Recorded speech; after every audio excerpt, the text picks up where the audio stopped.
Welcome to rSlash Am I the Jerk, where Karen is using Tinder to make her boyfriend jealous. My girlfriend is on Tinder while I'm at the ICU for my father. What do I do? My dad is in the ICU for pneumonia and influenza. He's my only parent and has raised me my entire life. I told my girlfriend I won't be replying that much because I have a family emergency. I told her about my dad so she knows. I haven't been messaging her for the entire day because I'm dealing with my father and I've completely shut down. I already lost my brother and I can't imagine losing my dad. After I message my girlfriend, she then sends me a screenshot of her talking to a guy on Tinder who's been making inappropriate comments. She told me to focus on my dad and not on her at the moment. I'm just in complete shock because she's really doing all of that while everything else is going on. She knows my dad is in the ICU and so on. After that, she starts telling me that she doesn't think it'll be good to be with one person forever and she should explore. I told her to delete Tinder, but she's telling me that she won't delete it for now. We've been together for over 3 years and I feel so overwhelmed and sick to my stomach. Any advice what I should do would be really appreciated. Your girlfriend? You don't have a girlfriend anymore. Learn when to cut your losses and have some dignity. Your dad seems to be the only one worth worrying about at this moment. She's deliberately trying to make you jealous and then says, focus on your dad. I would kick her to the curb. I remember my ex-boyfriend breaking up with me while my mom was in a diabetic coma. Don't make my mistake. Drop her, please. Am I the jerk for ending my relationship after my girlfriend said no to marriage? I, 41 male, have been dating my ex-girlfriend, 39 female, for nearly 6 years. Our relationship was a good one. 4 years ago, I informed her family and friends I was going to propose to her while we were on a family vacation, and I received their blessing and well wishes. The night I proposed, I tried to make it as memorable and perfect as possible. I asked her after a nice dinner surrounded by the family, and she said, "No, not yet anyway." I was quite hurt, honestly, and I went back to our room to think things over and not overreact. A few hours later, she came to the room and asked what was wrong and why I had left the group. We had a fairly long conversation about my feelings and her reasons for denying my proposal. It turns out she didn't think I was ready for the commitment yet. I took her thoughts to heart and informed her that I understood her reasoning.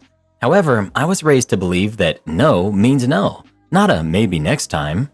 She asked me to wait a bit longer until we were in a more stable place, and I agreed.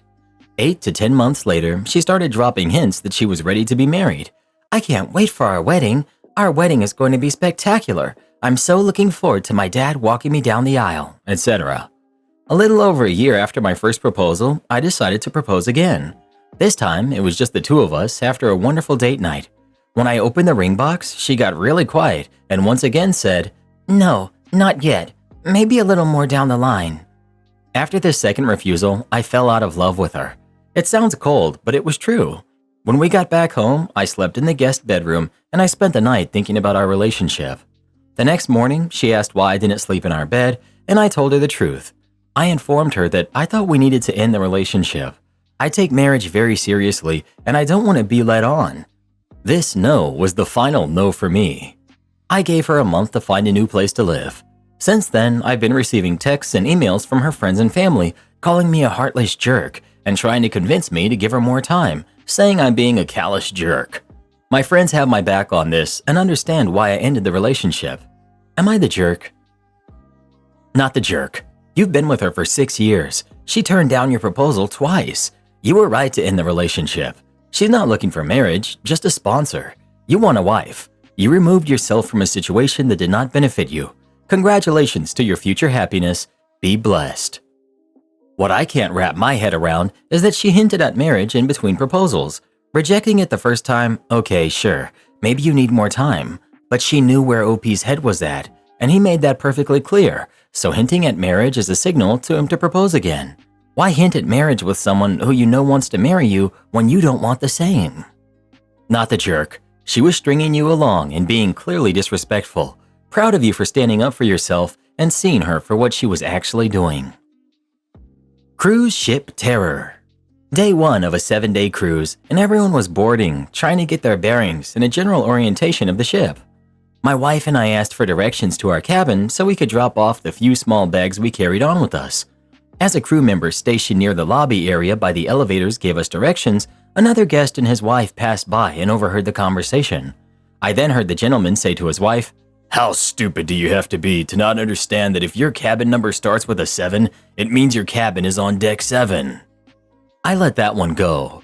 We all waited for the next available elevator, and when it arrived, a few people hopped on, including the jerk who had mumbled about us being stupid for inquiring about the location of our cabin. As my wife and I gathered our bags to join them, I asked if someone could hold the doors, but I was greeted by the same voice declaring, "Sucks to be you," as he purposely reached for the elevator floor buttons, encouraging the doors to close in our faces. Taking the next elevator, we made it to our cabin, dropped off our bags, and got acquainted with our room. I noticed how simple the remote control to the generic flat-screen television was, very basic, and for some reason, that struck me as interesting for such a luxurious ship. After settling in, we left the room and head to another deck for a quick lunchtime buffet. It was there that I saw Mr. Jerk again, but he didn't see me. I kept an eye on him, planning to simply avoid him, but then I decided that I would really like to know where their cabin was. I wasn't sure why at the time, but I figured having that information could be useful. So I excused myself from my wife and followed them undetected until I discovered the location of their cabin. Thankfully, that didn't take long because their next stop was indeed their cabin. It was one floor below ours and nearly in the same position, just on the opposite side of the ship. After that, I felt relieved, thinking we'd probably have very few more encounters with them, and I quickly rejoined my wife. My wife and I spend a lot of time in casinos, and this trip was going to be no different. After dinner that night, we freshened up for a long night of gambling that would most likely last until around 3 or 4 in the morning. While waiting for my wife to get ready, I started examining that remote control again. I deduced that these overly simple TV remotes were probably the same in every cabin, meaning they would likely work on any TV on the ship if brought close enough. I put the remote control in my pocket and we went to the casino. At approximately 3:30 in the morning that night, I decided to test my theory. I visited the door of Mr. Jerk's cabin, pressed the remote control against it, and hit the power button. To my delight, the television sprang to life inside their cabin, and I could see the blinding light of it under the door. The volume buttons worked just as effectively as the power button, and the volume on their TV reached maximum volume in seconds. I listened as startled people jumped from their bed and scrambled to find their own remote to shut down the disturbance. It was pure bliss for 7 straight nights, shocking them from their slumber with no one the wiser. After all, why would they ever suspect it was caused by anything outside of their cabin? Am I the jerk for telling my wife to take time off work if she wants time for herself? My wife, who's 40, and I, 39 male, have been married for 12 years and we have 2 kids who are 9 and 7. We both work full-time, but about 3 months ago, I got promoted. The promotion required a change to my work hours. I used to have the same standard Monday to Friday hours as my wife, but my new role has me working 10-hour shifts from Thursday to Sunday. This promotion also came with a substantial pay raise. My wife and I discussed how the change in my hours would affect our family's day-to-day life, and we both agreed it would be worth it for the additional income. During my days off, Monday through Wednesday, I handle most of the family shopping, errands, cleaning, laundry, and have even made progress on long overdue home projects. I also cook dinners and prep lunches for the week for the kids and my wife. The additional income has made a noticeable difference, and our savings account hasn't been this healthy in years. A few weeks ago, my wife started expressing frustration about my new job. She hates that I work all weekend because it means she's with the kids by herself the entire time. She complains about going from working all week to solo parenting on weekends. Both our kids have weekend activities, and she's been handling those on her own as well. We've discussed ways to ease her weekend load, such as hiring a babysitter, carpooling to the kids' activities, or taking them to their grandparents. But she still complains that she has to do all of the coordinating because I'm at work. She says she feels like she never has time for herself since my hours changed. To try and help, I suggested she make plans with friends on Monday or Tuesday nights. She tried, but got frustrated when her friends were busy those nights and preferred to meet on weekends. This led to another argument where she told me that she hates my new job and wants me to look into changing my hours again. I told her I've been trying everything I can to make this transition smoother, but I keep getting met with frustration and hostility. I asked if there was anything else I could do besides changing my hours, and she said no. She just hates that she doesn't get a break while I have 3 days off. I started listing all the ways I've been trying to make things easier, pointing out how much more money we're making, but she cut me off, saying the money isn't worth it. Frustrated, I told her if she needs time for herself, she could use vacation time from work, especially since she wasn't being reasonable or helping me find a compromise. She got even angrier, called me a jerk, made me sleep in the guest room, and told me that I can't come back to our bed unless I fix this. Info. Do you actually need the extra money, or is it more in the category of nice to have? Also, which one of your jobs pays more, and which paid more before the change? I'll also point out that it's not just that she's solo parenting, but that now you don't get any time to spend as a family and go on family outings. OP. The extra money is in the category of maybe now our kids won't have to take out loans for college and we can actually retire at 65.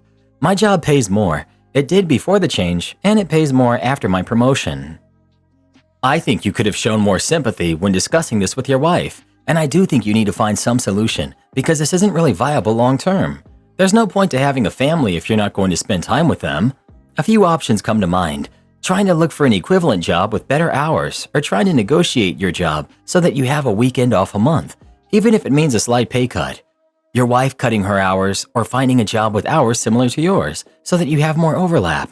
Hiring someone to care for the kids for one full day of the weekend, preferably someone who can drive them around to activities, make meals, etc. Not the occasional babysitter, but basically a nanny for a day. Making a timeline for your current job. You'll stay in this position for this number of years, after which you will try to find another position with more normal hours. Your wife attempting to find a position with higher pay so that you can take a job with lower pay or cut your hours a bit. Here's the thing, I don't know the details of your life, and none of these solutions are perfect, and you'd probably need a combination of them anyhow. And maybe you can come up with other solutions too, but you should make it an objective to spend time with your family and also ease the pressure on your wife. Again, not much point in having a family if you don't spend time with them. As a first step, you could try validating her. You're right, you aren't getting much of a breather with me gone on the weekends. You work hard at home and at work. You deserve a break too. Her using vacation days is not a long-term solution to this issue. If you disagree, why don't you take a vacation day and take over Saturday kid activity duties so she can have some downtime? Exactly.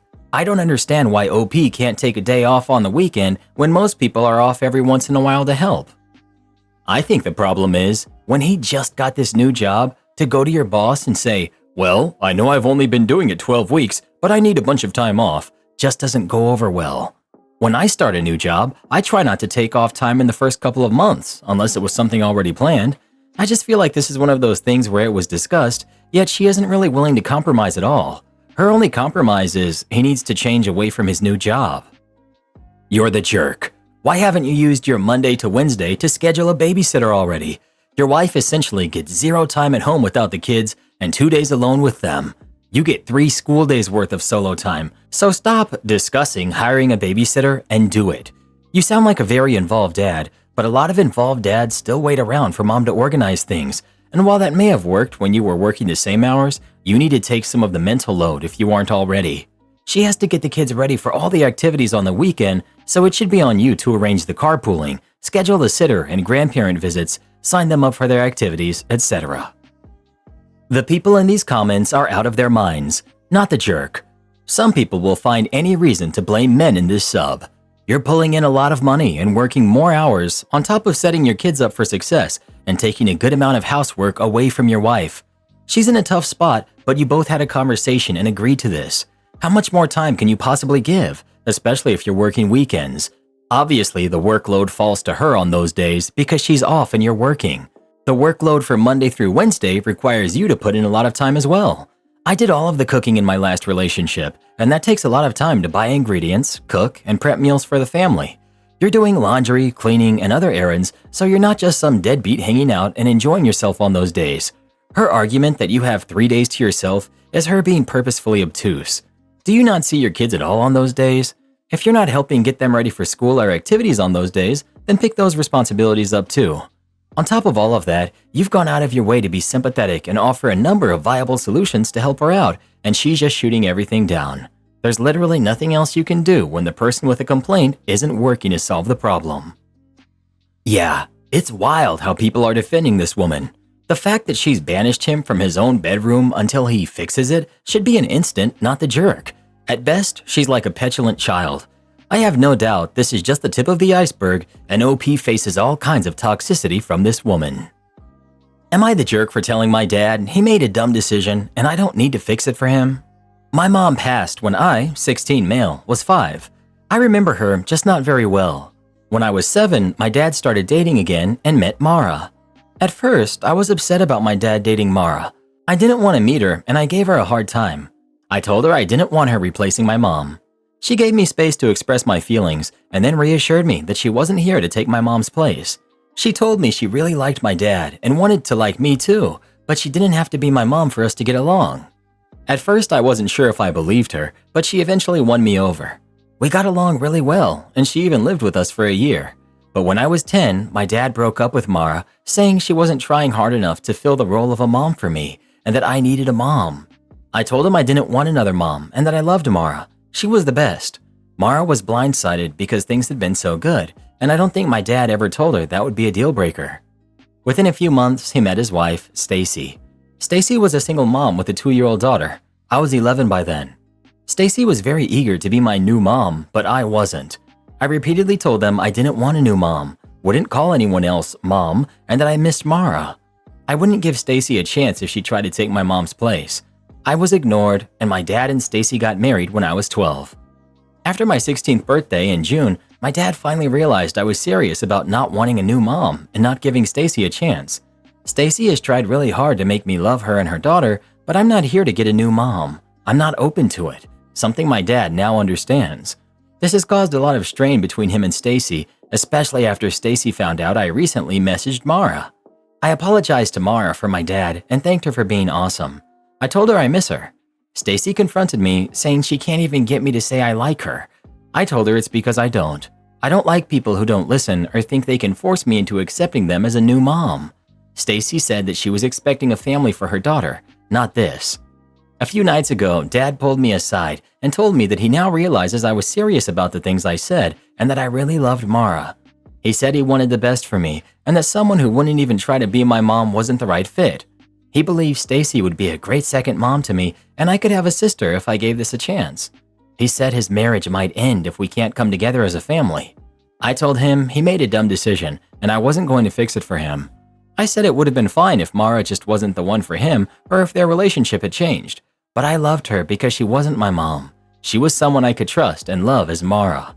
I also told him my dislike for Stacy wasn't going to change, nor was my unwillingness to accept a new mom. My dad told me that I don't get to speak to him like that and said I was out of line. Am I the jerk? Not the jerk. You've consistently told your dad over the years that you did not want a new mother, and he has consistently, including now, ignored what you had to say. He's the one who messed up, not you. It sounds like he made promises to Stacy that he expected you to keep for him. That's all on him. And you're right, it's not up to you to fix it. Just got home from 4 days away and asked by my wife to feed our 12-week-old. So my question is, I got back from my 4-day swing away from home for work and arrived home this morning after night shift and a 3-hour drive home. I walked in with my esky that had all my meals and my empty containers and my lunchbox in my arms. My wife, whom I was very much looking forward to seeing, had gone to hand me the bottle for our 12-week-old son and said, "Here, you're home, you can feed him." To which I responded, "Can I just have 5 minutes to get my stuff all in the house?" She's now upset with me, and I'm left wondering, am I the jerk? Dude, even though you were working 4 days away, I'm assuming that you got breaks to eat, and a break after your shift or when work ended. Maybe some adult-level conversation. Your wife with a 12-week-old got none of that. She was essentially on the clock the entire time you were gone, as I'm assuming your kid at that age was up, requiring feeding every 2 to 3 hours. So while asking for 5 whole minutes is reasonable, she clearly felt unsupported while you were gone and was ready for you to step in and help. Wife probably didn't even get a full 5 minutes to shower, since infants need so much attention. You're the jerk. The newborn's needs come first. You feed the baby, then you put your stuff away. You feed the baby, then you get to go to the bathroom. You feed the baby, then you can hug and tell people you miss them. Don't try to grump about that delay on the person who's had to get up every 2 to 3 hours without help the last week to do every feeding. This is what your wife has been doing for 4 days. You're the jerk. OP. Looks like I'll have to cop being the jerk. I did not mean to be like that at all, and clearly she needed me more than I needed to put the stuff in my arms away. Noted, and in the future, I'll have to make sure I'm thinking more about her. Keep an eye on this. When you leave, are meals prepped? Are there other people who can come in and support her by giving her breaks, helping her clean the house, and give her time to shower? At this stage in the game, the 4th trimester, it's about surviving and keeping your sanity. Her body is still healing, full of hormones, and a baby is physically draining while not necessarily providing mental stimulus. No one to talk to really, and lots of alone time. She gave you no time to even go to the bathroom when you came in because she was done, absolutely exhausted. If this continues to be the case, make sure you all make a plan before you leave again. I get your point of view, really, but being on call every 2 to 3 hours with a human baby is no joke and it can lead to PPD. Communicate with her and talk to her. Make a plan for next time, if there is a next time when you have to leave. I hope you can have an at-home date night soon and that you both can feel supported and heard. The first year is tough with all of the firsts. Next comes teething at 4 to 6 months. If things keep going this way, I hope you can both lean on each other and find support in your village. Best wishes. Not the jerk. Your wife should have given you time to at least unpack. I'm a woman, and if my husband got home after a long shift and a 3-hour drive home, there's no way in heck I'd be trying to pawn the baby off to him like that. If anything, I'd have a nice meal ready for him to show him my appreciation for how hard he works to provide for us. Some of the best guys I've ever dated have told me they don't want to have kids because of how modern society has such unrealistic expectations on them, and I always thought they were overreacting, but stories like this just show me how right they were, and it's to the point where I don't think I'll ever have kids of my own. I like smart men with good heads on their shoulders who are driven in life, but they are usually the ones who want to stay child-free so they don't end up like OP in this story. You're the jerk. If you wanted time to yourself, you shouldn't have had kids. Likely, your wife needed 5 minutes to herself as well. Likely, she has not gotten that because you have been at work. Feed your kid. My wife cheated on me 2 years ago. How can I learn to trust her again? My wife, Ella, who's 32, and I, 35, have been together for 7 years, married for 5. 2 years ago, she admitted to cheating on me with a coworker. I had always believed that cheating was a red line for me, and I was initially determined to divorce her. However, she worked hard to regain my trust, or so I thought, and I also factored in several reasons that allowed me to eventually move past it and forgive her. 1. She voluntarily confessed to me. She wasn't caught and forced to tell me. 2. It happened one time at a housewarming party with her coworker. I remember that night because she didn't come home until 4 a.m. I sent her several texts, worried she might have been too drunk to drive, since she normally doesn't drink much, but sometimes gives in to peer pressure. 3. She quit her job after confessing. This was her choice, a way to prove she was setting better boundaries, even though I initially discouraged her from quitting as I was considering divorce and worried her unemployment would lead to higher alimony. When I was 19, I cheated on my then-girlfriend, not Ella, by drunkenly kissing someone. It wasn't as severe as Ella's full-on affair, but it made me feel like a hypocrite for struggling to forgive her, especially since my college girlfriend had forgiven me. Aside from the affair, everything else in our relationship was great, and she was the most compatible partner I'd ever dated personality-wise. Given all this, I chose to forgive Ella and not divorce her, but only on the condition that she signed a postnup. She enthusiastically agreed. The postnup wasn't too harsh, in my opinion. It affirmed that our premarital assets wouldn't be part of any divorce settlement and included an infidelity clause, which stipulated that the cheater would forfeit our jointly owned home, car, and alimony in the event of a divorce. The remaining assets would also be split 60-40 in favor of the cheated spouse. Both of us had independent legal advice when drafting and signing this agreement. Fast forward to last month.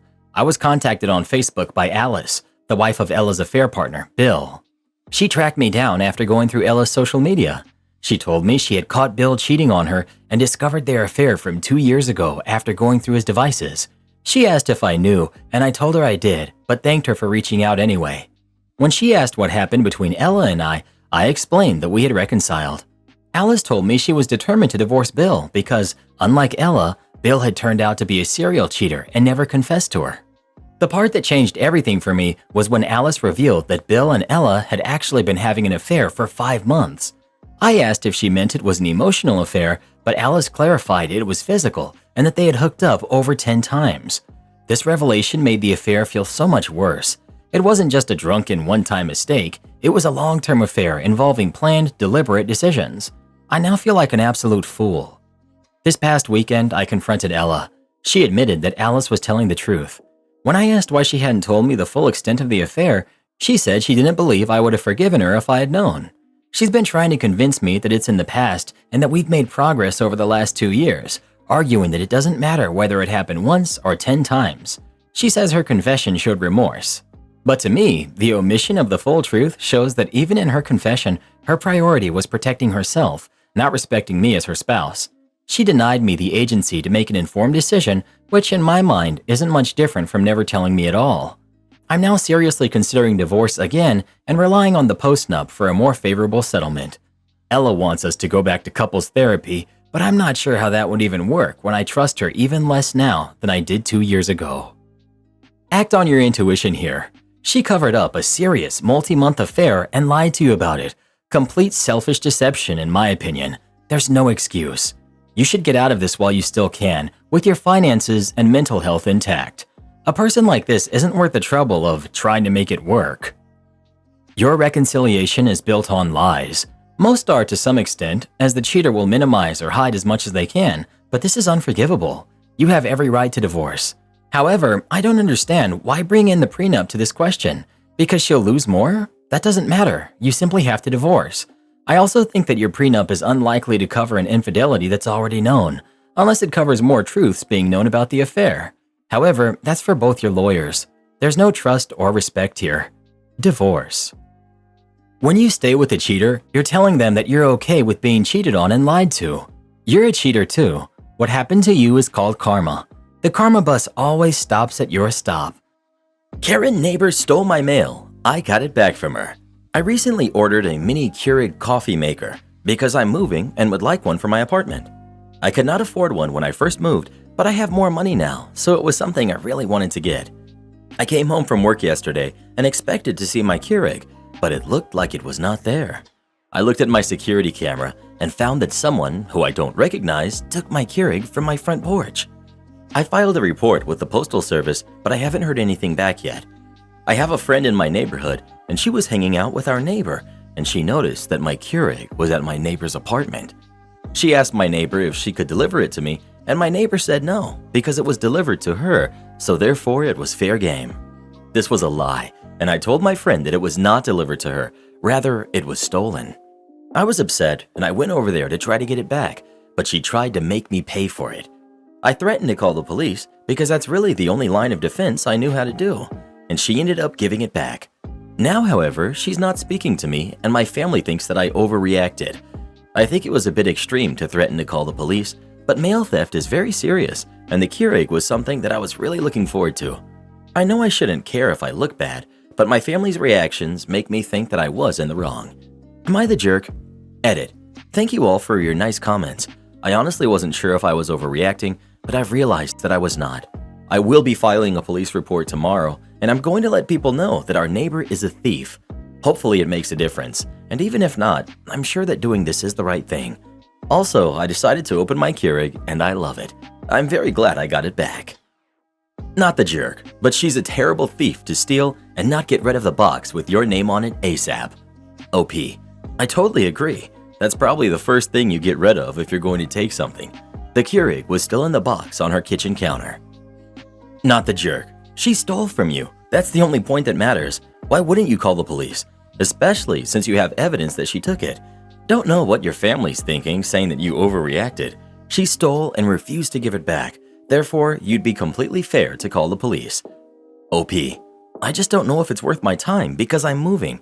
I think it might still be a good idea though, only because she could do it again. Well, what would you do in this situation? Would you call the police on your neighbor or not? Please let us know. Pro tip, never forget to throw away the box. Didn't go above and beyond? I'll delete everything that I've done. The original owner of the business I worked for was amazing. I'll call him Larry. He cared about every employee and realized how much we helped the company with our respective positions. He had even let me go negative on my sick time once when I was hospitalized for a week following a double pulmonary embolism with the agreement that I would work the time back, and I did. Just painting a picture of how wonderful Larry was as our boss.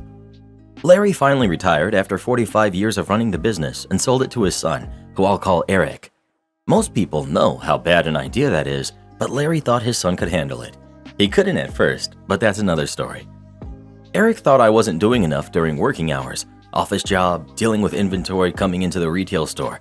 But what he failed to realize was that since I worked up there for 6 years and got familiar with the work, I was really efficient at the job. So much so that I had collected more responsibilities each year. Larry was one of the main people pushing for me to take on more each year, with immediate raises every time something was added. Eric didn't have the same mentality. Eric fired me for being inactive for too long during the day, and another reason which isn't important here. Also another story for another time. So I was really active for my last 3 days with deleting everything I had created for the company. It was all above and beyond work, so since I didn't ever go above and beyond, they didn't deserve to keep it. It was signs for products, pictures gathered for advertising, vendor contact information, a program I designed to keep organized and on time for invoices, and a manual I had typed up on how to do my job. They had an old version of my job instructions, but by that time, they were practically obsolete, especially with all my extra duties collected over the years. In the 2 years I've been gone, they've had at least 8 people hired for my position who quit within a couple months. I keep getting updates every few months from one of my friends at the office. Edit to address some questions and concerns.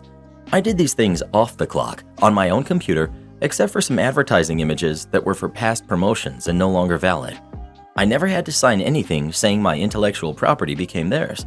Neither the job description nor handbook had anything about intellectual property either. I'm curious if Larry had any idea how his son was running the company, how he was treating you, or what his opinion was after you had been fired. OP. As far as I'm aware, dozens of employees emailed Larry about concerns about Eric's leadership, actually lack thereof, within 6 months of him taking over. Larry chewed him out, but the effect only lasted a few months. It happened at least 3 times in less than 2 years. Something finally registered and Eric was more present, but still not actually running the business. Am I the jerk for evicting a family so I can move in?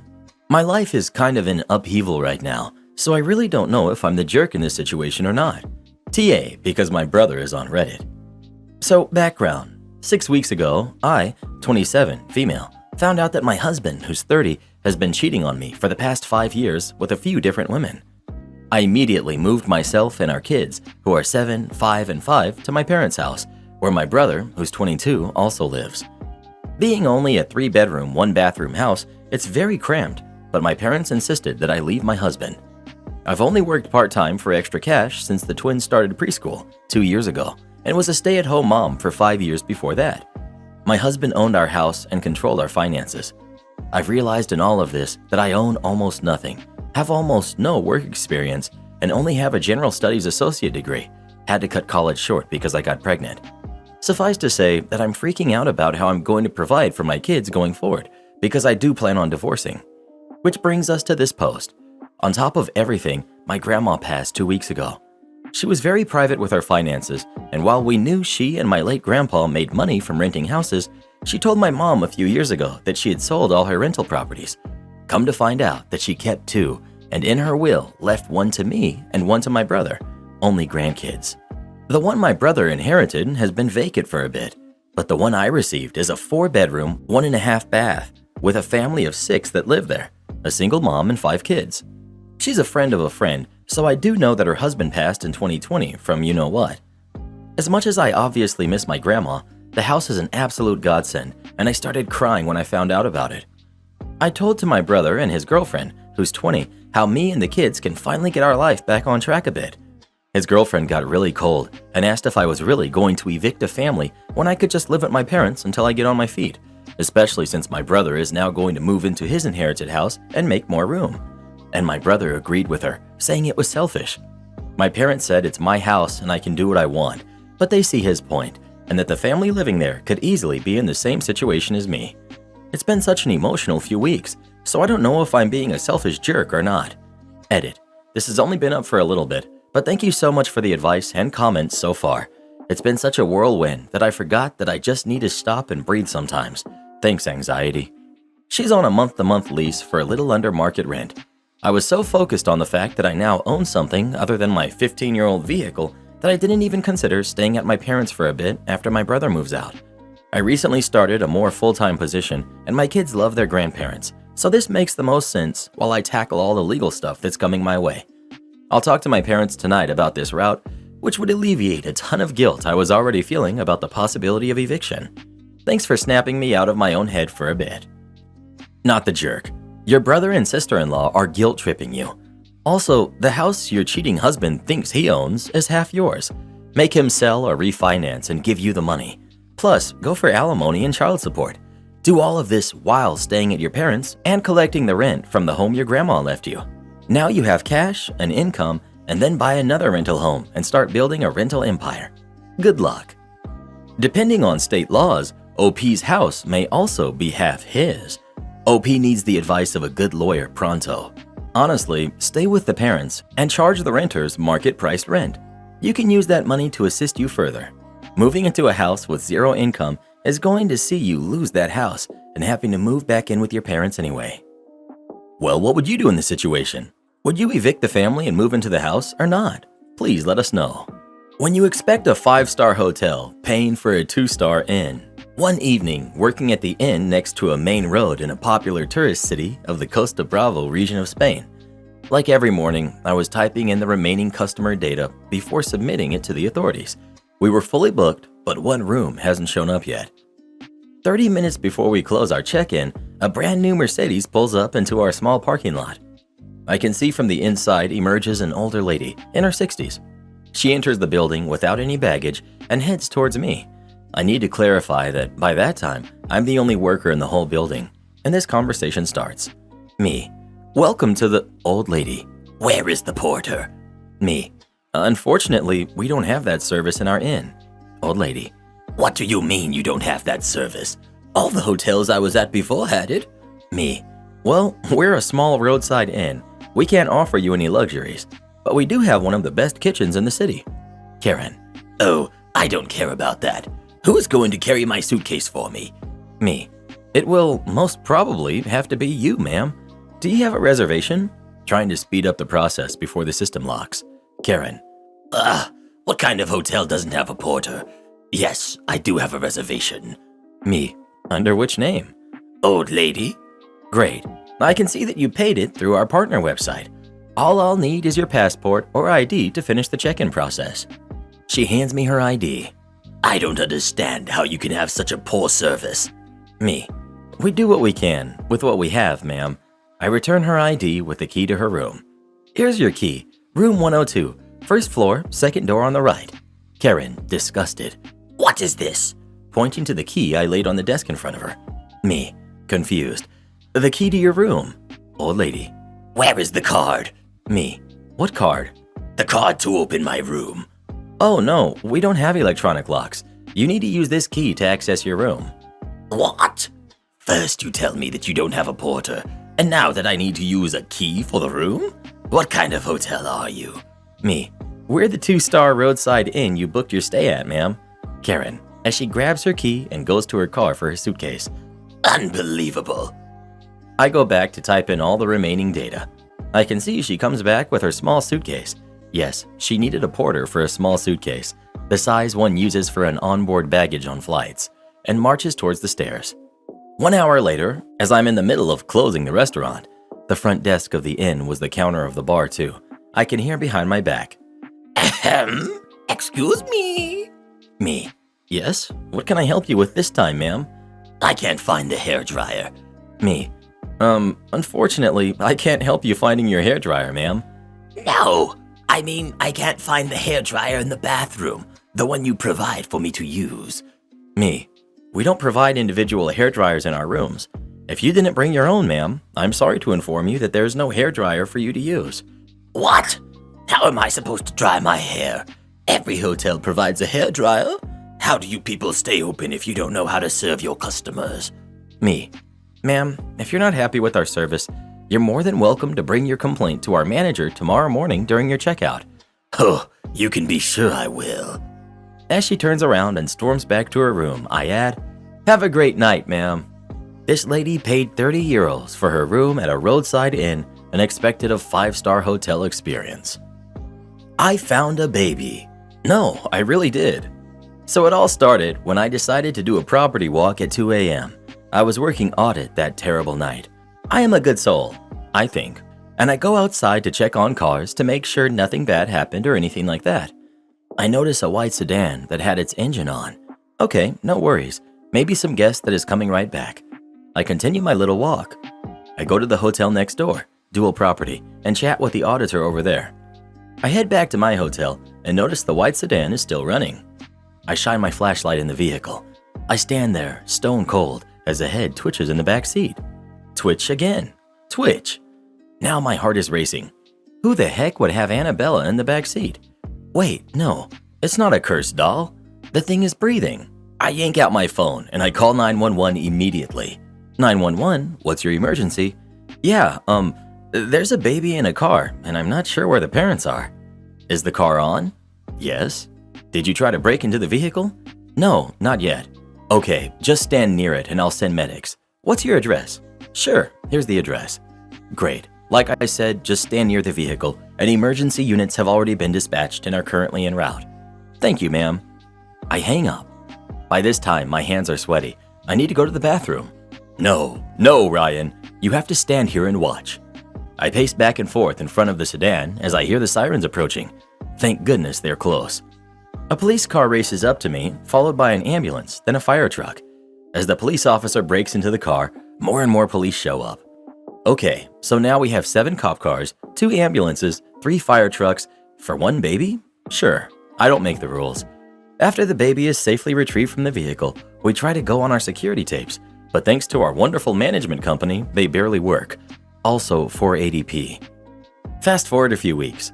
An officer that I recognize walks into the lobby of the hotel. She catches me up to speed on the case.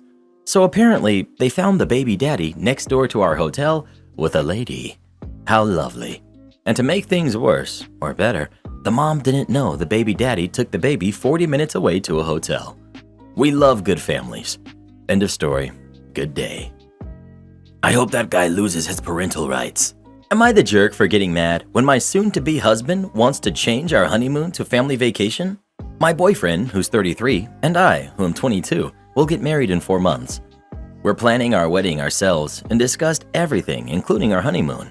At first, a few months ago, he said he wants to change our honeymoon to a family vacation so his parents and my mom can get along and know each other more. I agreed, so we're researching where to go and for how long. But a few weeks after that, he said he didn't want to bring his family because his relationship with them is kind of rough. I agreed again and started researching again. Honeymoon plans for just the 2 of us. Everything went fine until a few days ago I was shopping with my soon-to-be mother-in-law, and on the ride home, my boyfriend asked her if she wants to join in our honeymoon. I was shocked and mad, but I stay silent. After we dropped her off, I asked him, what if my mom doesn't want to go with us? My mom really said she didn't want to. He said it's okay and we can just go with his family. It really bothered me, but because we have a plan to meet his friend afterwards, I just kept it to myself not to ruin the mood. After I went home, I texted him and said that I'm mad about the sudden change. I rant a bit, as usual, every time I'm angry. Then he gets mad as well because he thinks I'm making a big deal of something that's not important. In the end, we both get mad and give each other the silent treatment until now. I'm not mad because he changed the plan. I'm mad because he didn't talk to me first before asking his mom. I still think I have the right to get mad, but also I feel guilty for making a fuss about something small. So, am I the jerk? Update. Hi everyone. I don't expect this to blow up and I have so many comments. Thank you for your concern and advice. I appreciate it so much. And I'm sorry I can't read and reply to everyone. For everyone who's asking, I met my boyfriend when I was already 20. So no, I'm not being mistreated, but thank you for your concern. For everyone who reminded me what he's doing is a red flag, yes, I know it sounds so bad, but I think everyone on relationships knows that there's lots of crap that if you tell everyone just from your perspective, it will sound really bad. It's just one of many things on our relationship, I guess. He's not perfect, and so am I. I also know my relationship isn't perfect nor ideal, but we love each other, and we will keep working on from there. Now I know I'm not the jerk for getting mad, so I'll talk to him again with more confidence, and I hope we can make up and do better. Once again, thank you for all the kind and not so kind advice. Wishing you all a really nice day. Not the jerk, but do not marry this man. You're too young and the age gap is too big. Worse than that though, he does not respect you and would happily put his family's desires above yours, even in the content of a wedding, which should be entirely about the 2 of you. If he will do this now, what else might he deprioritize you in? Think about this carefully. Not the jerk. I would be more mad about him constantly changing the plan and not consulting you. It's just so annoying, and if I'm being honest, a bit of a red flag. He's forcing you into situations that you don't want to be in, taking advantage of the fact that you can't make a scene in public. Well, if you don't like it, you can quit. Okay, sure. The state I live in had just done away with their mask rule about a month or so prior. I was working in a small cafe, having quit my full-time job in January of 2021 in order to limit my exposure to getting sick. The owner of this cafe didn't actually care about it. She was an empty nester stay-at-home mom with a rich husband who decided she wanted to put small business owner in her Facebook bio. So us 5 baristas were the ones actually running the cafe. I was naively sucking up in the hopes that I could put general manager as my job title on my resume, so in future job interviews they wouldn't awkwardly ask why I went from a full-time manager in charge of ordering supplies to a part-time barista in a dinky tourist cafe. I was putting in a lot of work for $9 an hour. I was purchasing supplies and doing inventory on my own dime and my own time, and then submitting receipts for reimbursement. I was categorized as part-time, but pulling full-time hours, and could regularly be found on my days off, talking with my coworkers, and likely making a few drinks when it was more convenient for me to be doing the work. And the craziest part is, I wasn't unique in the work I was putting into this place. None of us were working there for the money, because the money was crap. This was a blank slate of a cafe that we were given the freedom to turn into whatever we wanted, and we were all passionate about making it the space we wanted it to be. My boss got to say she was a small business owner and put an apron on to pose for Instagram selfies once a month when she actually worked there, and we got to develop a great atmosphere with cool customers and a great staff. But back to lockdown, that's where this story really begins. 3 of our 5 baristas got sick all at the same time, and us being homebodies, we would have only gotten it from the cafe. The 5 of us who actually worked there jumped on a text group chat that included my boss to discuss what likely happened and what we wanted to do going forward. All of us wore masks, but since our county's health department hadn't made it mandatory yet, we hadn't been throwing too much of a fuss when people came in without them. We just rolled our eyes and made their drinks.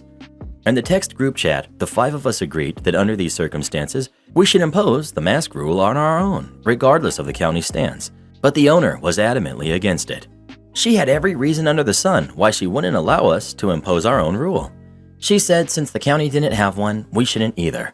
We totes shouldn't have gotten sick from the cafe because one of the 3 who caught it had only worked 2 days the week the others did, etc.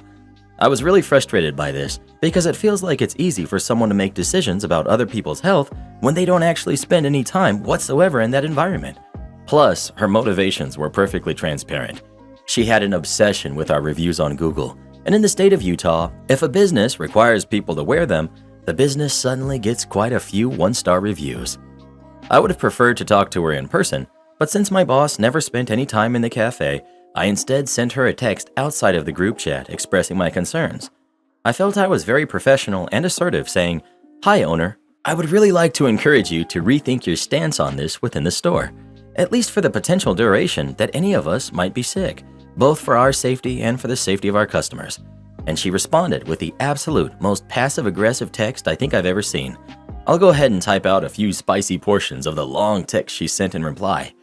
Owner, if another person gets sick, I will be closing the cafe without knowing for how long. If you do not feel comfortable at the cafe or are worried about your health, I understand if you do not want to continue to work at the cafe. As of now, it is still a choice for guests to wear them. Basically, forget you. If you don't like it, you can quit. I was annoyed. I didn't send anything in response. Instead, I updated my resume on my phone and started to apply to other jobs. I got a few interviews and very quickly landed a job. This was at the height of signs in windows saying, "Please work for us." And right before I was going to give my boss 2 weeks' notice, for the sake of my coworkers, not for her, the county imposed a new rule, and she texted the group chat something like, "Guests are required to wear them now. Yay!" As if that was the only thing keeping us from enforcing it. So that's when I officially quit. I think it really caught her off guard that I called her bluff like that, and as soon as I walked out the door for the last time as an employee, she was scrambling to pull things back together since my coworkers were not about to make things easy and pick up the work I dropped for her. She was so disgruntled by my quitting that she went so far as to change all the locks on the store and change all of the computer passwords, as if I was going to sneak in the middle of the night and steal from her. She really showed her true colors. 2 of my former coworkers are currently looking for other jobs, and it sounds like my former boss has really started to lose it now that she has to do work for the cafe. It's not fun to work there anymore, and getting my boss up to speed on how to work inside the cafe she owns is like teaching a high schooler whose mom made them get a summer job. Am I the jerk for not letting my friends' kids have any of the treats in my house? I'll try to make this short and sweet. I have 4 kids who are ages 4, 6, 8, and 10. Each kid has their own little snack box in the pantry. It's basically a cardboard box with their name on it that they've decorated how they like. Whenever we buy snacks of any kind, aside from healthy things like nuts or fruits or veggies, etc., we'll put an equal amount in each of the kids' snack box. Otherwise, the box would be emptied in a few days, and because they would all come to eat some, and one kid would end up eating much more than another, or someone just wouldn't get any. We figured this way they all get equal amounts and can learn how to regulate on their own how much they eat and how long it lasts. It has led to some interesting trades between them, trading snacks for snacks or chores for snacks, etc. Thankfully, we haven't had much trouble with them stealing from each other. So we have a few good friends who come over a lot. Between them, they have 3 kids that come over with them and play with our kids, ages 3, 8, and 12. Last week they came over, and the 3-year-old wanted a snack cake that was in my 8-year-old snack box. Every one of my other kids have already eaten their cakes, and my 8-year-old had 2 left. They each started with 3. The 3-year-old asked for one, and my 8-year-old said no. She didn't want to share because they were her favorite, and she was saving them for later. 3-year-old threw a tantrum, and friend's spouse was upset I wouldn't make my kid share. I said they were her snacks, and she didn't have to share if she didn't want to. Friend's spouse said that it wasn't fair I had snack cakes where a toddler could see them and tell her that she couldn't have one, and that my snack box system is going to cause my kids to have a bad relationship with food or cause hoarding problems or something like that in the future, that they need to learn to share. I said they do know how to share, I just don't make them share food, and that the 3-year-old can have anything else in the house, just nothing from their snack boxes.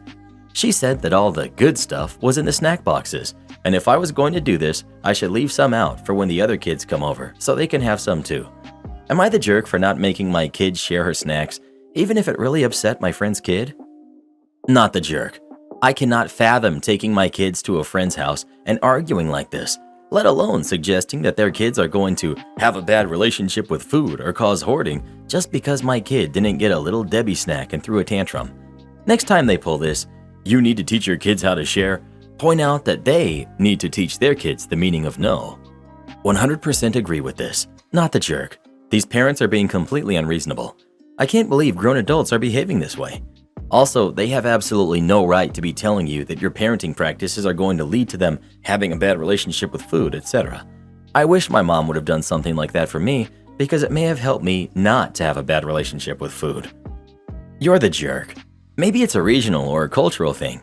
As a Southern American, I cannot imagine inviting someone to my home and making any food off limits. That just boggles my mind that someone is this inhospitable. Right? My mind is so boggled too. When I went to friends' houses, they always fed and gave me snacks and vice versa. This comment section is weird. I feel like, over the past few years, people have taken "you don't owe anyone anything" a bit too far. Whether it's interpersonal relationships or in stuff like this, it's just seeped way too deep into people's decision-making, in my opinion. Like, sure, you don't, but you should also be ready for the consequences, such as your friends thinking you're kind of a jerky friend. We now conflate boundaries with selfishness and self-centeredness. Hint, you can be gracious and generous and have boundaries, really. Yes, I think it's important we have terms like boundaries, gaslighting, mistreatment, self-care, etc., because those concepts are useful, but people can really run wild with them.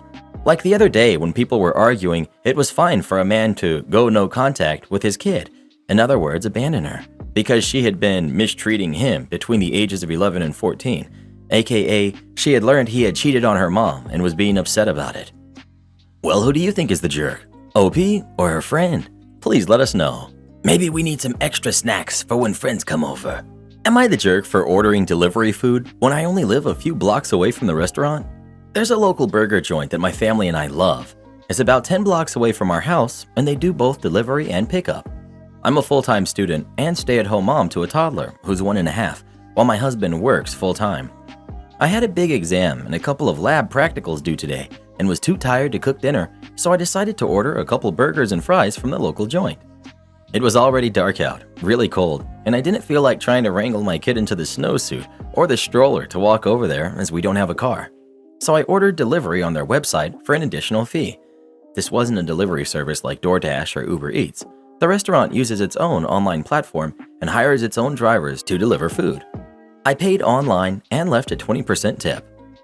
About 30 minutes later, I get a notification the delivery driver was at my building, so I went downstairs to pick up my food. When I got to the door, the delivery person was very rude and told me that next time I should get off my butt and go pick up my own darn food, and that she doesn't get paid enough to deliver food less than a mile. I just grabbed my food and didn't say a word to her and headed back to the elevator. I heard a pound on the locked door as I walked away and turned around to see she had hit the door with some snow and was giving me a mean gesture. I went upstairs kind of frazzled and ended up calling the restaurant to let them know what happened and to please reimburse me for my tip. The manager I talked to was horrified and apologized and ended up returning my tip. He also offered a 20% off coupon for a future visit. We love this burger shop, so this poor experience isn't going to stop us from eating their food. I just am not going to get delivery from them again. Am I the jerk for ordering delivery from a restaurant a few blocks away? Is this some kind of unwritten rule of delivery that I didn't know about? Not the jerk. Like, that's a super easy and close delivery, and if anything, it being shorter makes it more lucrative on a tip-time ratio. I don't think the delivery driver was a high IQ individual.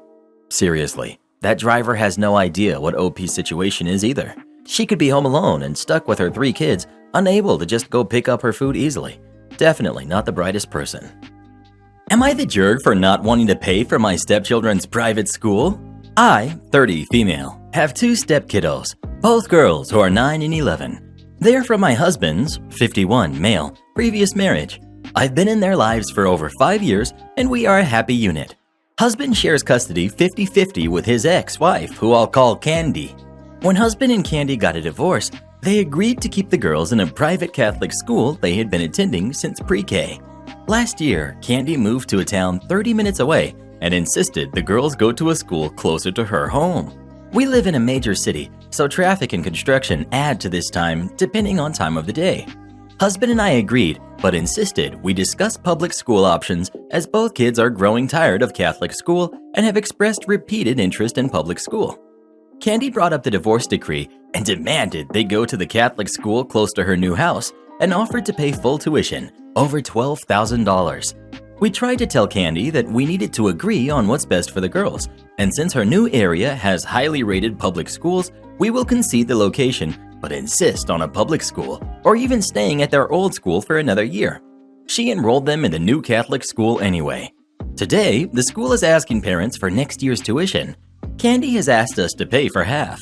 I said, how about none of us pay tuition and the girls go to public school like we discussed last year? Not maliciously or in front of the kids. Husband wants to pay up just to keep the peace, but I'm not interested in paying tuition for a school I don't like and the girls don't like. Am I the jerk? Stay-at-home partner wants me to help with the baby, but I work 100 hours a week. I know the title sounds bad, but I'm finding myself in a very difficult situation, and I'm genuinely not sure if I'm in the wrong here. I, 27 male, am a surgical resident. My partner, 27 female, was a teacher, but is currently a stay-at-home mother to our newborn child. We met in college and have been together for just over 7 years now. Last year, she took a pregnancy test and found out that she was pregnant. We were both happy, but also concerned about taking care of a child. My main concern when we found out was that I could not help out with the kid because I work between 80 to 100 hours a week. However, we both love each other and did want a family, so in the end, we decided to keep it, and then she would take time off of work while I was completing my residency and take care of the baby. I would complete my residency, and then, after having somewhat more humane hours, I would obviously split child-caring duties equally with her so that she can also return to work. It's been 3 months since our kid was born now, and things have been rough to say the least. I'm still working nearly 100 hours a week, and I'm constantly at the brink of exhaustion.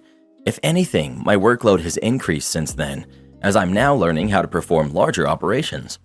My sleep is almost non-existent, and I'm constantly under intense pressure due to my work environment. Things have obviously been rough for her too.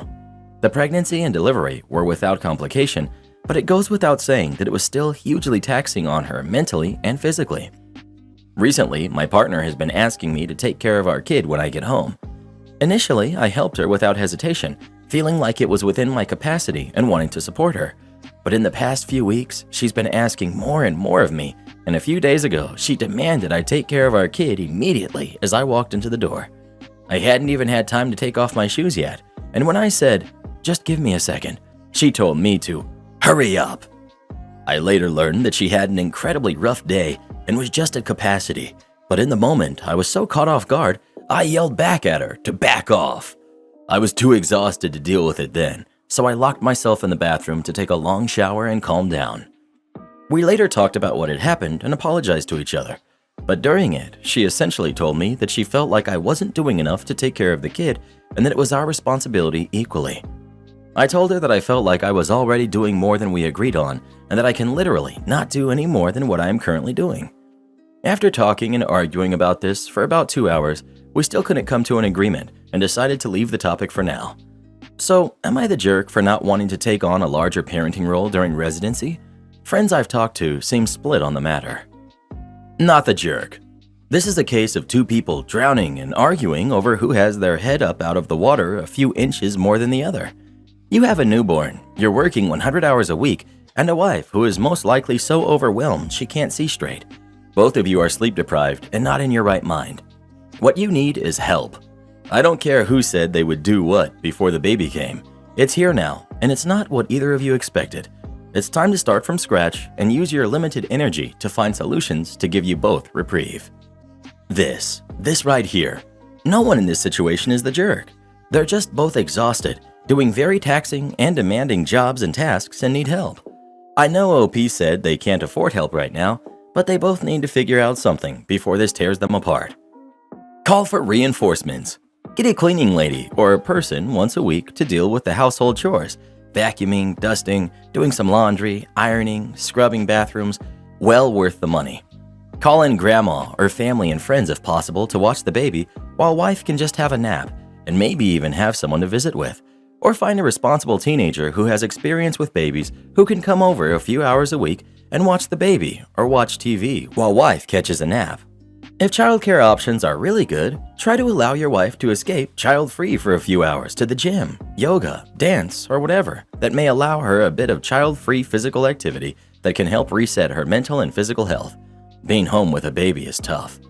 Try to find a few hours each week for you as a couple or family, even if it's just to meet for lunch, if possible.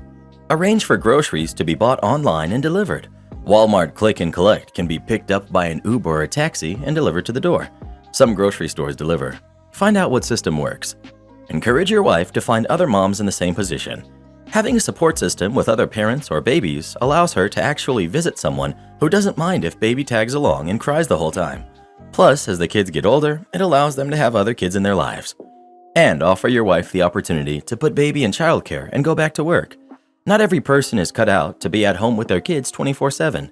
Doesn't mean she's a bad parent, but she re-energizes by outside of home interaction. Not the jerk. You're both in a hard situation, but you can get through it. Don't be afraid to call for reinforcements. Also, check with the hospital you're doing a residency at. Do they have a childcare program that you could use? Even part-time? Or can they recommend one? Just start brainstorming ideas with your wife on how to make this work. Write down good ideas and some absolutely silly ones too. It actually will help even if you are met with glares. Then after you have tons of ideas, serious and ridiculous, you go through the ideas together and start crossing some off to narrow down the list.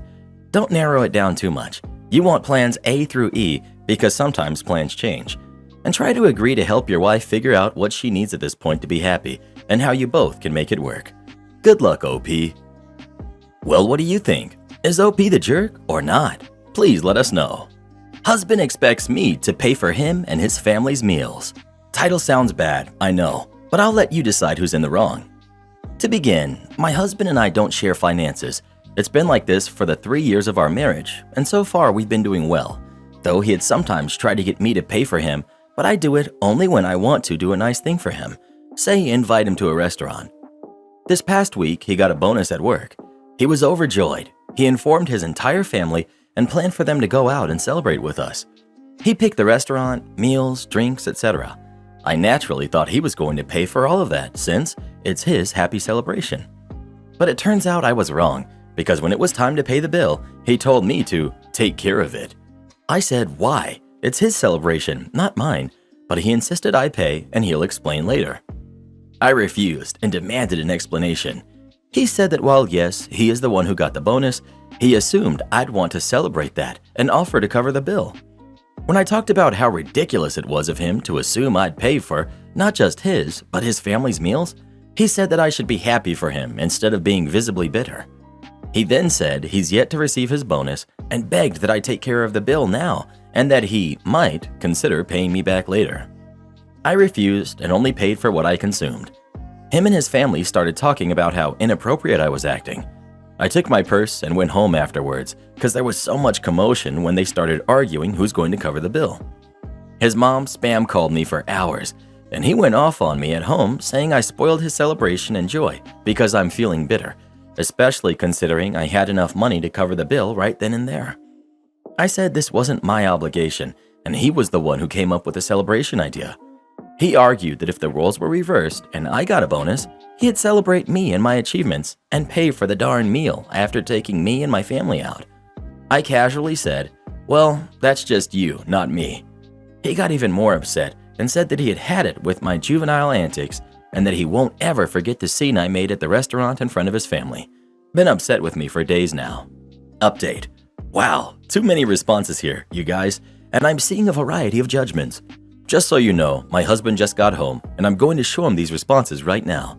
I'll update with his opinion soon. Thanks. Update. We just got into an argument. I showed him what I posted, and he lost it on me. I accept my judgment, but he won't. He said, and I quote, "These people have no idea," and said that I should have mentioned that I make more money than him. Not that much, and I don't think it justifies it. And that he had paid the bill for me in the past when I forgot my wallet, but I did pay him back, so he's pretty upset right now. He kept laughing sarcastically when reading some of the comments. He just walked out of the kitchen to take a phone call and said he'll be back. I'm still here with the dog waiting to see how this goes. I'll update if there's any new info. Not the jerk. It's common knowledge that you do not invite people to dinner and then expect them to pay for everyone else. You don't trap your spouse in awkward situations like that either. He said the celebration was for his bonus. He invited everyone out to eat. Both of these, especially combined, imply that he's going to pay. He purposely set you up, and then he got his family in on it. He's using you to the point where I would argue that this is financial mistreatment, especially since he's done things like this before. I would take a careful look at this relationship and see if it's going to work. I would insist on couples counseling if I were you. Counseling, at the very least. Maybe I'm weird, but when I got a bonus, I paid for a celebratory dinner with friends.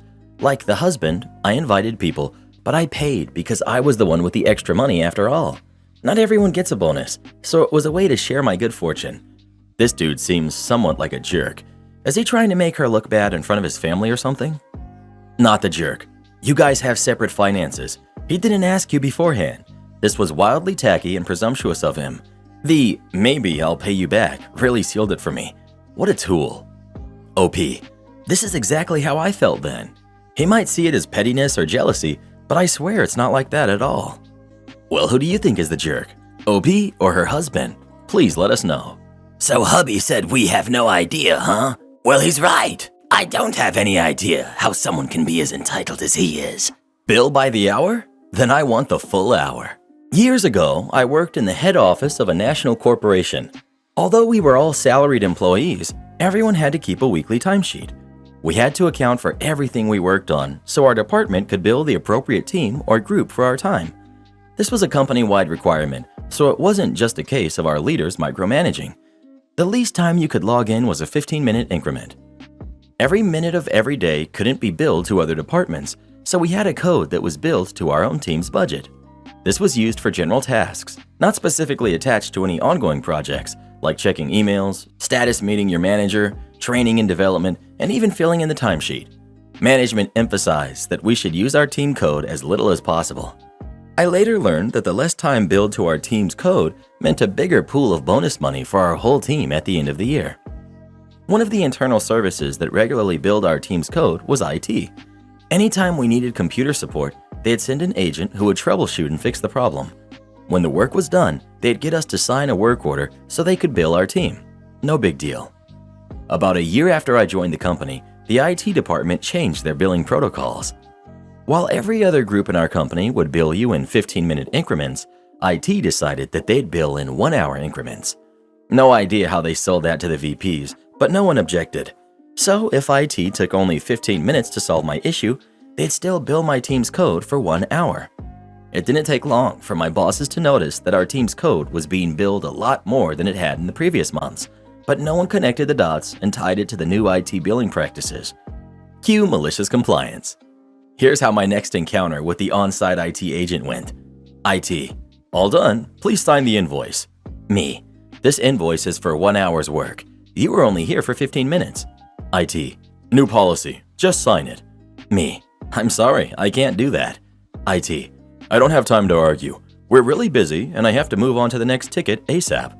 Tell you what, I won't bill you for this visit, but next time you'll have to sign regardless of how quickly we can solve your problem.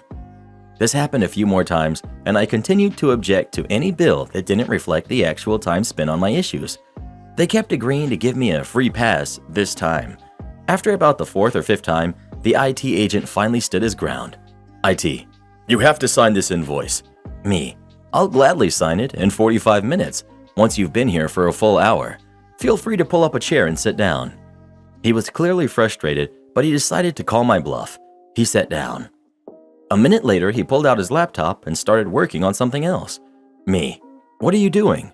IT: getting caught up on a few things while I wait out the hour. Me: oh no, this is my time. You're not allowed to work on anything else for anyone else. IT: what do you expect me to do? Just sit here and do nothing? Me: yes, if you want me to sign that invoice, then you will sit there and do nothing until the hour is up. This guy was stubborn, so he did indeed sit there for the rest of the hour. I signed the invoice and he went on his way. I shared this story with my colleagues and they all decided to do the same thing the next time they needed IT support. This went on for about 1 week, then IT changed their tune. They no longer asked anyone on my team to sign off on any invoices unless the job actually took 1 hour or longer. It turned out that they were generating so many billable hours doing this to every team across the company that dealing with our malicious compliance wasn't worth it. They chose to service our team for free rather than give up those 45 minutes they could bill to 2 or 3 other departments at 1 hour each. That year, our team saw nice bonuses when we had a massive surplus of funds in the team's budget. I heard the IT team made out like bandits on their bonuses, while many other teams saw little to nothing. The next year, the whole internal billing system was overhauled. We didn't have to account for our time anymore, and IT stopped issuing anyone invoices. All billing was managed at a more senior level. Crazy liar dad finds out where I live and attempts to give my apartment to his random friends without my knowledge. Context: I'm 25, female. My parents are so crazy to the point where me and the majority of my family had to cut them off. For me personally, my dad completely, and my mom calls on occasion. My mom also tries to overstep, such as inviting him to family events he's specifically not invited to. The reason is he tries to steer every conversation and attempts to talk about himself. People usually don't care or want to hear them. He argues with people, threatens them, and she purposefully does this, knowing that they'll cause an argument and she gets joy out of it. So needless to say, sane people don't want these issues in their lives. My dad is delusional and narcissistic to the point where he thinks he's famous and claims everyone runs up to him for pictures and says he's famous and someone he knows is making a movie about him. Lies about it, obviously, because no one has ever seen this, and it's a running joke. People laugh at him. He thinks it's with him and not at him. He's lost all of his friends due to his poor behavior, such as arguments, belittling, non-stop phone calls, but on to the story of his lies and delusions. I have an apartment, and I didn't give him my address because we aren't on speaking terms, and he threatened me because I wouldn't give him my personal info so he could take out loans in my name. Like, that's an obvious no. Also, I didn't grow up with him, so I barely know him. He has apparently told people he has an apartment that he lets his daughter, me, live in. This is what I've been told. He likes to pretend to be a big shot, so I guess he told some people who needed a place to live they could come stay at my apartment. He got my address from a family member. I assume my mom, due to the fact that no one I know speaks to him. One day I get a call from my apartment building manager saying there are some people at the gate saying they're here to move into my unit. I was just as confused as she seemed, as well as the people he sent to live at my place. He somehow thinks it's his place. Mind you, it's my place. I pay the bills, and I didn't even know he knew my address. So I go out and meet these said guests, as there was much confusion. These 3 people, 3 random sketchy older guys. Side note, I would at most let a friend stay a few nights if needed, not random strangers. I ask what's going on. My building manager stayed because she wanted to know what was going on and wanted to help sort it out, and she would also know who's moving in and out because she's in charge of leasing, and the building isn't that big. We all know each other. The 3 men proceed to tell me that they're moving into my place and they're here for the keys. You're his daughter, right? He said you'd be out by the time we got here and keys would be at the front desk. We all looked, and I said, do you see a front desk? I asked to see what was the address. We thought maybe wrong address. Nope, my address. So the guy said, your dad said he kicked you out because he said you're freeloading and he had you leave the keys at the non-existent front desk. By this time, all 5 of us were confused, but they had my address. I said he didn't even have my address, so I don't know how he got it. By this time, they're all trying to call him to sort it out. He's not answering at the moment. So I explained to them, I don't know how you or he got my address. I haven't spoken to him in about a year, and I don't know how I'm freeloading or what he's told you, but this is my place, and I don't know what's going on. Y'all need to figure it out with him, but I have no place for you. Sorry. They try to get me to call him. I said no, and calling won't change anything, and this isn't my problem, so I can't help you. By the way, they didn't seem threatening. It was just random and weird for everyone. I hear one guy on the phone talking to my dad. I hear him tell him that I'm lying, etc. Ask her to show you the lease. At this point, one of the guys and my building manager are all looking like this is odd, and he looks embarrassed. My manager stepped in at this time, luckily. She told the men, you all must have the wrong place. She's on the lease, and she's the only one on the lease. You will all have to leave and sort it out. I can say, despite them looking sketchy initially, they were as calm as could be in their odd situation. Because in all honesty, the only fault they had was believing my dad. They thought they were moving into an apartment for free. If I was in that situation, I wouldn't be happy either.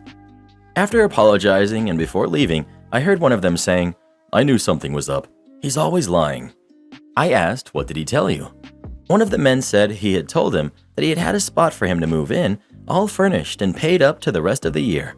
I kicked my daughter out because she's freeloading, but claimed that he couldn't get out of the lease. I said something like, well, like your friend said, he's a liar. I don't know how, why, and what made him do this. I never gave him my address. He isn't on the lease. I don't even talk to him. So, I'm sorry, but I hope it works out. I don't know what my dad thought would happen, but like I said, he's delusional. He probably assumed all he was saying was true. Or maybe he assumed there was a front desk, and whoever was at the front desk would just magically let 3 random people in, and I'd have no say.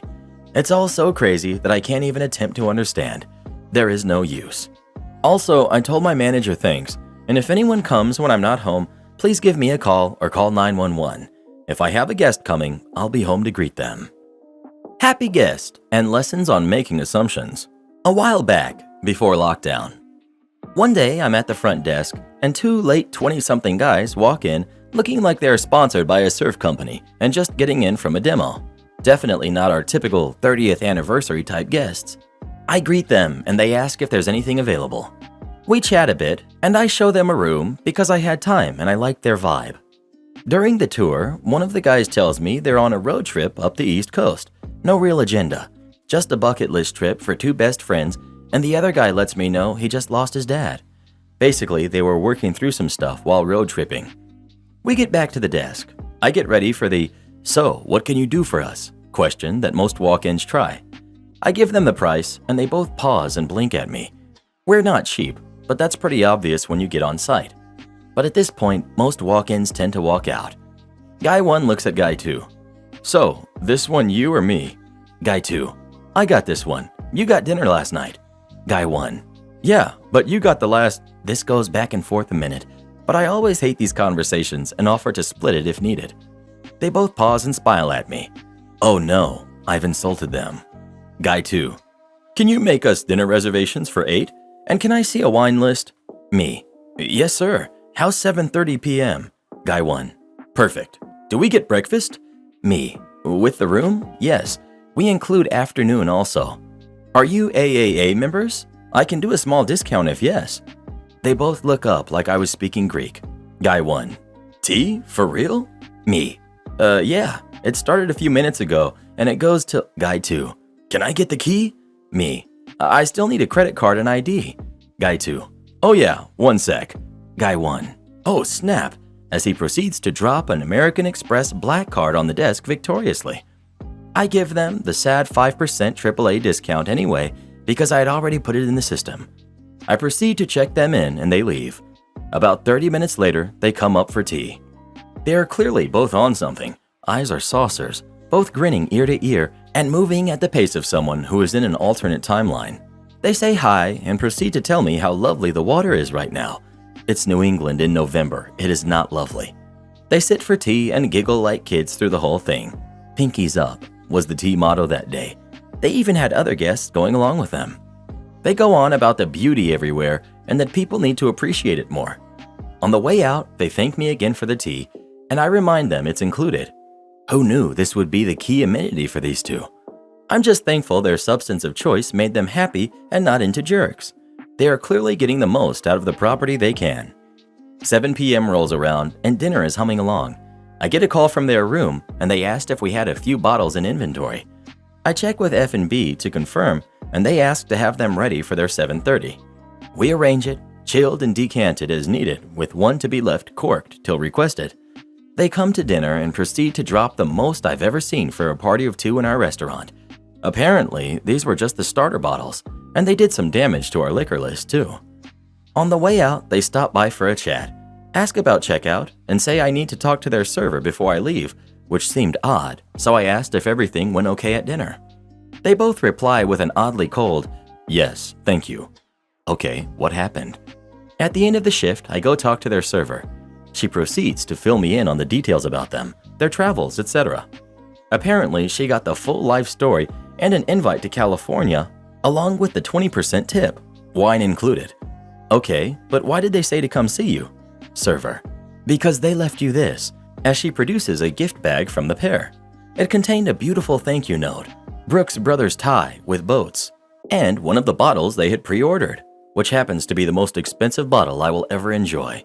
They departed before my shift the next day. They ended up taking care of everyone who helped them out and tried to personalize each gratuity they left. Housekeeper who mentioned her new baby got a tip equal to the room price and pack of diapers. Valet got money and some new designer sunglasses. One of them was actually sponsored because he forgot his. The wine is gone, the tie is torn, but I will remember these two forever and hope they are both still spreading joy and appreciating the beauty around them. Still have that thank you note. Am I the jerk for upstaging my grandma at our wedding? I'm 28, female. Maternal grandma is 71. This past weekend, she got married to her boyfriend of a couple years. This is her 5th wedding, which I mention not to judge, but because it's relevant later on. The last time she got married, I was a junior in high school and wore a cranberry strapless dress that my grandma purchased for me, very much in line with the cocktail dress code. I didn't try to do this, but in hindsight, I wore makeup that was way too much for a wedding. I just wore what I would normally do, toned down smoky eye, eyeliner, and a lip. One of the granddaughters of the husband she was marrying then pulled me aside and told me I did too much and that I should wipe the makeup off before photos. I was extremely embarrassed. The only other wedding I had ever been to was when I was 6, so at the time I had no idea of the etiquette and was mortified that I had broken it. I ended up wiping off the eyeliner, replacing the eyeshadow, and putting on a clear chapstick. For this wedding, my grandma reminded me that I should do a very toned-down look and not upstage her at this wedding. These days, I don't wear nearly as much makeup as I used to, so I went with my daily makeup routine. BB cream and a light concealer, a cream blush, some light mascara that was dark brown instead of black, and a sheer, glossy pink lipstick. I paired it with a navy blue dress that I tried my best to match my grandma's request that the dress code is between casual and cocktail. My grandma didn't say anything about how I looked during the wedding, nor did anyone else, so I assume I did a good job of making sure she was still in the spotlight. However, today she got some of the photos back from her friend who was taking them. She said that I was the standout in all of the photos, and it was very tacky of me to try to get all the attention on me when it was her wedding. I apologized and said I tried to be as toned down as possible while still looking presentable. She said the right move would have been to wear no makeup at all and wear a more conservative pantsuit. At the time that I got this call, I was with my paternal grandmother. They do not get along in the slightest. Paternal grandmother told maternal grandmother that it was unreasonable to expect me to dress frumpy to please her, and that she had 3 sets of wedding photos for weddings before I was even born that she could look back on to be the star of the show if she wanted.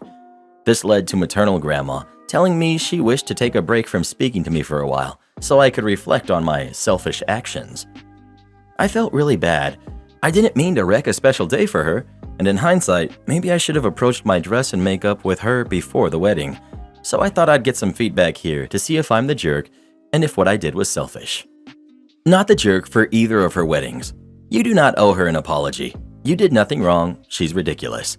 It's not dissimilar to people who tear others down to feel better about themselves. That's essentially what she wants to do to her friends. Direct them to be lesser so that she feels better about herself. Not on. Not the jerk. A woman in her 20s wearing no makeup and a burlap sack would upstage a 70-year-old. There is no way to avoid it. She can get over herself. Am I the jerk for telling someone with a service dog to please not sit in the compartment I booked? Some relevant information is that I'm 18, female, and I have an allergy to dogs. I also live in an area in which there are overnight train rides. I had to take one so I could see my friends and celebrate my 18th. I booked a compartment for the train ride so I would be comfortable. About an hour in, a young lady like myself came in with a service dog and opened the door to my compartment and came in. It wasn't locked because I had forgotten. I asked her what she was doing, and she replied with, There is more than enough space, and I need the extra space for my dog. I was a little annoyed, to be honest. I replied, I'm sorry, but I'm going to have to ask you to please leave and not stay. It's because I have a disability, isn't it? No, it isn't. It's because I'm allergic to dogs. Are you deadly allergic? At that point, it sounded menacing. No, but I would rather not be sick when I arrive. Besides, you should have paid for a compartment since you knew you would need one. She started yelling that I was being a jerk. One of the workers came past and asked what was going on. I provided proof that I booked the compartment and told her that I was allergic to dogs. The worker then asked the woman to leave and apologized to me on the train's behalf. I told her it wasn't her fault and it was all good after. Now, a lot of friends think I should have just let her and moved myself to a different part of the train since she needed the extra room for her dog. Now I'm asking you if I'm the jerk. Update. Please be patient with me. I've been trying to answer everyone, but I'm very backlogged as there is only one me. Some information that was either missed out on the original post and some theories. I did pay a lot extra. I think her service dog was actually a pet or emotional support animal and not properly trained. This was not her first time. She has done this a minimum of 1 time before me, as this incident was her second warning. None of my friends have any allergies. To see where to go from here, I was reading your comments and I have a game plan. First is that I have an appointment with my doctor tomorrow. Thank goodness they have a spot. And we'll be talking with my friends tomorrow too. Mostly to see if they apologize, but also to see if I can mend my relationship with one of them who has been my best friend for a really long time. Other than her, at this point, I will have no problem cutting them off. I see so many red flags I ignored before and now realize how terrible and a little toxic some of these people are. Thank you, Reddit, for helping me reflect on these incidents. I'm also going to contact the train company and put a formal complaint in. Not to get some form of compensation, although I wouldn't say no, but to make sure that this doesn't happen with someone who has an allergy much worse than me and could be lethal, but the woman just brushes her off. I will try to get back to everyone. If I give a really general reply, it means that I do appreciate the comment, and it helped also that you put that a lot better than I could have done. Not the jerk. You took reasonable accommodations for yourself. She didn't. You aren't being a jerk, you're being reasonable. An allergy doesn't have to be deadly to be a problem. OP. Thank you. I was genuinely concerned how I came off. My Karen mother-in-law installed a hidden camera in my bedroom. My husband, male 33, got into a car accident almost a month ago. He's been bedridden due to a back injury, and I've been his primary caregiver. The pressure has been too much from my mother-in-law. She keeps telling me to take care of him and be there for him constantly. She begged me to take time off work, and I did. Asked me to send her hourly updates about his condition the first 2 weeks. But when I didn't, she'd get mad and cause an issue. She visits every day, but doesn't do anything to help. Alternatively, she lists all the things I should or shouldn't do. The family keeps telling me she just worried sick for her son, so I should try to stay calm. Days ago, she called to berate me about not replacing the sheets quickly. I had no idea how she found out since my husband didn't call her. My sister-in-law called me to tell me that her mom installed a camera in the bedroom to see if I was taking proper care of her son. I was stunned. After searching the room, I found the camera. I called my mother-in-law and had a huge fight with her. She admitted it and said that she was just feeling concerned and wanted to make sure her son was being cared for, despite him calling her every day. I yelled at her, telling her that she's no longer allowed into my home after this. She lost it and went on a rant about how I'm stopping her from seeing her son and that not seeing him will literally make her sick herself. The family called me later to get me to back out of this decision, but I told them she breached my privacy and took advantage of the situation. She said I'm taking it too personally and that I can't blame a concerned mother for wanting to make sure her son is fine, especially since she listed things she thought I was doing wrong. I ended the conversation, but my husband is upset, telling me I'm being vindictive and that if his mom can't come, then he'll move there for her. We argued, then I went outside and he's been silent ever since. Am I the jerk? Not the jerk. Report it to the police. Let your husband go home to his mummy. Let his broke body self go live with his mama, and when he gets better, the locks should be changed. Mama's boys and crazy mama bears are horrible. Not the jerk. Let your husband move out then. That woman should be arrested. What kind of family is this? Get out of Dodge before you are entangled and have kids. Right? If he's threatening to move back to his mommy, just let him. Not the jerk. I have a feeling she never would have uninstalled it. Check the rest of your house and block anyone who doesn't respect your autonomy and privacy. Maybe change the Wi-Fi. Likely it's a Wi-Fi camera and it'll lose its connection if you change the password. Not the jerk. Let him move. Problem solved. Where's the conflict? The relationship is probably over, but have you not realized your husband knew about the camera? She installed it while he was in the room. Well, what would you do in this situation? If your mother-in-law installed a hidden camera in your bedroom, please let us know. Do they have money? Maybe you can sue. I know I'd give it a shot. Sister-in-law is using me as a free babysitter during our family vacation. My fiance and I were invited to go along on a trip to California for a week. I do not have my kids with me due to them being with their father and having wrestling tournaments that they cannot miss. Already spent hundreds on non-refundable tickets for them to participate. We drove here with his family, so I was already quite exhausted when getting to the resort after having listened to an 8-month-old scream practically the entire ride, 23 hours, but they insisted we go with them for the drive to swap off driving and sightseeing. We were crammed in this vehicle like sardines because on the floor was their family dogs, a 75-pound bull mastiff with her 2 puppies. So yes, dog crap was also present. They were quick to clean it up, but still, the car was putrid. When we get to the resort, I quickly noticed how I was seen as a built-in babysitter for my fiance's sister's 8-month-old daughter. Every time my future sister-in-law and her husband wanted to take a shower or swim or eat, or even if they just didn't feel like holding her, the kid was thrown in my lap basically, every single time. There are 5 other adults here, but they claimed that the kid only wanted me. I can't exactly argue it because at this point I had held the baby so much that she did put her arms out for me quite often, even in passing in the hallway. But it hit a point where I was getting tired. I was in the pool yesterday and my future sister-in-law gets in and within 5 minutes passes the baby off to me. I hand her back maybe 10 minutes later, claiming I needed to use the restroom and stay indoors.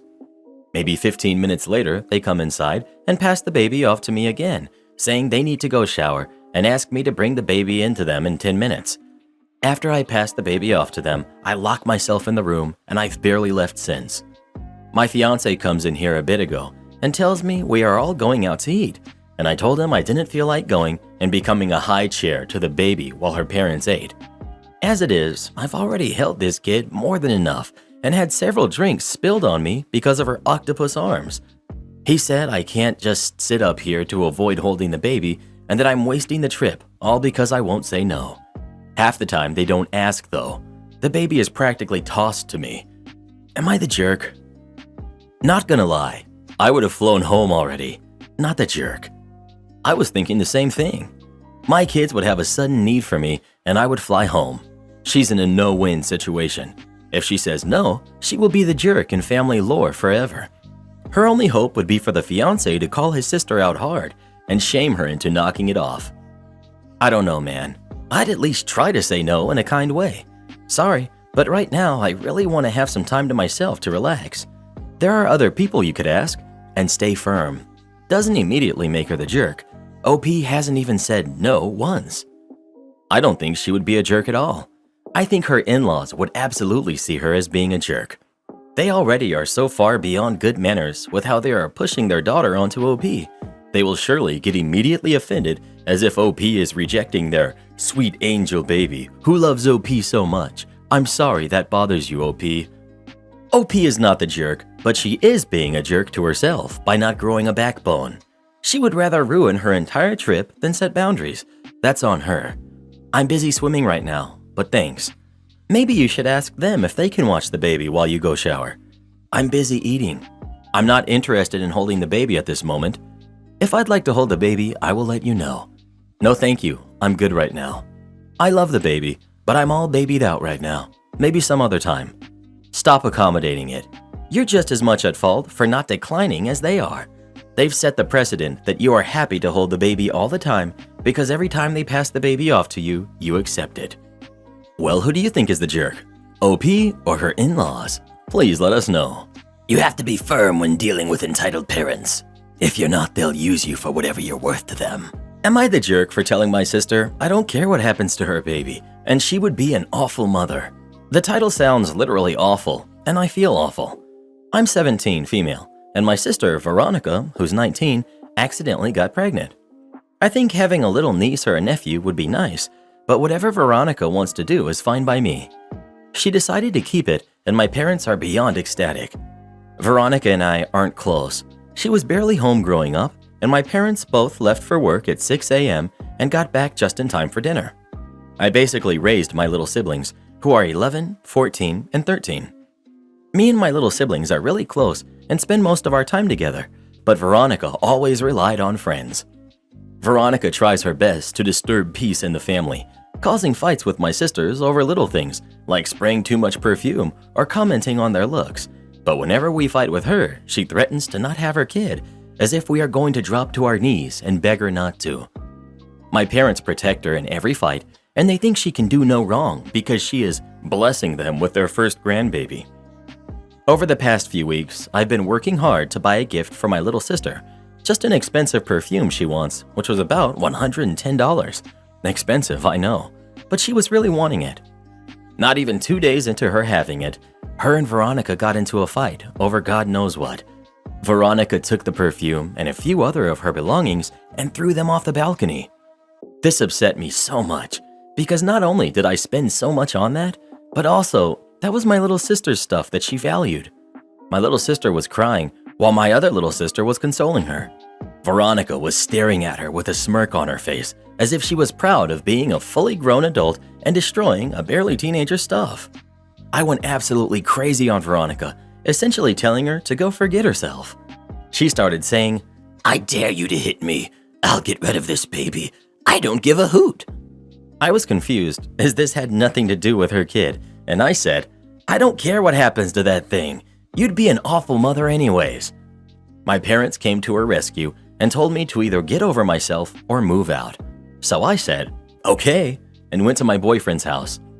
I've been getting calls and texts from my parents and Veronica telling me to come back and talk this out, also saying I'm an awful person for saying this to my poor sister. I feel bad, but my boyfriend is telling me that they're treating me like dirt, and he doesn't think I should go back there unless I really want to. So, am I the jerk? Not the jerk, but your parents are, along with Veronica. 1, for the parentification. 2, for prioritizing their unborn grandchild over the well-being of the actual kid that they're responsible for. I would not be surprised if they expect you to be heavily involved in childcare once this baby is born, since the mom hardly seems responsible. Totally agreed. Veronica doesn't seem like she would mature soon. They are definitely counting on OP to yet again raise another kid that's not her responsibility. That's when you hit her over the head with a call to the authorities and get the baby taken away. ETA, not the jerk since I forgot. And OP, you really should start documenting all these things she's doing, from the way she treats your other siblings to the threats that she makes to get her way and anything else I missed. Keep track of dates and times and whatnot, and get the other kids to do it too if they won't mind. I'm sorry your parents are such jerks too. From parentifying you and treating your older sister with such favoritism, you should get a part-time job if you can and make your parents actually, act like parents. It's not your job. Not the jerk. The only response to their text should be, "Has Veronica apologized to my little sister and replaced her belongings yet?" Your boyfriend is right, and you should stay miles away. If Veronica wants to cause property damage, she can deal with some harsh words in response. Not the jerk. She absolutely would be an awful mother. Your poor younger sister. Veronica is crazy, and your parents are acting completely useless as parents in this situation. Sounds like a fairy tale evil stepsister story to me. You're lying about something. No one acts like this in the real world. But down to the basics. Not the jerk, I think. You are responsible for your actions. So is your sister. She did not accidentally get pregnant. That's not a thing. She was either negligent, which is not accidental, or more likely got pregnant on purpose. The story is a biased version of reality, and I guarantee you no one else involved will give the same story. If you did something wrong, own up to it and apologize. If they did something wrong, cut toxic people out of your life and don't look back. Well, who do you think is the jerk? OP or Veronica? Please let us know. Veronica will be a trash mom. What a sick person. If she does have that baby, I hope it finds a good family. Ex-husband ghosts ex-wife, racks up a huge bill. He clearly didn't think things through. My compliance was malicious for the ex-husband. I'm working in the billing queue in a call center for one of the big 3 telcos, and a client calls in regarding a billing concern. This lady calls in, is puzzled by why she got charged a one-time fee of $49 for a wireless access point. It's Generation 1 equipment for wireless set-top boxes for optic TV. She's even more puzzled, why would she have that charge when she doesn't even have TV services from us? And I inform her she does. It started more or less a month ago. She's disputing that because optic TV isn't available in her area. Now I'm confused. She lives in a small town and there's no optic TV there. I do a little digging and find out that someone, ex-husband, was still on her account and got a 3-year contract to get a free TV for optic TV and internet. She begins to cry on the phone and tells me her now ex-husband had an affair with a younger woman, divorced her, milked her for as much as he could, and apparently still is milking her for more. He totally ghosted her, moved to Alberta, changed his email, phone number, blocked her on all social media, etc. In my mind, I'm like, what a jerk. And I'm like, well, I'm sorry, if you cancel the services, you're on the hook to pay for cancellation fees and so on. I can tell her though, I can remove his access to your account, and you can also add on a password, downgrade the internet and TV to the bare essentials, and I can attempt to redirect the TV gift from his address to yours. But there's no guarantee as it's already been processed. I can hear the light going off in her head. Wait, what? You have where he's living at now? Why yes, he's got TV and internet services, so there's a service address. She goes really quiet, says her lawyer and herself have been trying to track him down, but his family and friends are being tight-lipped about it. She asks if I'm allowed to give her that info. I smile and reply, this is your account.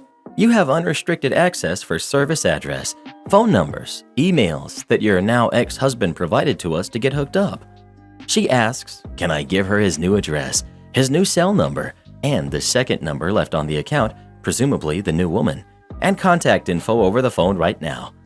I asked if she had a pen and paper handy. She was so ecstatic, and after giving her all the details from her account regarding the second service address, downgrade everything, and he was a hockey fan, and there was a game playing right now with his team. So I wish I could have been a fly on the wall when the game cuts out and he calls in to find out what's going on and discovers he's been removed and there's an account pin and he's been discovered by his ex-wife and her lawyer. I canceled my brat daughter's birthday. I know how the title sounds, but hear me out. I, 40 female, have 2 daughters. One recently turned 16 and one is 11.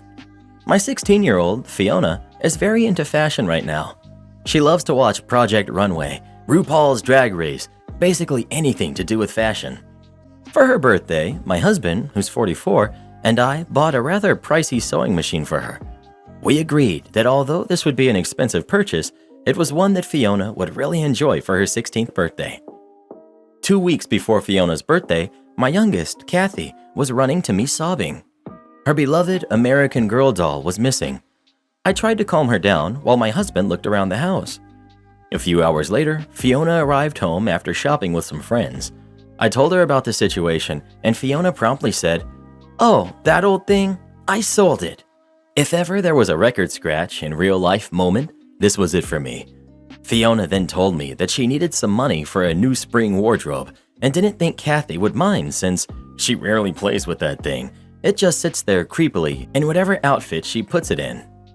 Kathy was in the room and burst into tears once more. My husband swiftly removes her from the room while I stare down my oldest.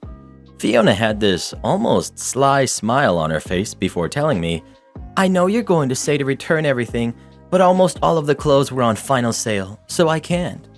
I told her she was grounded before sending her to her room. I then sprung into action on getting Kathy her doll back. Took some time, but I was able to not only cancel the FedEx delivery, but the eBay seller understood the situation and accepted a refund. Now, the problem with Fiona. I checked the receipts of the various stores, and sure enough, my daughter bought almost everything on final sale. My husband and I were out around $700. My husband and I returned the sewing machine to help cover our financial loss. As for Fiona's birthday, we could still have dinner at his parents' house with the cousins and whatnot, but no gifts. A few days before, my husband and I sat Fiona down and explained that due to her theft, she would no longer be getting the sewing machine for her birthday. She wouldn't be receiving any other gifts either. She did not take it well. A few days later, I started receiving messages from more distant relatives and some of Fiona's friends. Apparently, I'm a complete jerk for canceling my daughter's birthday and telling other people that she couldn't receive gifts. Fiona posted this story all over social media. I know that my daughter is hurting, but these are the consequences of her actions. Still, part of me wonders whether or not I went too far by barring everyone from giving her gifts. Am I the jerk? Not the jerk. But why are you not more concerned about this behavior aside from the money? Either this is out of character for Fiona, in which case you need to worry about what changed, or this is in character for Fiona, and you need to worry about having raised a terribly, almost absurdly entitled teen.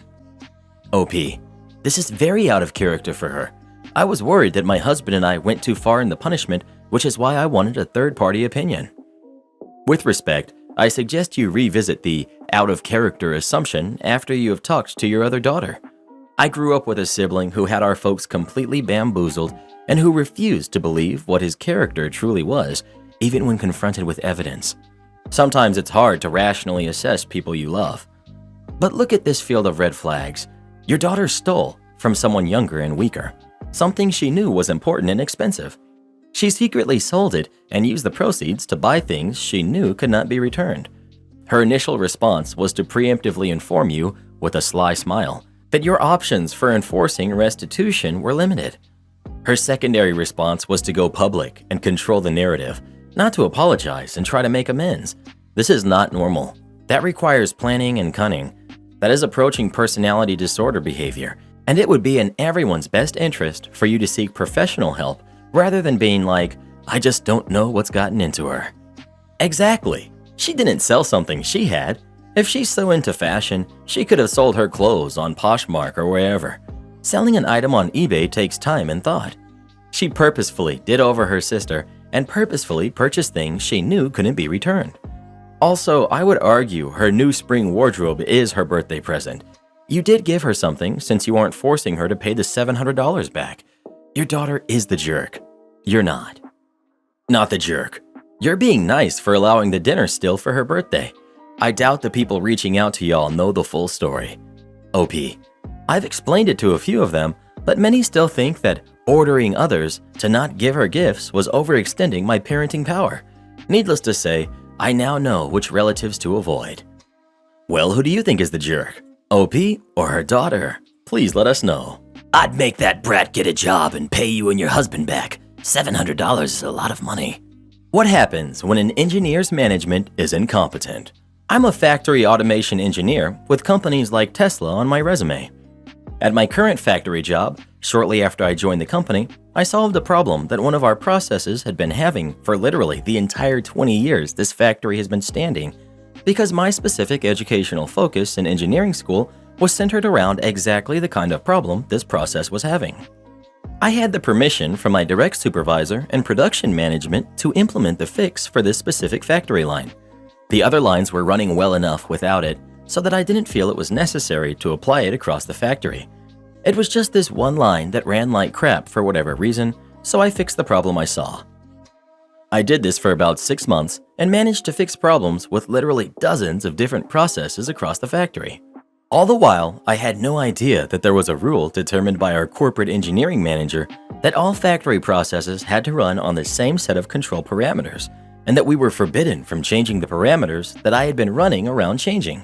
I didn't know this was a rule, and I never thought to consider that it might be a rule, because it's an absolutely stupid rule, because process controls are supposed to be tuned individually to the equipment they're controlling. Every piece of industrial hardware is slightly different, even when the equipment is ostensibly identical. Without getting too technical, things like electric motors have subtle variations in the windings that make them respond differently to current flowing through them. Heating units have slightly different thermal mass and other properties that make them heat up a little faster or slower. The automated controls for those processes have to use slightly different control parameters to account for these subtle differences in equipment. But apparently, this manager read about corporate standardization in a book somewhere and decided that every line across all of our factories needed to run the same controller constants. He had spent years in his own factory forcing his technicians to find a single set of parameters that worked across all lines. Apparently, he managed to find a set of parameters that didn't cause the equipment to catch fire. So in his infinite wisdom, he had spent the last 5 or 6 years shoving that mandate to all of his technicians and subordinate engineers, so that he could report to his bosses that he had been putting the hammer down, standardizing our processes. So in his eyes, I was messing up the whole factory by tuning these controller constants to match the hardware they were running on. After trying to explain that's not how any of this works, and getting about as far as that old lady in the commercial, I acquiesced to the manager's very explicit and stern demands to put everything back exactly the way it was supposed to be. I barely managed to avoid being fired on the spot by apologizing profusely for my mistake, because I didn't realize that there was a standard in place. So when scrap and quality rejects at our factory doubled in a single week, and we lost about 70 hours of uptime because of jammed up processes at a cost of about $10,000 an hour and lost productivity, there was suddenly a big meeting demanded by corporate to come yell at us for costing the company about $2 million in 1 week because of all the increased scrap and downtime. At that meeting, I explained exactly the changes that I had been making to the processes over the course of the previous 6 months. I had charts from our historian for every single process before I made my original changes, after I made the changes, and after I was compelled under the threat of losing my job to revert all the changes I made back to the original parameters. I got the opportunity to explain to that engineering manager's boss that homogenizing code and standardizing processes is a good idea on the whole, but that there are specific equipment parameters that need to be tuned individually for each process they're running on, and that those parameters often need to be retuned if something about the process changes in a way that affects the performance of that process, such as changes in materials or natural wear and tear on components. And I explained that while one factory was able to find a set of parameters that worked across all their lines without causing catastrophic failures, most of those lines were actually performing quite sluggishly, and I demonstrated using our own plant's data how similarly performing lines at our factory before my changes dramatically improved yield and uptime when the processes were tuned individually. The corporate engineering manager got fired, and I got 40% of my annual salary as a bonus this year, along with everyone at my plant getting maxed out bonuses because of how well the plant performed this year.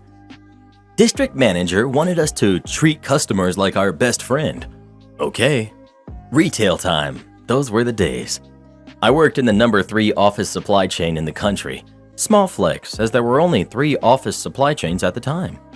Well, I had one of those district managers that went to district manager school and did all the district manager things, You know, sending emails with random words in bold, different fonts, colors.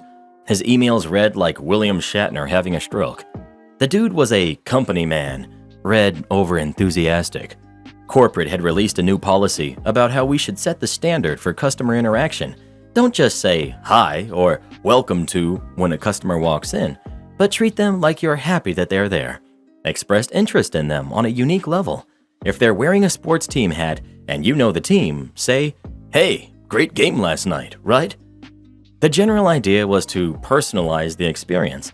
Don't just sound like an NPC in a video game saying the same lines again and again to everyone. Well, Mr. District Manager Guy, living close to our store, popped in the day of the store meeting where this was all announced and decided to encourage us and lead by example. That's actually pretty cool of a district manager to do. But he also had a history of throwing tantrums, and we were like the bad news bears of the district, so it was more treating us like little kids. It felt more condescending than anything. Mr. District Manager interpreted the new policy to be talk to the customer like they are your best friend. We role-played, and he would berate employee after employee to get it right. Role-playing in retail is always awkward, and this isn't a theater troupe. They aren't trained actors. The majority of the staff is first-time job high school kids and part-time college kids. I was the latter. Our performances were not Hollywood. He wanted Hollywood. And me?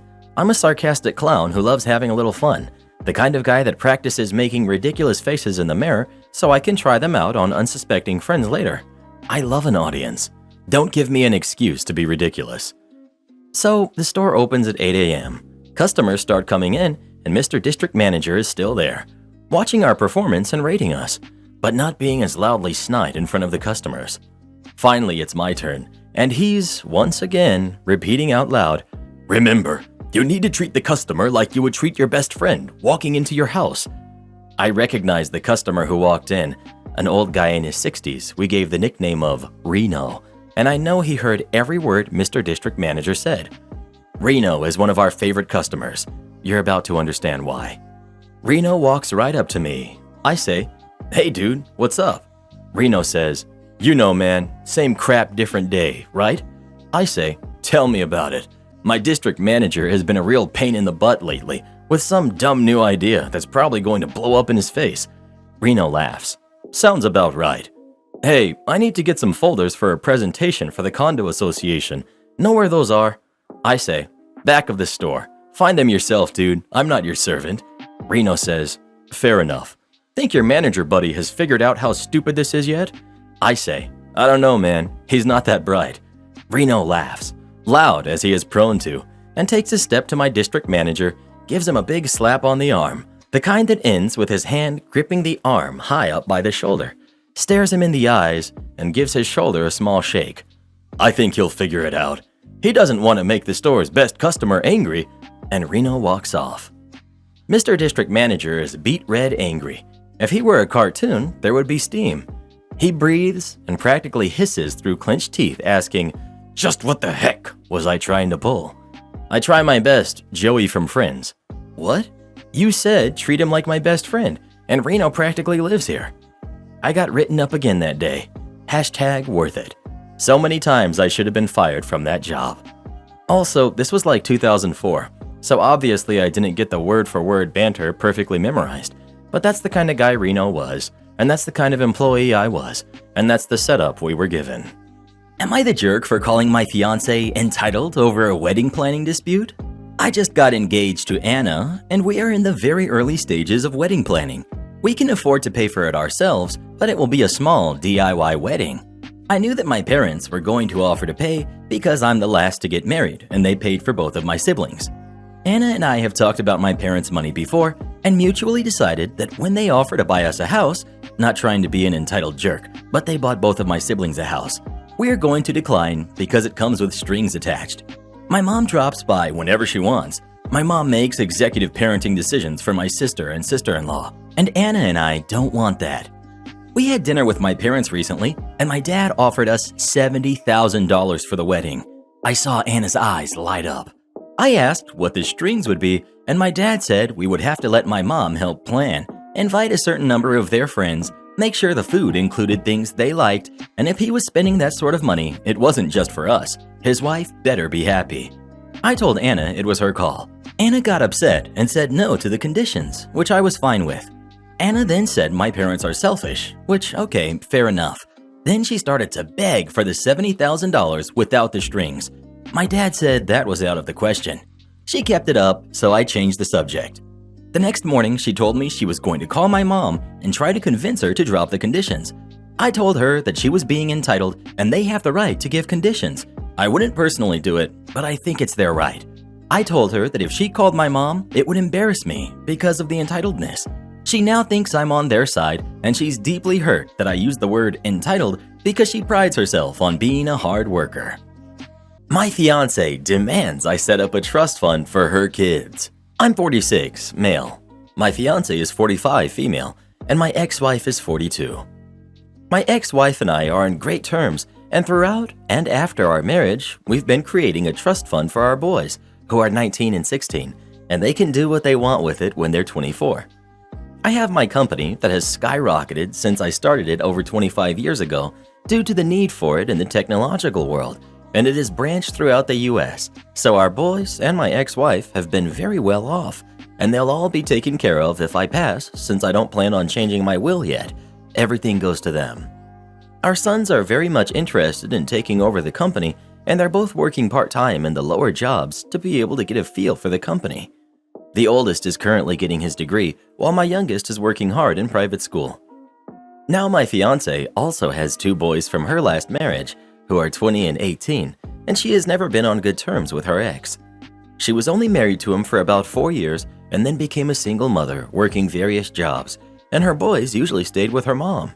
We got engaged about 3 years ago, and lockdown came and pushed the wedding back. Well, her oldest has been having some disagreements with the law and dropped out of community college and is currently working part-time at a store. And her youngest has been really struggling with school since lockdown and seems to be on something. My oldest son has recently been staying at our guest house for the last 3 days and has been telling great stories of his uni and how much he enjoys his classes and experience, and he can't wait to start working side by side with me. After he went to bed for the night, my fiance pulled me aside and asked if I could create a fund for her boys like I have for mine. I told her no, that I posted bail for her oldest, and he doesn't even seem to have a plan for his life. And her youngest said he was never going to college because he hates school and he's going to be a Marine.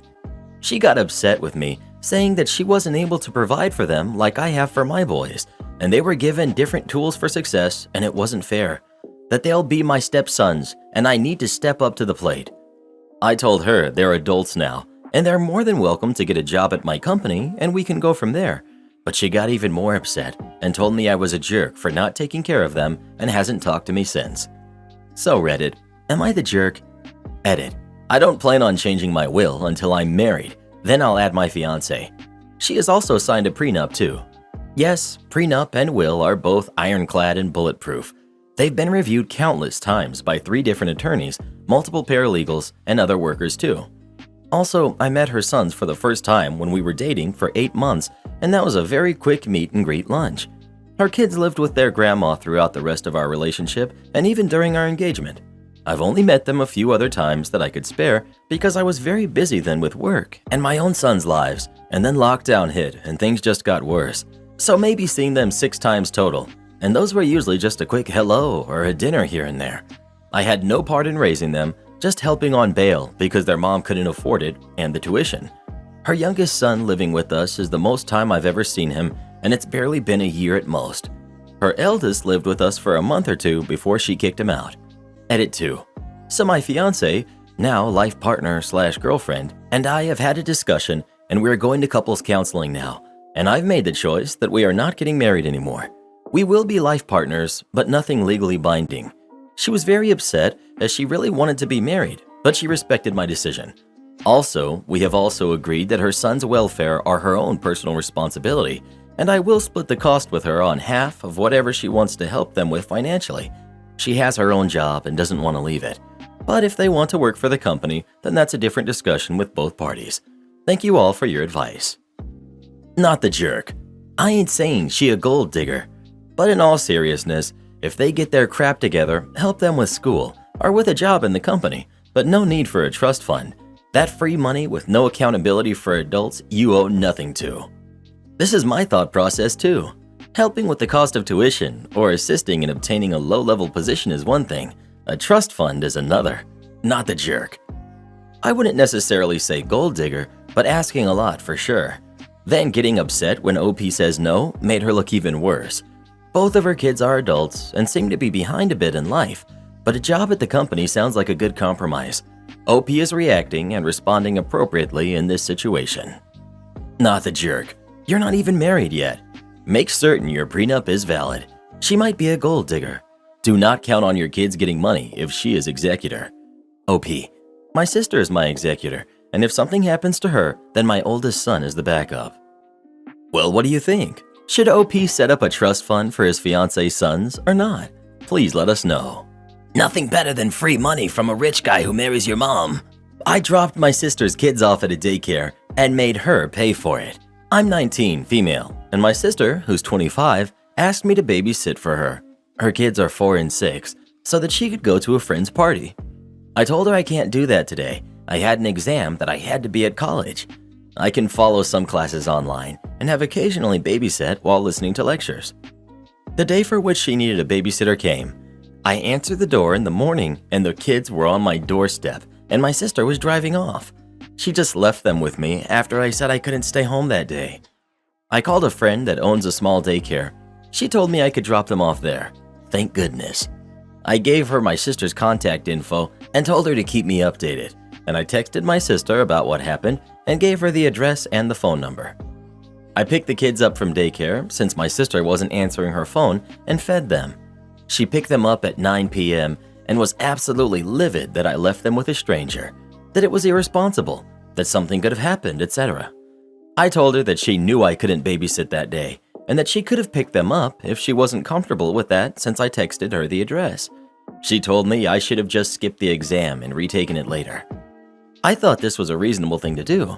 When someone leaves kids on your doorstep without warning and you can't take care of them, but my parents are on her side. My mom told me my sister already has so much on her plate and that I should help out when I can. I guess babysitting at least one day a week for free isn't good enough. Am I the jerk? Edit. She and her friends went to an escape room or something. It wasn't a regular party. My parents weren't home that day to babysit, and you can retake exams here, but it's a hassle, and it means that if I fail, I can't retake it, just to clear some things up. I'm sorry if this post seemed obvious. Having both my sister and both my parents say that I was in the wrong made me doubt myself. Not the jerk. You should text her. Do not leave your kids on my doorstep unless you've made prior arrangements with me and I have agreed to watch them. The arrangements and consent need to be in writing via text. If you do this again, I will call the authorities instead of a daycare and I will show them that I have made all of this clear to you. I love my nibblings very much, but they are your responsibility. I am not your co-parent. This. Forget your sister and mother for making you feel like her choices are your responsibility whatsoever, not the jerk. Yes, next time drop the kids off at your mother's. If she thinks your sister's actions were fair, she shouldn't have a problem when you do it to her. Their mom went to a party. Bring the kids back to their mom at the party. Hand them to her and drive off. The nerve of that lady. How did she even know OP was still home to take the kids? Tell your mother that a party is not a responsibility. Tests, good grades, work, all responsibilities. She knew what she did was wrong. Your sister is lucky. When someone leaves kids on your doorstep without warning after you've explicitly said you couldn't take care of them, you might otherwise call the police or authorities. Tell her this is your other option and you'll do that next time. Oh, and stop watching her kids for her until or unless she learns to respect you.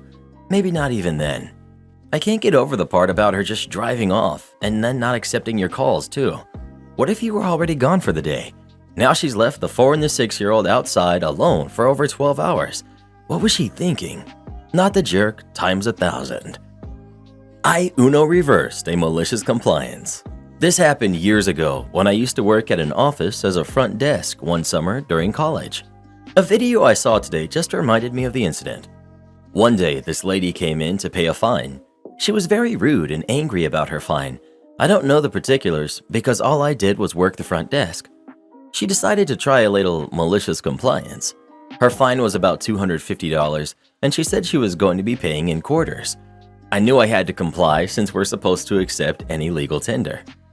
I took the bags from her, but realized that she had unrolled every single roll of quarters. She said that since we want to waste her time with a stupid fine, she will also waste our time. I tried to explain and beg her not to do this to me, since I had nothing to do with her fine. She didn't care and said that we're all evil. She smirked and said, "One band, one sound." I realized that there was no reasoning with her. I was furious, but I began counting one by one. We were interrupted by multiple phone calls and customers, so I had to restart a few times. She started to realize how long this would really take. She tried to stack the quarters to help me count faster, but I told her that it was my job, that I couldn't just take her word for it that the stacks were correct, so I had to do it one by one like she asked for. 2 others came, paid, and left while she was still standing there. She started getting mad, saying that I was wasting her time on purpose.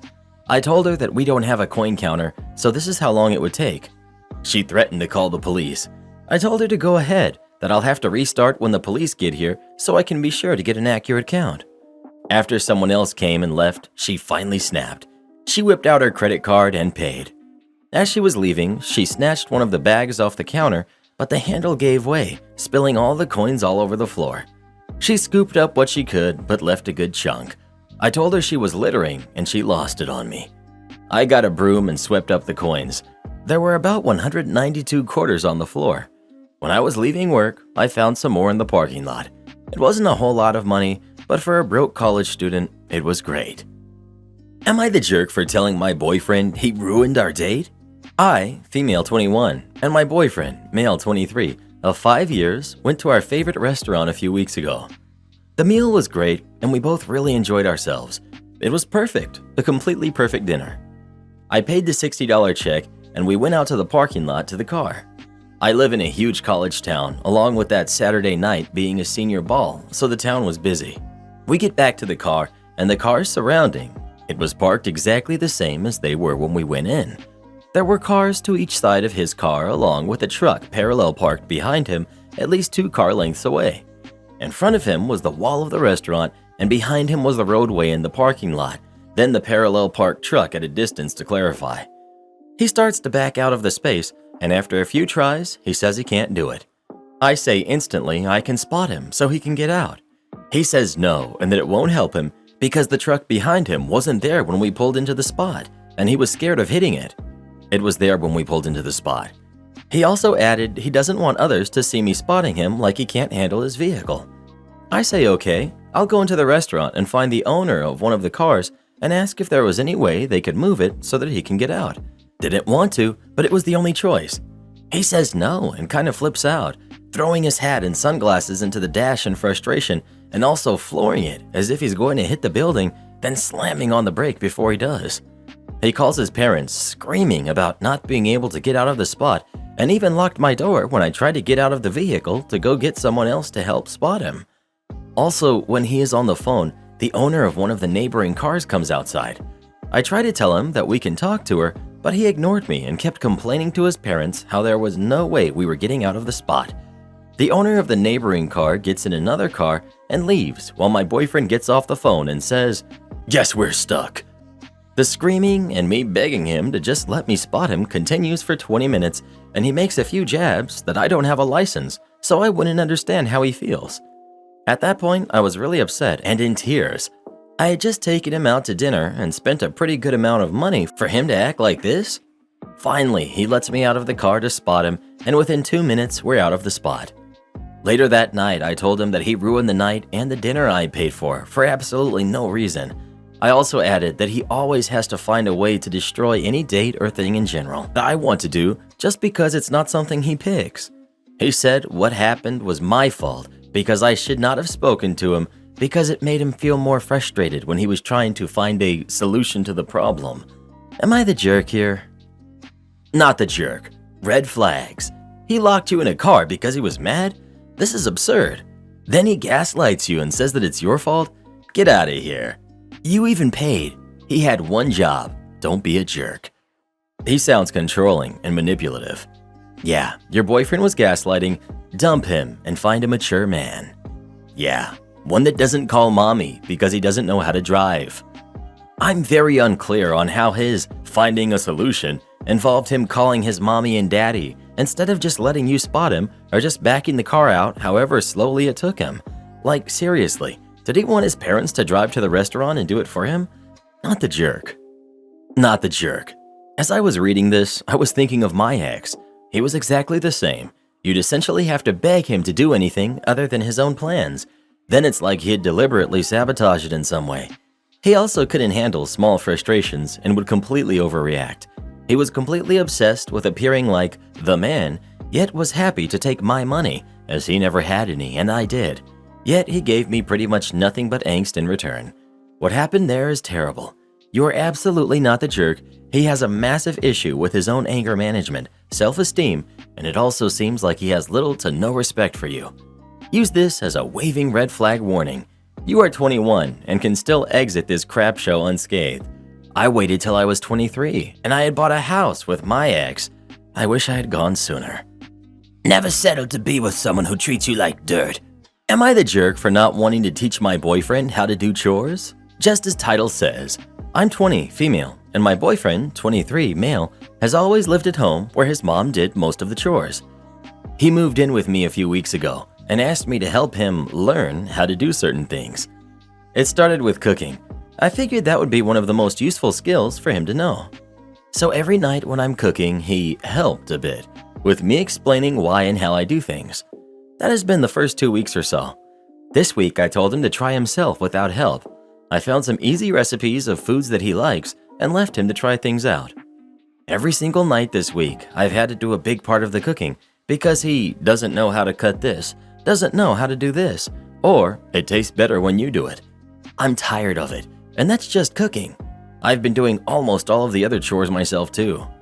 So I told him I'm done, that he'll do his own laundry, cook every other day, and do the dishes on the days he doesn't cook, that he can ask certain things, but only if he can't find the answer himself, and I won't show him or do it for him. He got upset because relationships are about helping each other, but I feel like he doesn't want to learn and just pushes things off onto me. I've shown him how to make French toast twice, but he still claims he doesn't know how to do it. I even wrote down the recipe. I just want him to put in some effort instead of expecting me to do it all. I've talked this over with my mom, and she said I should be grateful he's even asking to learn. My boyfriend thinks I don't want to help him with anything. I think he's a grown man and shouldn't need his hand held the entire way, especially with simple stuff. Am I the jerk? Edited. It's not just cooking, it's also things like vacuuming and doing dishes, which is why I don't think it's a lack of confidence or not knowing how to do things. He's seen me vacuum. I've explained how to. He still wants me to show him. Not the jerk. This is weaponized incompetence. OP. Oh, I didn't know there was a term for it. I guess I have some reading to do now. Send him back to his mommy. He's an underbaked cookie. I don't think more time with mommy will help. Quite the opposite, in fact. He needs to live on his own for a while first, without taking laundry to mommy's every week. Right now, that's not OP's problem. She just needs to get him out of her house. Well, who do you think is the jerk? OP or her boyfriend? Please let us know. This dude doesn't know how to vacuum? Where did you find him? Am I the jerk for telling my sister to stop whispering to her boyfriend during a family movie night? My little sister, who's 20, has been dating this guy, who's 22, for a little over a year now. He became completely blind at the age of 16 after an accident. He's pretty well adjusted to his new way of living by now. Yesterday night, we had a family get-together at our parents' house, had dinner, played some board games, chatted, things like that. Watching a movie was also on the checklist. We play the movie. Immediately after it started, my sister started describing things to her boyfriend, how the people and environment looked, etc. It annoyed me, 26 female, because even though they were whispering, I could still hear them, and it disturbed my immersion. I kept quiet for a while, but I ended up telling them to please be quiet, because other people like quietness during a movie. They shut up, but after the movie ended, my sister pulled me aside and started calling me names, telling me how that was super rude, that she never thought I'd act like that, etc. I told her that I am in no way inappropriate, but it's annoying to hear constant noise during a movie and this would apply to everyone. She said she won't talk to me anymore unless I apologize to her and her boyfriend. I would, but I don't understand what I did wrong. I believe that when you're hanging out with others, you should be courteous and fit in with the people there. You're the jerk. How else was he supposed to know what was happening in the movie? Your comments for sure probably embarrassed and hurt him, even if he has grown accustomed to living without sight. I'm sure he's aware it can be frustrating to others, and he's probably more frustrated than anyone else. But him being included is more important than your immersion. It's just a movie. What I'm wondering is, why would they choose activities not suited for blind people if they knew a blind person would attend? Definitely, you're the jerk. I agree with you partially. OP is definitely the jerk. But having a movie night with a blind person there isn't necessarily a bad thing. Plenty of blind people love watching movies. I have many blind family members, including both of my parents, and loads of them enjoy films and TV. I've been to movie night events that have been organized by and for blind people. Many tend to avoid certain film genres. For example, a lot of action movies where the majority of what's going on is visual, or films in foreign languages without dubbing, can be really difficult or impossible to follow. Audio-described movies are available too, increasingly so on Netflix and stuff, which is fantastic. It's an audio track that runs alongside the movie and basically does what OP's sister was doing. And the quiet moments between dialogue, it will give a description of what the character looks like, how they're moving, facial expressions, what's happening in the background, what the scene looks like, etc. When we hang out, one of my blind friends will run the movie on his phone with audio description turned on and listen to that with one headphone in. We make sure that the film we put on is one he can follow, even if audio description isn't available. Am I the jerk for posting a video of kids stealing from my garage to a neighborhood app?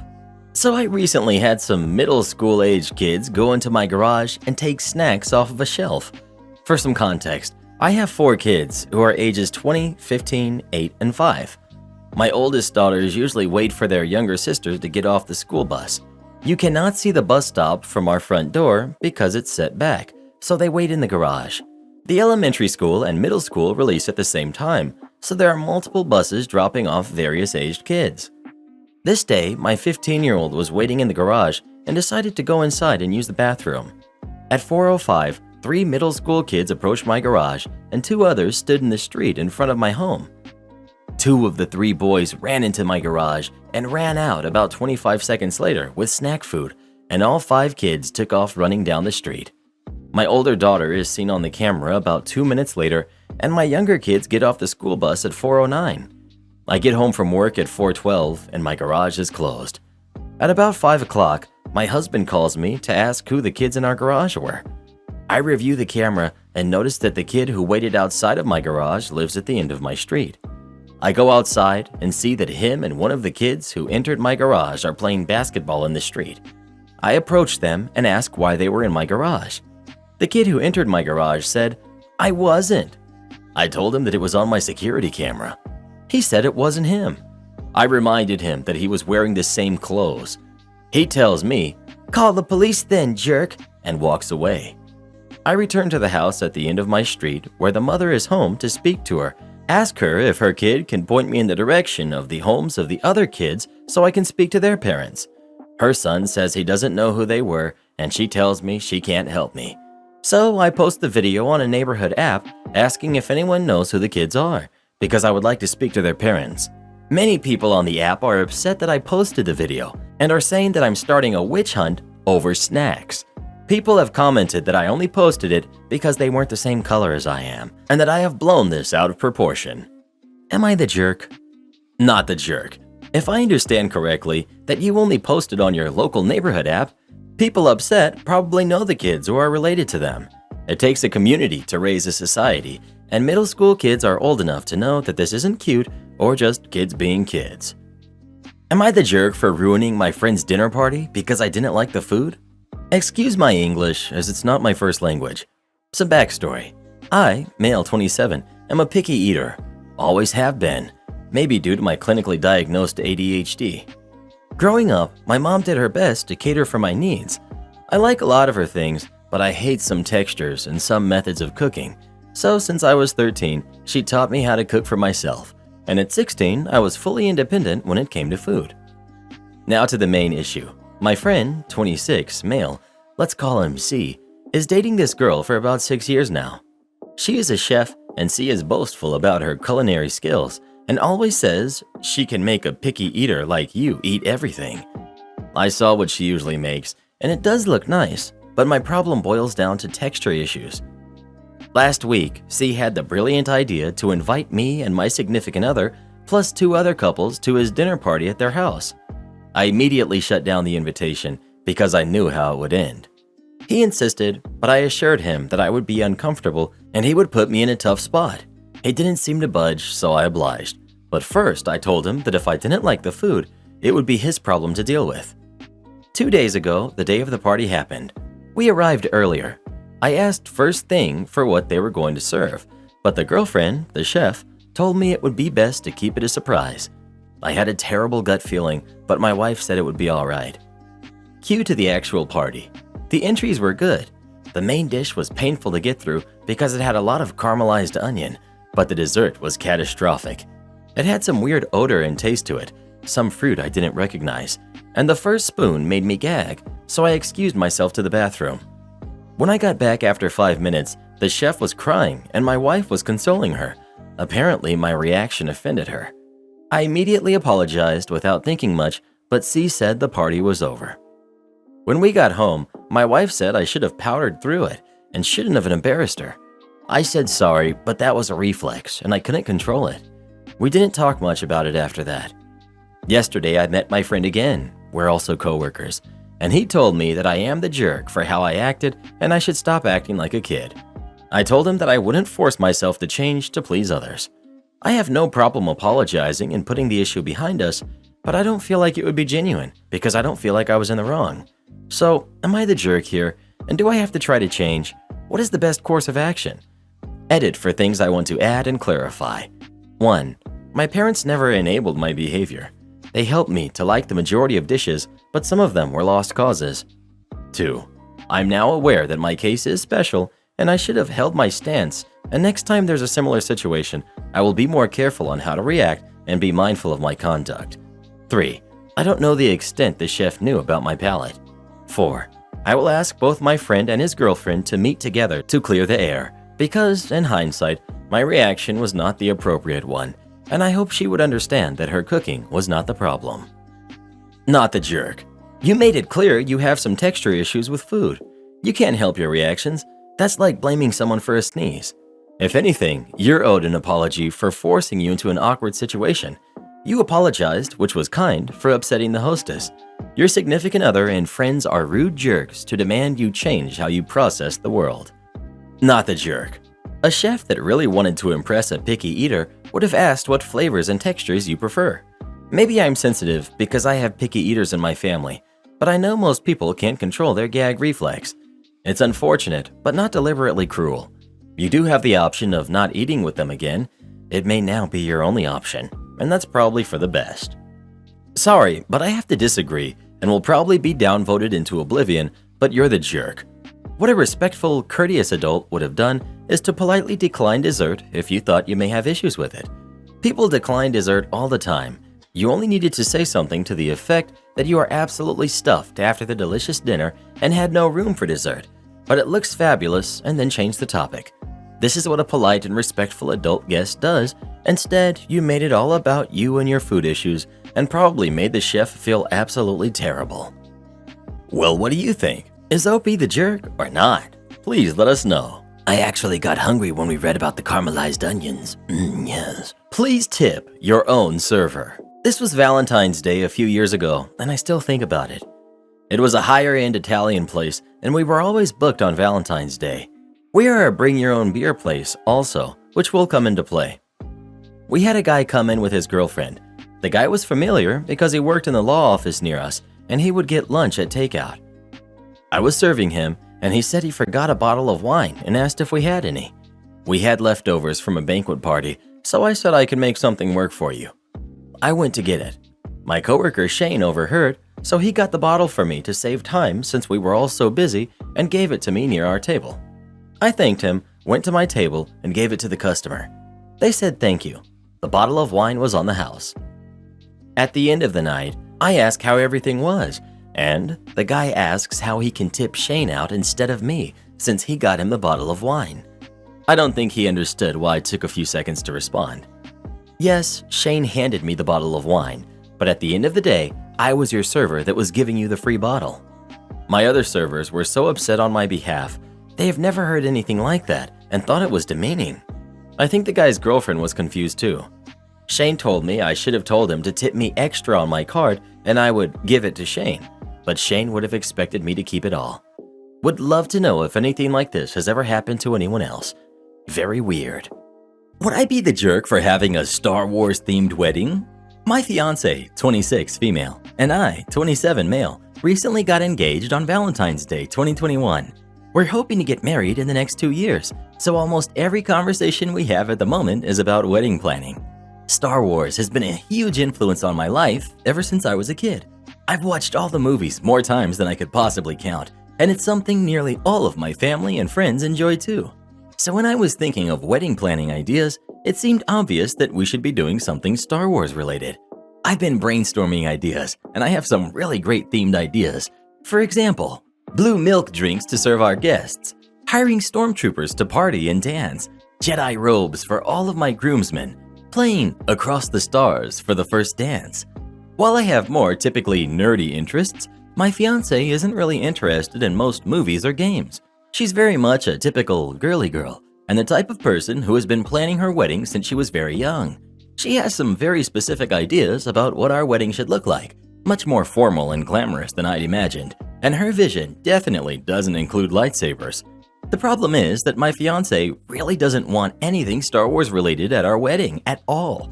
All of my suggestions so far have been shot down without further discussion. One solution I suggested was that we could plan half the wedding, like she handles the ceremony and I plan the reception. That way we could both have what we want. However, my fiance says that plan would make me the jerk because even having a Star Wars themed reception would be an embarrassment in front of everyone we know. From my perspective, this is my wedding too, and I should get to decide at least half of the day. While money isn't much of an issue, we share finances, so I'm paying enough to get a say too. Am I the jerk for wanting a Star Wars themed wedding, even though my fiance really doesn't? Karen tries to force me to make my son wear a helmet, even though he's old enough to make that decision himself. I'm 42, male, and my son, who's 15, is a good kid and he loves to skateboard. He's actually pretty talented and is even sponsored by the local skate shop. He skated since he was 7. Until he was 13 or so, I always made him wear a helmet. He started resisting wearing a helmet around then, and while I would prefer that he does wear one, I know I can't control every aspect of his life. By that point, his body had learned how to fall correctly when he messed up on a trick. I used to skate back in the day. If you skateboard, you know what I mean. So I made a compromise with him. If he's just out street skating with his friends, he doesn't need to wear one. But if he's at a park that requires it, or is skating at a bowl or a half pipe, or if he's otherwise attempting something dangerous for the first time, then he needs to wear one. He readily agreed and has been good about wearing a helmet in those circumstances. Anyway, a couple weeks ago, my wife, who's 41, was running an errand the other day, and she saw our son out skateboarding, doing tricks down a small 5-stair set, and he wasn't wearing a helmet. She flipped out, pulled over, yelled at him in front of his friends, and made him come home. Now, it's not that my wife didn't know about my helmet rules, but in her view, what he was doing qualified as dangerous. He can ollie down stair sets almost 3 times that size. She's never really loved that he's been into skateboarding. She always wanted him to do team sports, and as such, I don't think she fully appreciates how good he is for his age, nor does she understand that he knows what his limits are and what he's doing. She's now insisting that he wear a helmet at all times, much to my son's chagrin. I pointed out to her, privately, that this is ridiculous. He's at an age where he can make this choice himself, and on top of that, our daughter, who's 14, who does cheer and gymnastics and doesn't have to wear a helmet, despite head injuries being fairly common in those sports. To make my point, I got one of those cheerleader helmets and declared that she now needs to wear a helmet too, since her brother has to. Our daughter is kind of a weirdo, and to her credit, thinks this is all pretty funny, and said something like, "I will be known as the Helmet Queen," and started wearing it at practice. My wife is now freaking out because she doesn't want our daughter to stick out at games or competitions and make people think that she's special. Yes, seriously, she said that. My wife is saying I'm both undermining her and encouraging our son to do dangerous things, and that our daughter is going to get bullied for wearing a helmet. So, am I the jerk? You're the jerk. You're too concerned with being the cool parent. Everyone wears helmets, even Olympic athletes. Aside from safety, he could lose his sponsorship. Nobody wants their brand tied to a gross negligence and poor role models. Even Tony Hawk wears one. Yeah, I was going to say that. Every video I remember seeing of Tony Hawk, he has a helmet on. He doesn't always have pads on, but he always wears a helmet. I think OP needs to make a distinction of when protection is needed. If he's just cruising around and using it as transportation, he's probably fine. If he's jumping down flights of stairs, he probably needs a helmet. Not necessarily from his own skill level, but from possible interference from the outside world, errant cyclists, or oblivious people walking around. You said your daughter is kind of a weirdo, and to her credit, thinks it's all pretty funny. Actually, your daughter sounds like the only sensible one among the four of you. She's comfortable enough with herself to know wearing a safety device isn't going to affect her socially in the long run and knows how to embrace change. Frankly, I'm surprised at how level-headed she is when the three of y'all seem to be equally stubborn. While your son needs a crash course in why his safety comes before his looks, and your wife needs to chill out about worrying that your daughter is going to look different, you are by far the biggest jerk of the group for your blatant disregard for your son's physical safety and dragging your daughter into your argument with your wife. You're the jerk. Also, your daughter is hilarious. You're the jerk. I'm a nurse, and the one time I wasn't home to make him wear a helmet, he crashed his skateboard and was injured. Head injuries can be serious and are preventable with a helmet. Again, you're the jerk. Well, who do you think is the jerk? OP or his wife? Please let us know. Public service announcement. Always wear a helmet. Parents told me that spending long amounts of time with any of their adult kids is bad for their marriage. I, 26, male, was recently told by my parents, who are in their late 50s, that I wouldn't be able to live with them for more than a night, even if I lost my job, because it's bad for their marriage. My sister, who's 29, has a chronic illness that forces her to visit my parents for about 1 week at a time to see a specialist in our home city. My parents told me that even my sister spending a week with them is bad for their marriage, and they have to put an end to it. This whole conversation started because there might be a lapse in my lease, and I might not have a place to live for a few weeks in June. I own a travel trailer, so they said I could live in that at a campground before my new lease starts. I was shocked that even if push came to shove, I wouldn't be able to land at their place for a short while. 2 years ago, when lockdown hit, my girlfriend, 24 female, and I were displaced. We crashed at a friend's place for 2 months because my parents, who literally own 2 houses, wouldn't allow us to stay at either. My mom told me then, "We would always let you stay with us, but we just can't house your partner as well. She's a taker." Okay, whatever. My mom was newly sober, so I didn't think much of it. Well, 2 years later, here we are, and I am in fact not allowed to stay with them. I quoted my mom back to her. She called me manipulative. My dad shouted at me, and they both told me, "A lot has changed in the last 2 years. We are doing a lot better, and living with you is bad for our marriage. We can't live with you at all anymore unless you become very sick or are in severe debt." Well, guess they're going straight to the nursing home if they live long enough. More context. My mom drinks too much, and she's been sober for 2.5 years. My parents have seen the same therapist since, which seems fishy. Mother went from aggressively pushing meds on the whole family for years to staunchly hating all meds. End rant. Crap like this makes me so grateful for the family I'm building with my girlfriend. No plans on having kids though. Well, in their old age, you can tell them they can't live with you because it would be bad for your marriage. Just make sure you remind them why they are getting the cheapest old folks home available in the worst area of your city. I can relate to this and it really hurts. My parents are divorced and I moved out of state several years ago. After about 1.5 years of not getting to see either of them, I planned a trip to visit my mom and contact my dad and asked if he'd be up for a visit one of the weekends I was in town. He said yes, and he picked me up from my mom's. I had flown in, so no car. I thought we had a good weekend together, but after I left, he sent me an email saying he had the worst weekend ever and how I made him so uncomfortable by doing rude things. His examples were that I asked for his Wi-Fi password and that I offered to drive his car to pick up takeout we had ordered. In his mind, I was trying to hack his internet, and steal his car. I literally have no idea where this came from. In the email, he said that he likes his privacy and that I'm not welcome in his home overnight. He went on to say that he's looking forward to the day my youngest sibling turns 18, so he will never have to have any of his 5 kids stay in his home again. I was shocked, sad, uncomfortable, you name it. About a year later, I called him to let him know that I was pregnant and he was going to be a grandpa. He acted happy and then completely ghosted me. It's been 2 years since I heard from him. I have no idea what happened, but he also had an unhealthy and overstepping relationship with his counselor. I think that played a part. My entitled mother tries stealing my inheritance. She ends up in major debt. I'm 22, male. I have a mother who's 54 and used to have a father, 57, and I also used to have a sister, 29, but both my father and sister sadly passed in an accident a few months ago. I was out of town, so I didn't know until my mom called me. I was horrified and immediately took a train to see her. It was mostly just both of us crying and grieving, but a week after that and a day before the funeral, we went to go see my dad's lawyer and discuss the will. It turns out the assets were all split 50-50 with my sister, but I ended up with more of the money because my dad gave the house to her.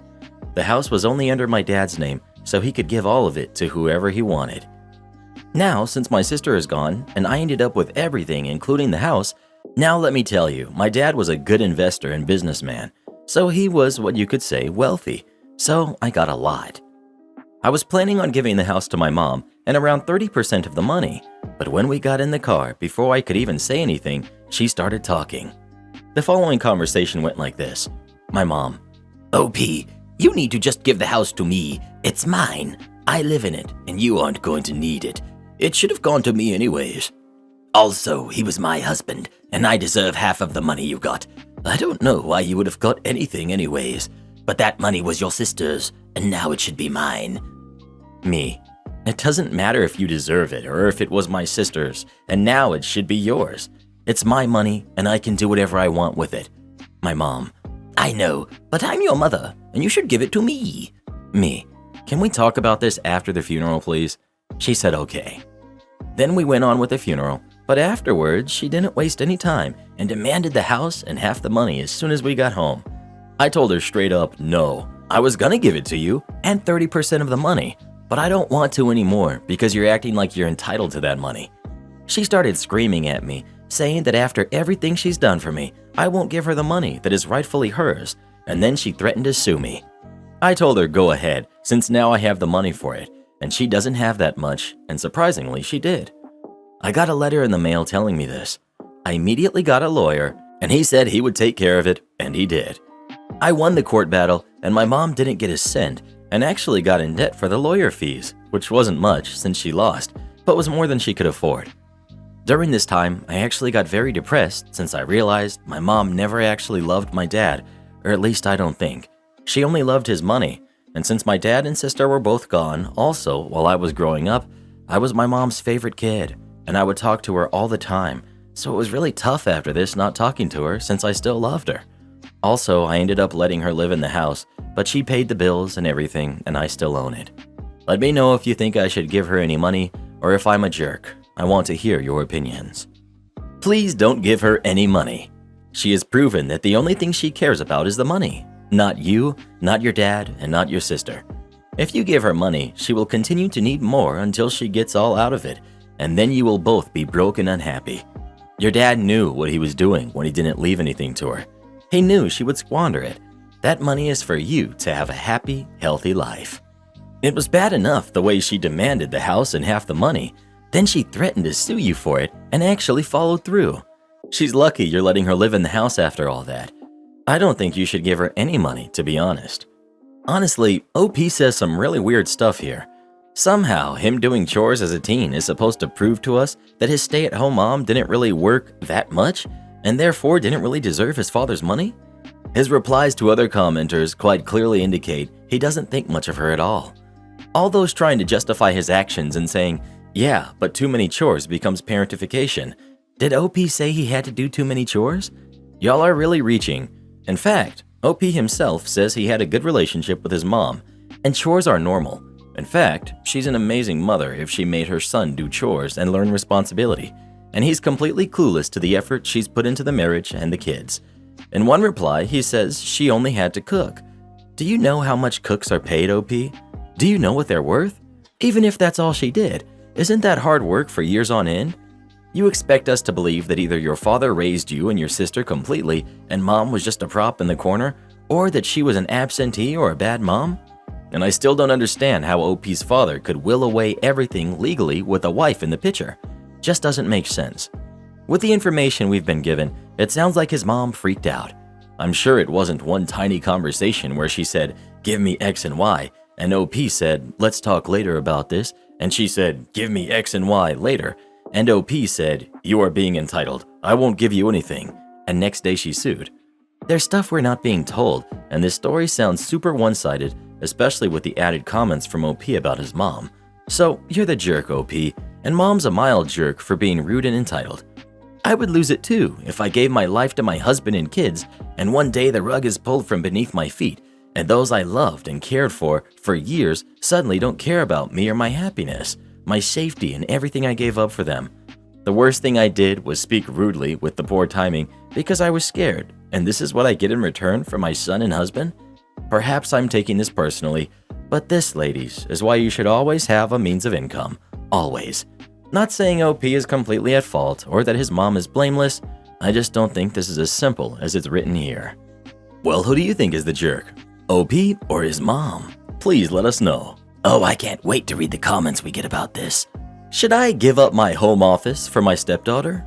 I, 41 female, have been living with my boyfriend Matt, 40 male, for 2 years, together for 4. Matt has a daughter, Phoebe, who's 7, who lives with her mom, literally around the corner. It's maybe a 3-minute walk between our houses, so Phoebe spends a lot of time at ours, but always sleeps over at her mom's. However, Phoebe's mom is moving to a bigger house because she's expecting another baby. This means Phoebe will be about 30 minutes away, so will be spending the nights with us. We have what's technically a 2-bedroom house, but one of those bedrooms is my study.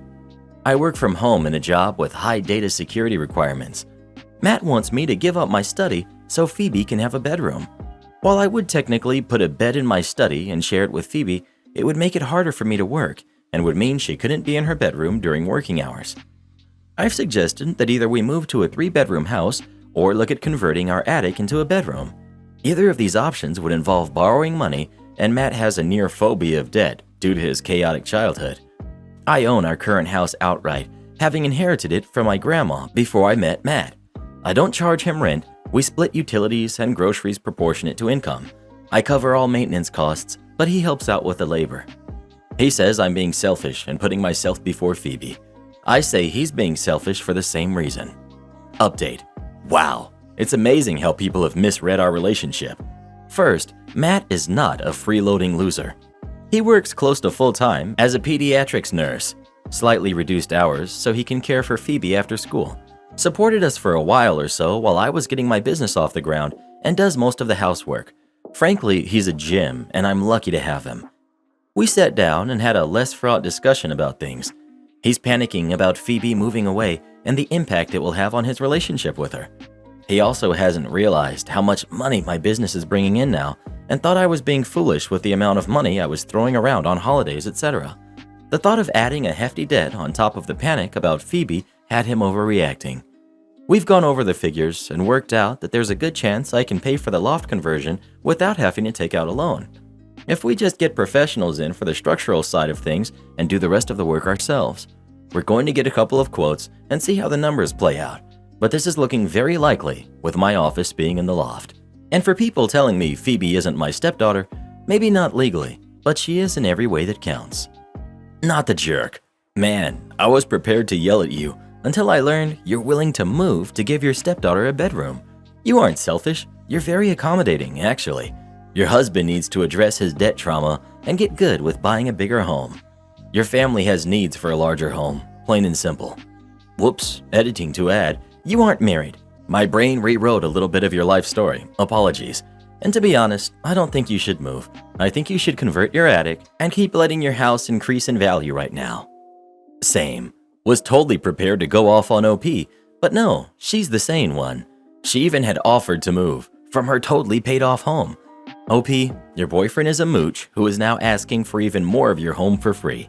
If it doesn't work for him, maybe he needs to find his own place. He's saving a heck of a lot of money by not paying rent. His mooching self can pay for an attic conversion. What is he doing with his money? Is he hoarding it whilst OP pays for him and kiddo to live at her owned home? Sorry, but half utilities and groceries doesn't cut it. His kiddo is there, and now spending nights? He needs to pay more. Why should OP be paying for his kid? He is being entirely unreasonable. Am I the jerk for not tying my girlfriend's shoelaces? I'm 24, male. My girlfriend, who's also 24, broke her hand recently. We had dinner with some of my friends last night. She insisted on wearing shoes with laces. I asked her how she planned on tying her shoelaces if they got untied. She said she'd make me tie them. I told her I wouldn't and that she'd end up breaking her other hand. I'm guessing she thought I was joking because her shoelaces did get untied when we were out with my friends and she told me to tie them. I laughed in her face and told her to tie them herself. She stared at me angrily like I did something wrong by refusing to tie her stupid shoelaces that I warned her about. I avoided her for the rest of the night. I noticed her shoelaces were tied on the way home, so she probably made some poor guy tie them for her. She slept on the couch last night and won't talk to me. Am I the jerk? You're the jerk. Why are you with someone you clearly don't like or care about? When I was pregnant, my husband refused to let me struggle with my shoes. He always helped me. After I gave birth, like months later, I was having a back issue and asked him to help me with my shoes. He was kneeling down and looked up at me and said, "You know, I really miss helping you with your shoes." I was like, "Who are you?" He loved me and wanted to help me however he could. OP clearly doesn't give a darn about his girlfriend. I don't have a broken hand, but when we go skiing, my boyfriend puts on my boots and takes them off for me because he knows I'm new to it and it takes me a long time to figure it out. Does he have to? Absolutely not. He does it on his own and without me ever asking because he loves me and wants to make my life easier. OP's girlfriend has a broken hand and literally can't do it on her own. I hope she dumps OP because she deserves so much better. Some people seriously can't grasp the concept of empathy. My ex broke her leg really badly when we were together. 6 months bed rest and another 6 before it was weight bearing. She was sent home from the hospital with meds and had to take 2 every 4 hours. I couldn't sleep in the bed with her because I move in my sleep and couldn't risk hitting her busted leg, and still had to sleep in the same room to wake up and give her meds. Solution was a little foam camping mattress next to the bed on the floor so I could be nearby if she needed something. My brother was visiting and saw it and asked if that was where the dog slept. I told him that it was for me and he thought it was the funniest thing. He told everyone that my girlfriend made me sleep on a dog bed on the floor and how degrading that was for me. He literally could not grasp that I would choose to be slightly uncomfortable to provide some level of comfort to someone else. Another time, we were at my parents' house and it was a full house, no seating room. He was lying on a lounger chair and made his girlfriend sit on the floor instead of giving it up or sharing it. There are people like this in the world. She finna leave you for the guy who tied her shoes. Well, who do you think is the jerk? OP or his girlfriend? Please let us know. Am I the jerk for refusing to take 50% custody after my kids left themselves? I know the title makes me sound like a jerk, but hear me out. I, 35 female, have 3 kids with my ex-boyfriend, who's 37. We had 50-50 custody since our last daughter, 7 years of age. June of 2021, he asked for 100% custody, and of course, I refused. He threatened me, saying he would get it. That Sunday, when I got them for my week, my kids were angry and accused me of taking them. The whole week, they were too much, so I gave him 100% custody while agreeing to pay child support. It was summer, so of course they were having lots of fun, and since his new girlfriend couldn't have kids, it was like a perfect situation for them. Well, I moved out of the house, got an apartment where I could easily pay rent, and began living my best life. It got kind of lonely, but I reminded myself it was just me and I was free to do anything I want. Well, once school started, problems rose at their house. He didn't know what to do when it came to school as I covered all of it. I gave him a binder with everything he would need to do. Well, since January, the kids and my ex have been begging to go back to 50-50, and I've refused every time. His reasons are: 1, they can't have bedtime with them in the house; 2, working with the school for grades is too complicated; 3, he can't discipline them; 4, they expect an allowance; 5, he's sorry for threatening me. I still refused and told them they made their choice. Well, he told my family, and I'm getting messages from everyone for not taking the kids back. So, am I the jerk? Edit. A lot of you think I should see them on weekends and try to rebuild the relationship before going back to 50-50. I think I will try this, and thank you to the others who said I was the jerk and have a good reason why. I will be putting my kids first from now on. Everyone sucks here. Neither of the parents seem to be very concerned about what's in the best interest of the kids, only what's convenient or inconvenient to themselves. Right? One of those kids is 7 years old and didn't want to be with mom, so she just gave up custody, moved, and started a new life? It sounds like a really bad joke that an overtired mom would tell, but never seriously consider. It also sounds like the dad was fun dad and never helped with schoolwork or enforced bedtimes. He's only there for the fun stuff and is finding out the hard way that that's not going to cut it. I seriously feel so bad for those kids. Both parents try to give them up as soon as things get hard. That's going to have lasting effects. Seems no surprise to me that they're acting out either. With so much animosity between the parents, those kids must have minimal sense of security or stability. You can't limit parenting your kids to the times when they're well behaved. If anything, it's when they're misbehaving and lashing out that they need you more. The ex 100% created this situation. Why is everyone blaming the mom? A protracted and contentious custody battle would have been way worse on the kids. If the mom takes the kids back at this age, the ex will pull this crap again and again. As easy as it was to get mom out of the picture, it needs to be 10x as hard to get her to come back. Lawyer, family therapy, written agreements filed with the court. It's the only way to keep it from happening again. I don't think OP wanted to give up the kids. Her ex had successfully turned the kids against her. It's not the kids' fault, but at some point you have to cut your losses. If you broke your hand, you can't be hitting it against the wall. You have to let your hand heal. It's the same for a broken heart. She didn't give up on them when it got hard. She gave them what they wanted. Her ex is trying to give up when it gets hard. He probably just wanted the kids so it would hurt her. It worked. He hurt her and he hurt them. She upholds her responsibility. She pays child support. That is what everyone agreed on. She moved on to a different living situation since she no longer had the kids, so it's not as easy as just taking the kids again 50% of the time. Her ex made his bed, so he knows what he has to do now. I don't think OP is a jerk. I think OP did what her ex and the kids wanted. She pays child support, and that is the extent of her responsibilities now. It's easy to make the mother out to be the jerk, but none of us know what she went through. In my case, I asked my ex to take the kids because I could not get good childcare for them working double shifts to pay the bills. You know what the lawyer put in the papers for me to sign? That I was an unfit mother that is never at home. Edit. Because according to him, I was too busy whirling around in bars at night, and that the kids would be better off staying with their cheating father. I set that straight real quick. The reason why I'm not at home is because I work double shifts in nursing homes, cleaning old people, because their families don't care most of the time. I had to change that real quick because I told him and ex both that I can get a lawyer and plenty of witnesses that will testify on my behalf and ruin his life. So stop making assumptions about this woman and what kind of a mother she is. Am I the jerk for showing my boyfriend the doctor's note saying I need a responsible adult with me for the first 12 hours after surgery? I, 32 female, had dental surgery done on Friday where I was sedated. I can only eat soft food for the next 2 weeks, can't really talk, and have stitches on both sides of the roof of my mouth and on both my upper and lower teeth on the right side.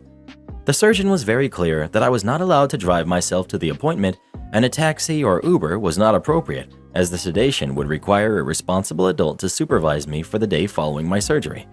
4 months ago, I asked my boyfriend, 32 male, of 15 years to schedule this day off work to help me as I don't have any family in town who could assist. The day before the appointment, he told me that he had booked a job at work. He's a mechanic and would have to go in for part of the day. I reminded him about needing someone to help take care of me, and he said he would try to get everything done while they were performing the surgery. The day of the surgery came and he dropped me off and then he went to work. When I came out of surgery, he was agitated, saying that he had been waiting for an hour for me to finish. I apologized. Before we left, the doctor told him he would have to go to the pharmacy on the way home to pick up my pain meds. When we got to the pharmacy, nothing was ready and we were told we would have to come back in an hour and a half. He brought me home and then left, saying that if I needed something to call him.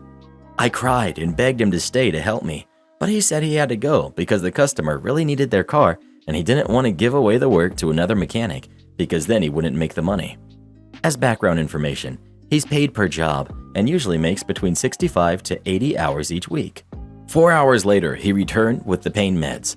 By this point, I was in tears and having a complete meltdown because of the pain, the sedation, and trying to take care of our dog. When he got there, our dog was barking and whining to go for a walk. I asked him if he could please take her while I try to eat something so I can take the pills, and he again said he was busy and had to go back to work. When he got home that night at 7, surgery finished at 11 a.m., I asked him to please read over the instructions. He got very angry and said I was deliberately trying to make him feel bad by asking him to read the part about having a responsible adult at home with me for the first 12 hours. It is now Sunday and he is still furious with me. He said I was unreasonable and that if he works in town and it only takes him 20 minutes to come home, there was no reason for him to stay at home with me. He's refused to do anything to help this weekend and has instead spent the entire weekend playing video games, watching TikTok videos, and napping. He won't even sleep in our bed, and he told me today that I better find someone else to help me when I get my second surgery on the other half of my mouth because he's not doing it. Am I the jerk here for expecting him to take care of me? Not the jerk. Sweetie, he isn't a good boyfriend. He said he would help, then suddenly couldn't. He still won't help and expects you to soldier on like you aren't in pain. This shows he is selfish. If he absolutely couldn't get the day off, he should have told you, but he didn't even give you a chance to find someone else. He is right. Find someone else for the surgery, like a new boyfriend. He has to go. My long-term partner would never let me cry in pain like this and go play video games. You deserve so much better.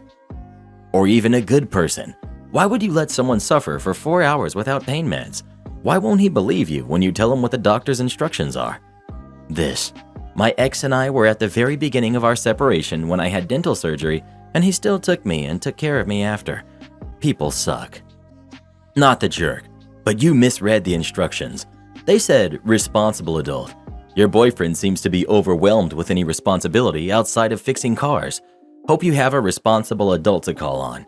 He is not it. Am I the jerk for telling my husband I was tired of babysitting? This weekend, my 34 female, husband 38 male, last minute invited 2 of his friends, both males late 30s, over to hang out. I always enjoy hanging out with these friends. They usually bring their partners, but this time did not. They did each bring their kids, and one of them brought their 3 dogs. My kids enjoy playing with their kids, so it was all good. Approximately 10 minutes after everyone arrived at our house, the men went upstairs to play PlayStation, leaving me responsible for supervising and caring for 5 kids, ages 10, 10, 7, 7, and 5, and 3 dogs for 5+ hours. 2 of the kids are mine. This was not discussed beforehand, and if I had not been here, they would not have left the kids downstairs or outside unsupervised. The kids were mostly well behaved and only broke a few things and got in a few fights. After about 4 hours, my husband came downstairs and asked me how it was going, and I told him I was tired of babysitting, and it's not how I thought our hangout day would go. He got very upset.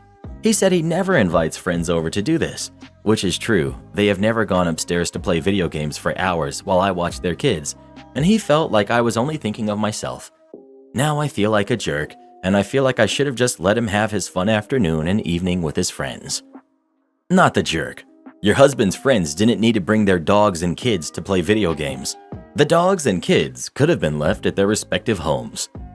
Their wives were tired of always being stuck with the kids too. I bet those wives thought their husbands were having a dad and kids day. I doubt they'd be pleased to find out hubby foisted them off to OP. Not the jerk.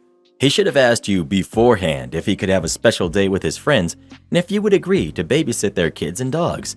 To simply impose it on you is rude and disrespectful, and he owes you an apology.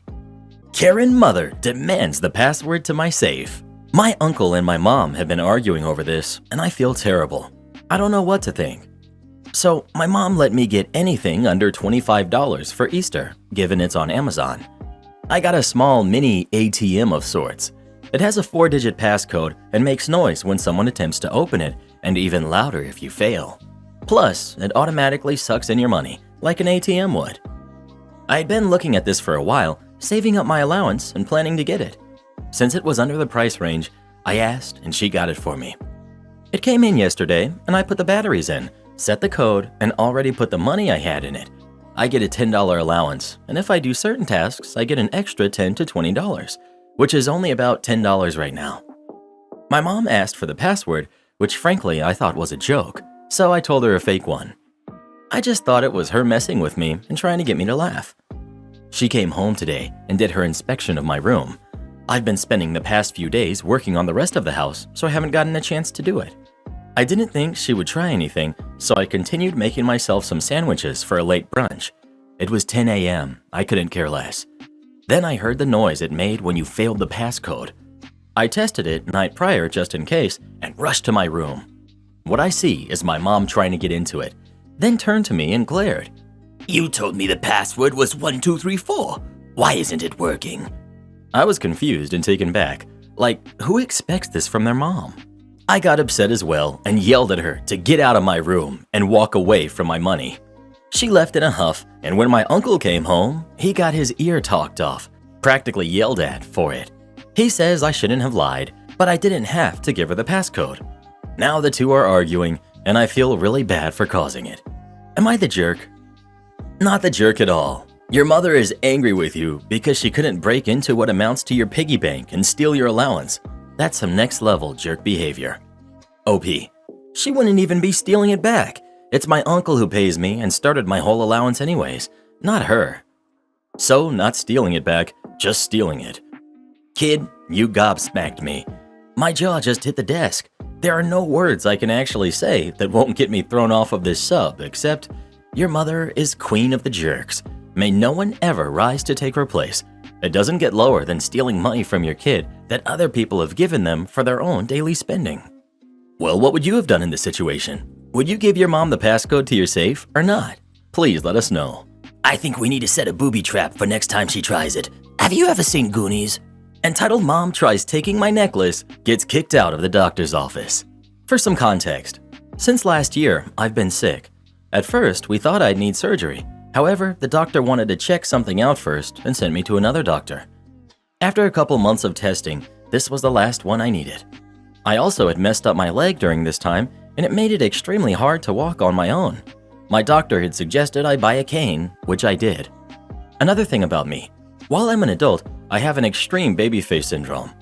People have thought that I was an 8th grader while I'm a freshman in college. My height of 5 feet doesn't help that either. Now with context, let's get on to the story. We've got me, Peach. We've got the nice boy, we've got entitled mother, and we've got the security guard. I'm sitting in the doctor's office, waiting for me to get called back. The doctor's office was absolutely packed, so it took a while for me to get called back. After 5 minutes of waiting, a 7-year-old boy and a mom walk in and check in. Both sit down in front of me, and I don't really think anything of it.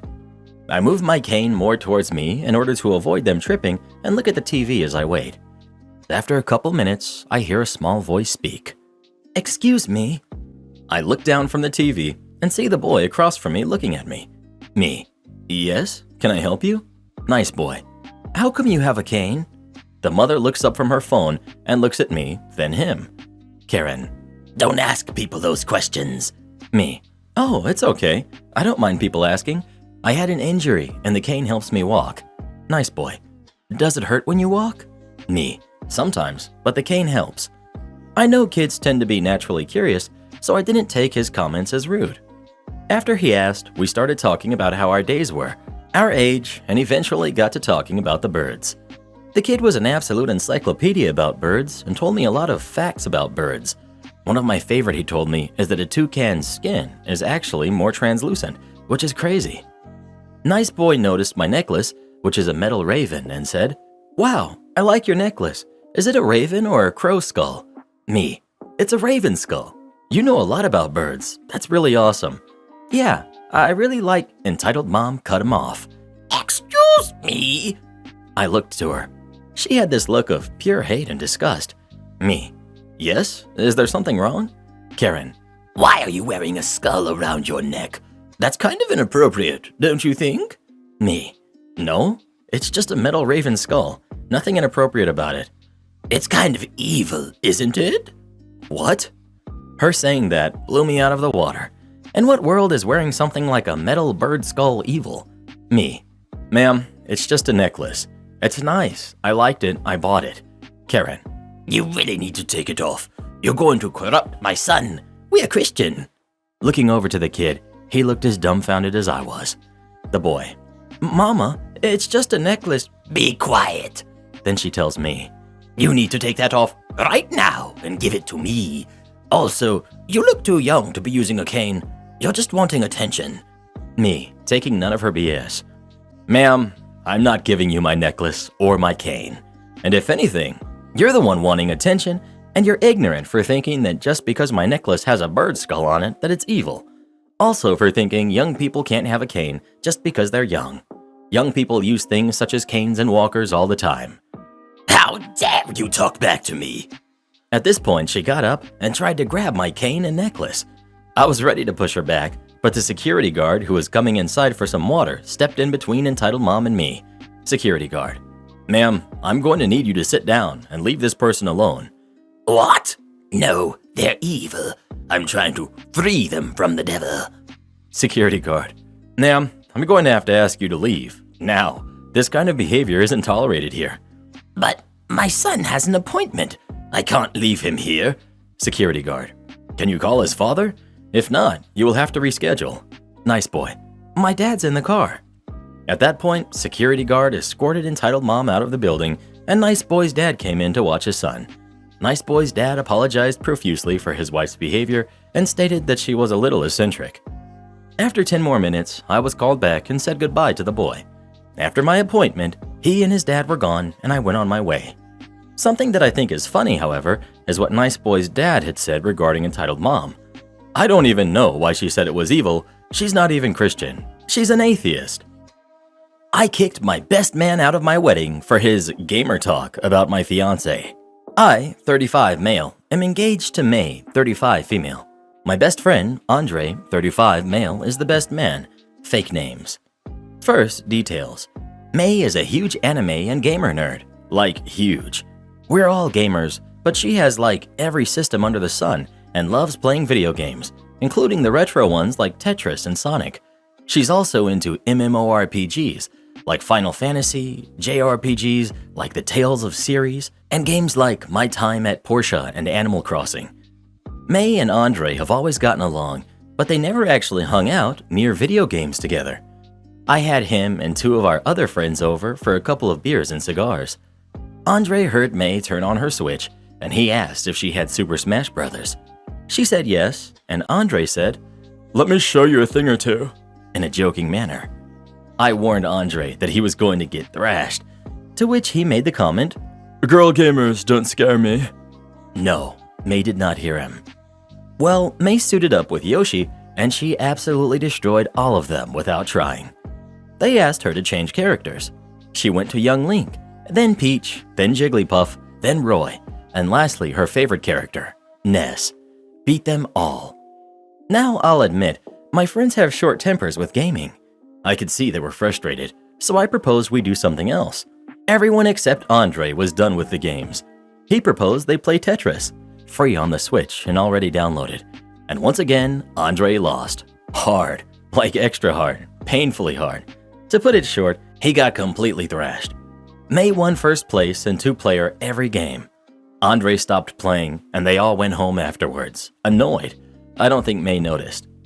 Later on, Andre and my friends invited May to a game of Rainbow Six. May gladly accepted and chose her favorite, Frost. They played the private party matches, and she basically was always the last one standing. May told the guys she was going to take a bathroom break and put her headset down. I asked May if I could play the next round. She agreed, and I put on her headset, only to hear my friends talking trash about her.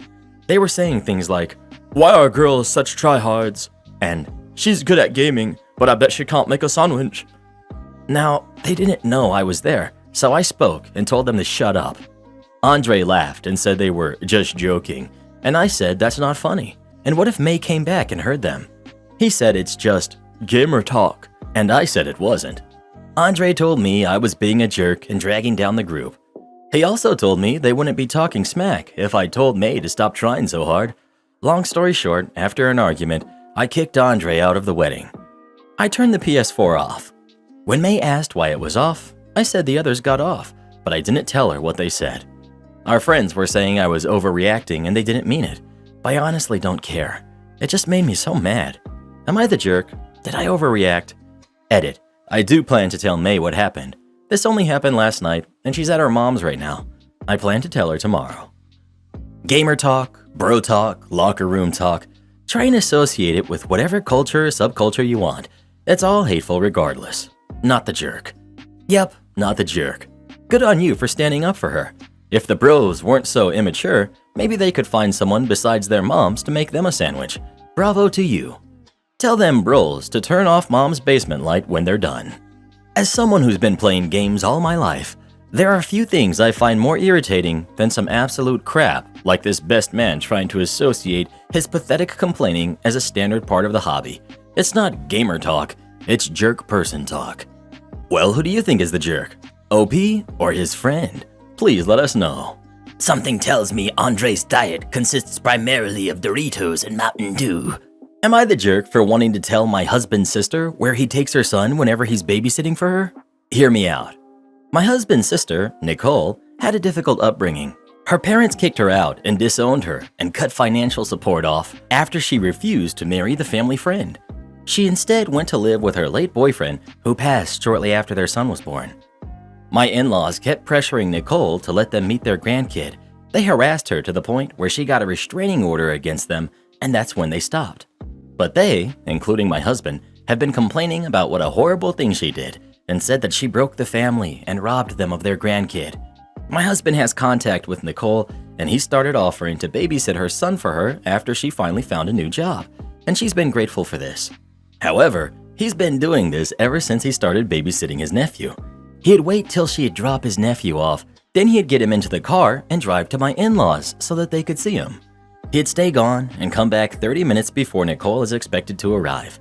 I didn't want to say anything at first, but then I couldn't stand thinking about how betrayed and hurt Nicole would feel if she found out. I told my husband what he's doing is wrong since his nephew's mom did not consent to him going to my in-laws' house, but he told me he's doing this for his nephew's sake and told me to shut up and stay out of his family affairs. This caused an argument between us. I told him if he doesn't stop, then I'd tell Nicole. He said I wouldn't, then explained that he didn't think it was fair for Nicole to punish his parents like that and ban them from seeing their grandkid. I told him this is serious because she has a restraining order against them and our nephew shouldn't be there. I insisted I'd tell her if this doesn't stop, but he said if I do that, I'd cost him to lose his nephew and called me bitter and cruel for even entertaining the idea. He told me if I do that, then he'll let my in-laws know and they won't be happy with me. He urged me to mind my own business and stop trying to divide the family and condone Nicole's unjustified hatred for his parents. Not the jerk. Your husband is an absolute jerk who is helping his parents to break the law. Were I you, I'd let Nicole know what's going on immediately and encourage her to call the police next time your husband takes her son to her parents. Let the law deal with them all. This right here, it's not a family matter, it's a legal one. Not sure how old the kid is, but they will say something to their mom one day. I imagine when that happens, the police and the courts will be involved. Your husband is looking at a lot of trouble for doing this. If I were you, I'd seriously reconsider if this is a family you want to be part of. OP, you're not the jerk, but the family you married into has a lot of them. Well, what do you think? Should OP tell her sister-in-law what's going on or not? Please let us know. Restraining orders ain't nothing to play around with, bruh. I should know. I've thought about getting one against Reddit boy over here. What have I even done to you? I'm sorry, it's just your head. It kinda creeps me out. Am I the jerk for canceling my daughter's birthday and making her call her classmates to explain why? Here's the situation. My daughter, Abby, just turned 11 and was supposed to have a birthday party last month with the girls in her class. She is autistic and has ADHD that we haven't found the right treatment for, so she struggles to make friends, and this would have been the first non-family party she has had. In the last few months, Abby went to 2 other birthday parties where the whole class was invited, which is why she asked to have a larger friend party this year in our backyard.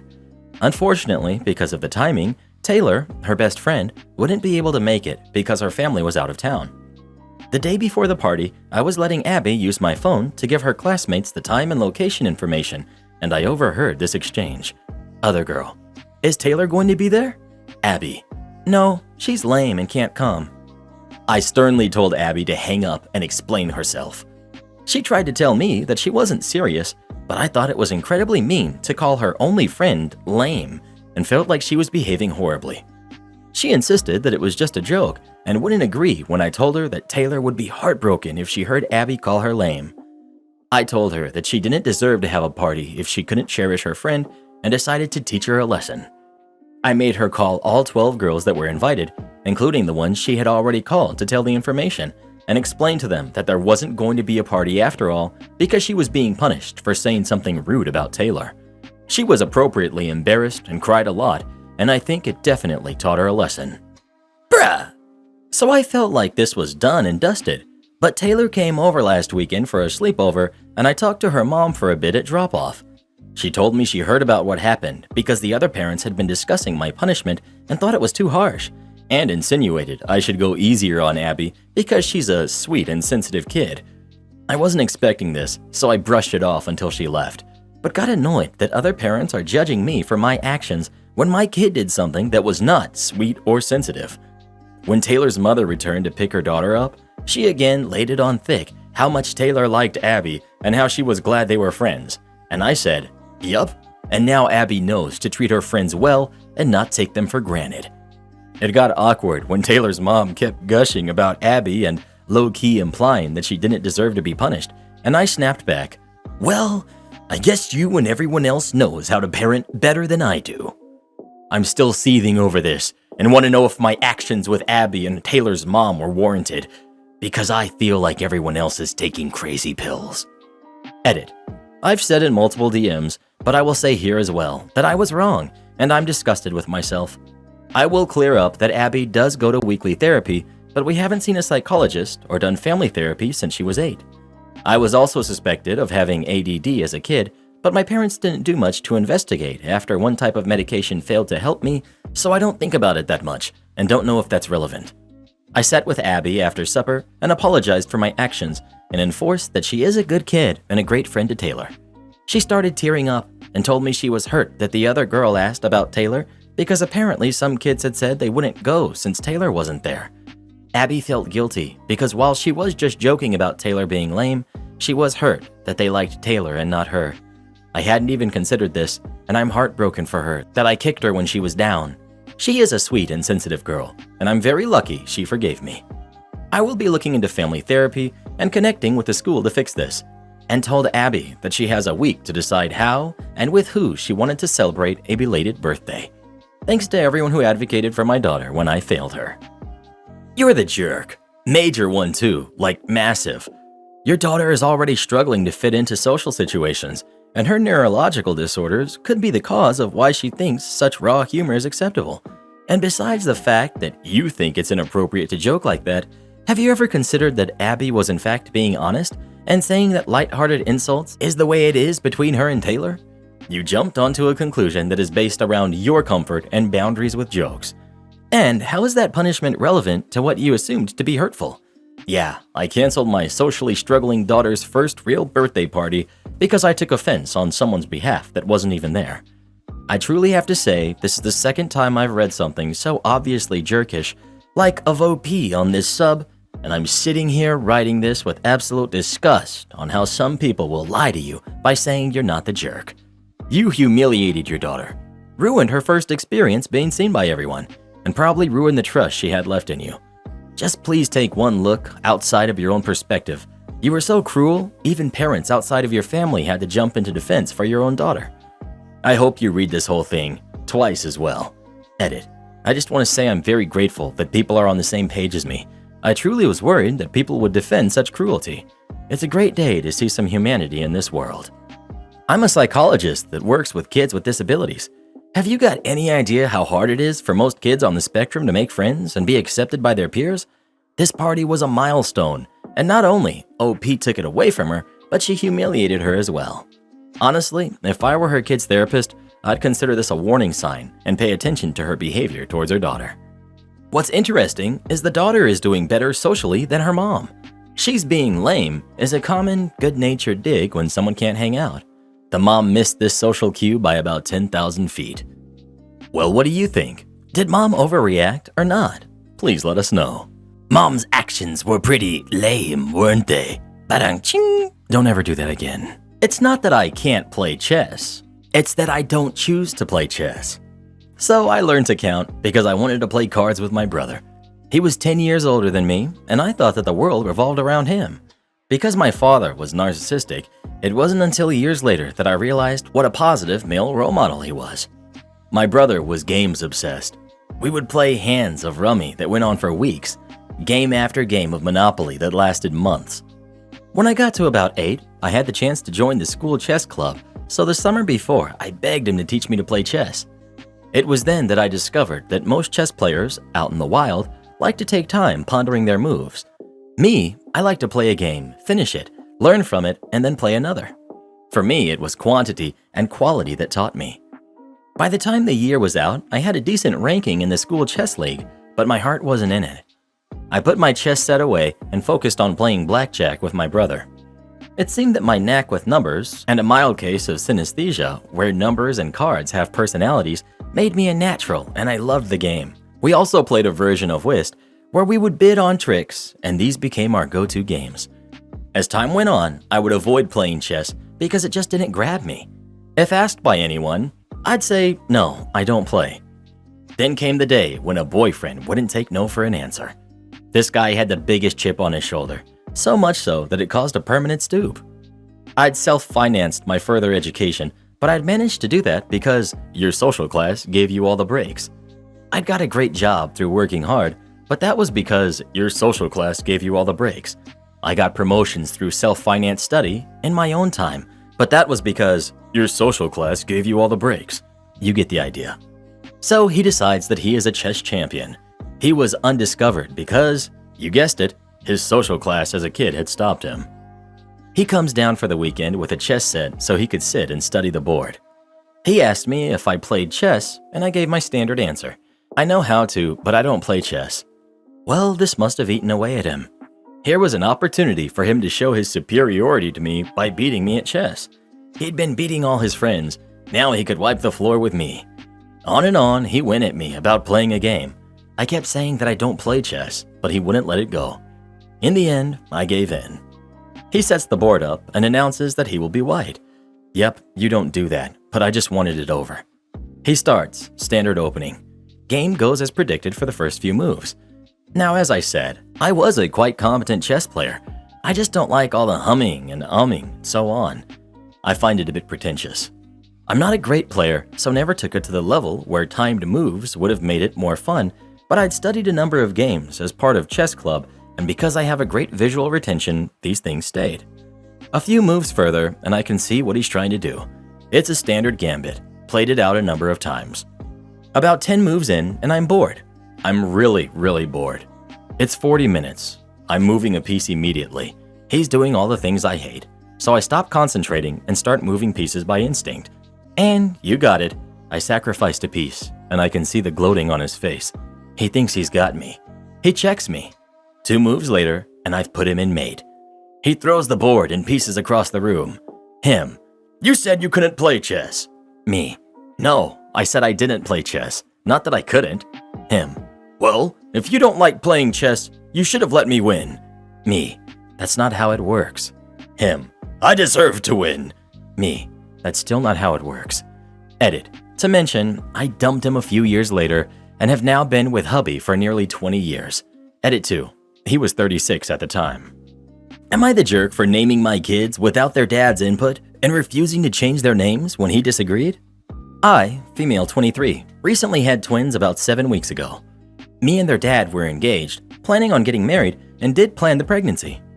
He was the one who had really pushed the idea and convinced me, so when he decided to up and leave when I was about 14 weeks pregnant, it sucked. During my pregnancy, we had minimal contact, mainly around custody and the few requests on updates with the pregnancy. Surprisingly, he did fight for custody, to have 0%. He'll have visitation and parental rights, but that's it. The last time we talked before the babies were born, it was 3 days before my C-section. This was planned, and he was aware of the date and location, etc. The babies were in the NICU for 2 weeks, and during this time, he didn't visit or text. Obviously, you need to name your kids, and so I ended up choosing them myself since we hadn't gotten to that stage. I also gave them my last name since I'll be the one to do appointments, etc., and raise them. From his lack of interest throughout pregnancy, I didn't think he cared. 3 weeks after they were born and I'd taken them home, he rocks up. He asks what I name them, and when I tell him, he said they don't look like their names, and the names are stuck-up names. He then says their names and his last name, but I corrected him and told him they'd taken my surname. He got upset, and it became a tense situation. He demanded I change their names. I said no. He told me to combine our last names. I said no. I told him a parent that fights for 0% custody of their kids doesn't show much concern or care about said kid, especially since there are no physical or mental, etc. reasons to not be able to parent. He told me I was unreasonable and unhinged. I told him that paying child support was the bare minimum, and if he wanted to stay in their names, he should have shown up or called when they were born, and not waited 3 weeks to even ask what his own kids' names were. Am I the jerk? Not the jerk. You're right that normally names are a 2-yes situation, but your case is not normal. Your ex doesn't get to show up 3 weeks after the birth and start making demands. If I were you, I would refer all his calls to your lawyer and don't even worry about his nonsense. P.S. Congratulations on your twins. Am I the jerk because I marked off my old tenant's mail as no longer lives here? We used to rent out our basement, but our family has grown, so we needed the space. So we gave our tenants 6 months notice to move out. This was over 2 years ago that they moved out. The tenants incorporated a business using our address a month before moving out and never told us. It was a random name, and FedEx packages came to our door that I refused to take because there was no name. I was afraid we were getting scammed. Tenants informed us when they noticed the tracking of their packages and told us then. So I accepted their business packages for the time being. Anyway, when they moved out, we asked them to change their address so they'd get their mail. For 1 year, their mail still kept coming, but no FedEx packages. I texted saying, "Please get your mail, but please change your address." After 1 year, I've started marking their mail, "Return to sender." This person doesn't live here. I don't text them anymore. Last week, a FedEx package to their business arrived at my door, and I refused it, saying, "We have no business here. I don't know what that is. I'm not taking it."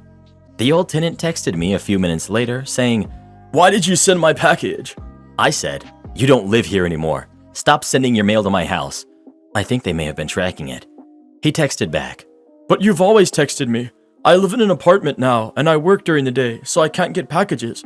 I have to drive to FedEx, and it's an hour away. Just take my package."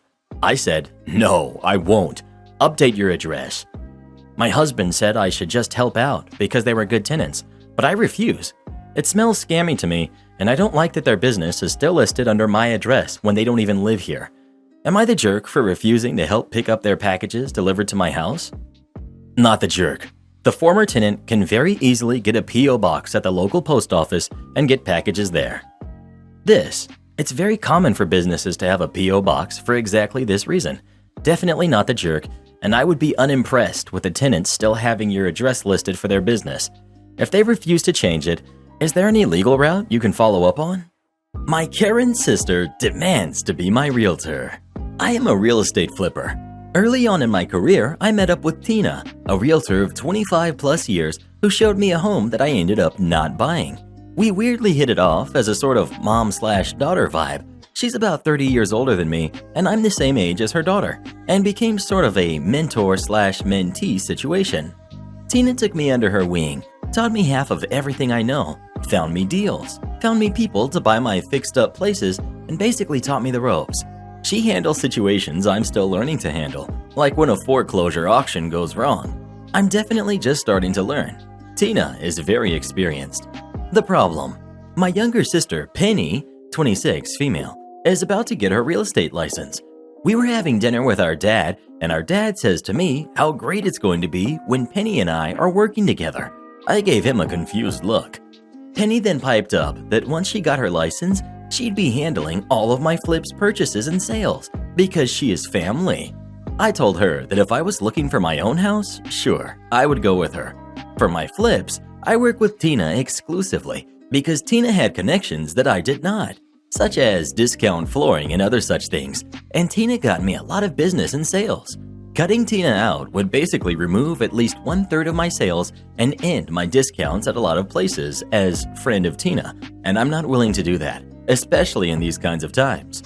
Also, Tina will stop giving me real estate tips for good flip properties if she's not my realtor.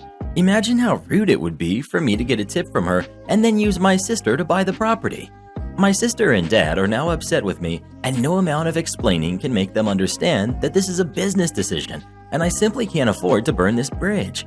I told Tina what was going on, and Tina so very graciously offered to help mentor Penny, like she has been with me, and Penny was having none of it.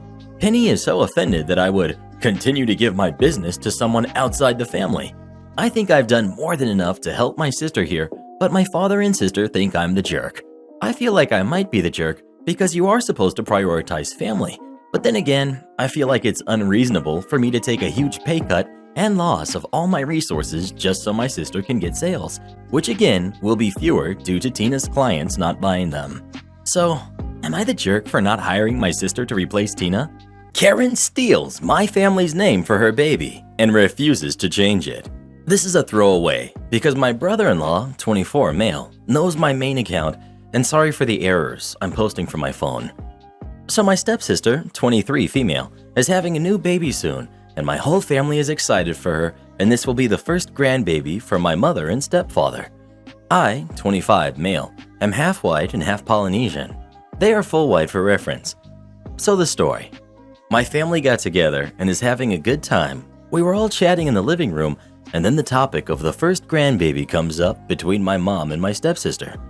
They're talking about what she will do with work and normal expecting talk when they start talking about names, and my mom starts suggesting names like Sam and Riley. Then my sis says a Polynesian name. Think Leilani or along those lines.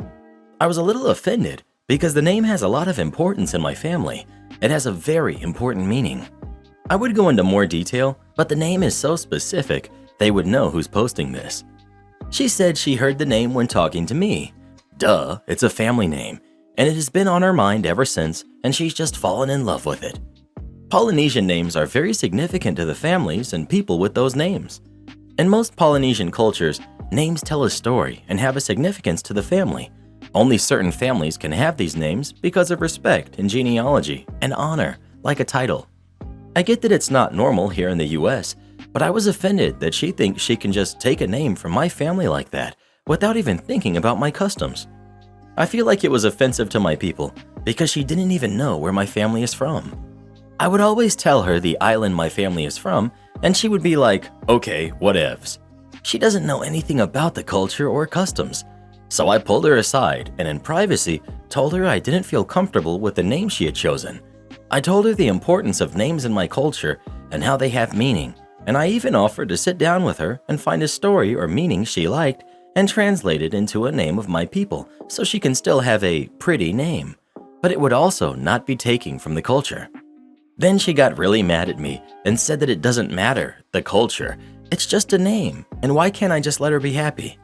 I told her I would never call her kid by that name because it would be offensive to my family and I. Then she got our family involved. They all started calling me names.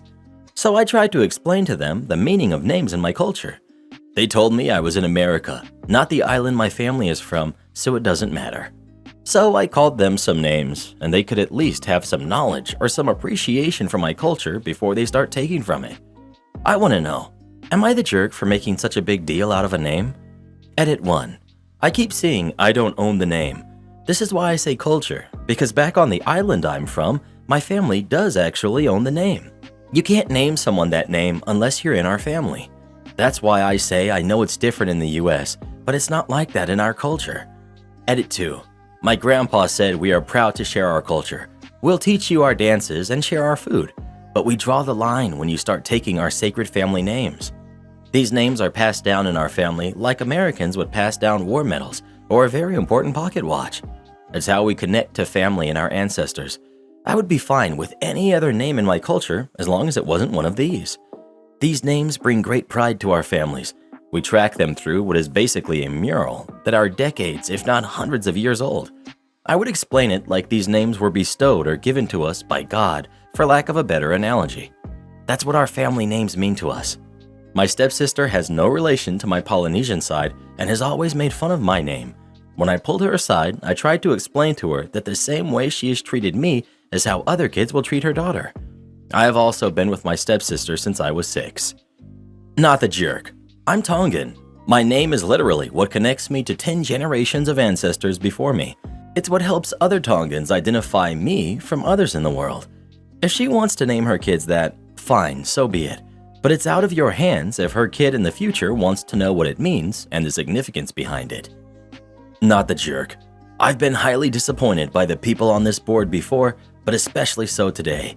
This isn't a situation where someone just chose a random name without context because they liked it. This is a situation where a family member explained the importance of naming conventions within a culture that your stepsister is privy to as a guest. Your stepsister is choosing to alienate your family in a way that has already been explained to her as disrespectful. That makes her the jerk. Polynesians are already being priced out of their ancestral homelands by luxury resorts and affluent Americans. They can't even keep their culturally significant names? Goodness gracious. You're the jerk. You don't get to decide what names are off limits for someone else's baby. Edit. Not surprised I'm getting downvoted. That's Reddit for you. This sub just shows 1. How uneducated people are on Polynesian culture, and 2. How unwilling people are to learn. Every culture has different sacred things. For the Aboriginal people here in Australia, certain pictures can only be painted by certain people. In Commonwealth countries, you can't name your kid king or prince because those titles are reserved for people who are entitled to them. In Australia, you can't name your kid general or sergeant because those are titles reserved for people who have earned them. In your culture, certain names are reserved exclusively for a certain few people who are entitled to them. People should respect that. Not the jerk. Not the jerk. Yeah, usually I'm one of the no one owns a name camp, but anyone who says that here is just uneducated. Cultural names bear a great significance and shouldn't be taken and used just because it's pretty. I'm white, but I have a Polynesian family. My cousins, for example, because my aunt married a Polynesian man, and I wouldn't dream of taking a name from that culture even though I think they're beautiful. It's just not appropriate. Well, who do you think is the jerk? OP or his stepsister? Please let us know. You could always name the baby Karen. I'd be honored. Am I the jerk for blowing up at my husband for lying to me about my sister and her baby leaving when he actually kicked her out? My sister, who's 20, got out of a terrible relationship and moved in with me and my husband and brought her 5-month-old son. She's dealing with a handful of issues from PPD to depression. I asked my husband if he'd be okay with her moving in, and he said absolutely. Not just this, but he was the one who picked her up and brought her home. She stayed for 2 weeks and helped around the house. My husband started complaining about the baby crying, but a newborn is expected to cry, especially at night. He said it's causing him stress, although I suggested he put on earbuds. He suddenly told me to forget it, and so I did. Last week, I had to go out of town to attend a friend's funeral without my husband. He said he wanted to stay with my sister to make sure she's okay. I returned home the next day and didn't find her or her baby home. My husband said she contacted a friend in another town and wanted to move with them and left that morning. He handed me a letter he claimed was from her. This felt so odd, especially after reading the letter. I called her phone many times, but turned out my husband found it and said she must have left it behind. I was worried. I had no means of contacting her to make sure she was okay. I contacted relatives, but they knew nothing. Yesterday, I got a call from an unknown number and it was her. We talked and she told me that she didn't leave on her own, but my husband kicked her out after telling her that she was no longer welcome and she needed to take responsibility for her decisions. I was in shock as she explained that she's not with a friend, but at a shelter and she has no money. I waited till he got home and I blew up at him. He admitted he faked the letter and hid her phone, then argued that it's his house too and he has a say, but he shouldn't have lied to me about my sister and causing her to be homeless. He said I was being unfair and wrong to lash out at him for wanting peace in his home. I went upstairs and refused to argue anymore. I told him I'm going to pick her up tomorrow, and he said he'd change the locks while I'm gone and I won't be allowed to bring her home. I'm thinking of going to a hotel, but he kept saying that I'm letting my sister affect our lives by prioritizing her. But there's a baby involved, my nephew, and I can't leave him homeless. I get that it's his house too, but I don't see why he's so against her staying. Edit. He returned home and we started arguing again. I couldn't take it anymore. I'm going to stay at a hotel for tonight and I'm leaving in an hour or so. He's wanting to talk again now, but I'm incredibly overwhelmed and stressed out and I need some time by myself. I don't care if he's going to change the locks or not. I'm working on meeting up with my sister as soon as possible so we can talk more openly about what happened and hopefully try and figure something out. Not the jerk. He waited until you were out of town so that you couldn't object, so that you couldn't protect her as he not only kicked her out, but took her phone so she couldn't contact you. He's dangerous. He threw her and the baby out into the street without a care in the world.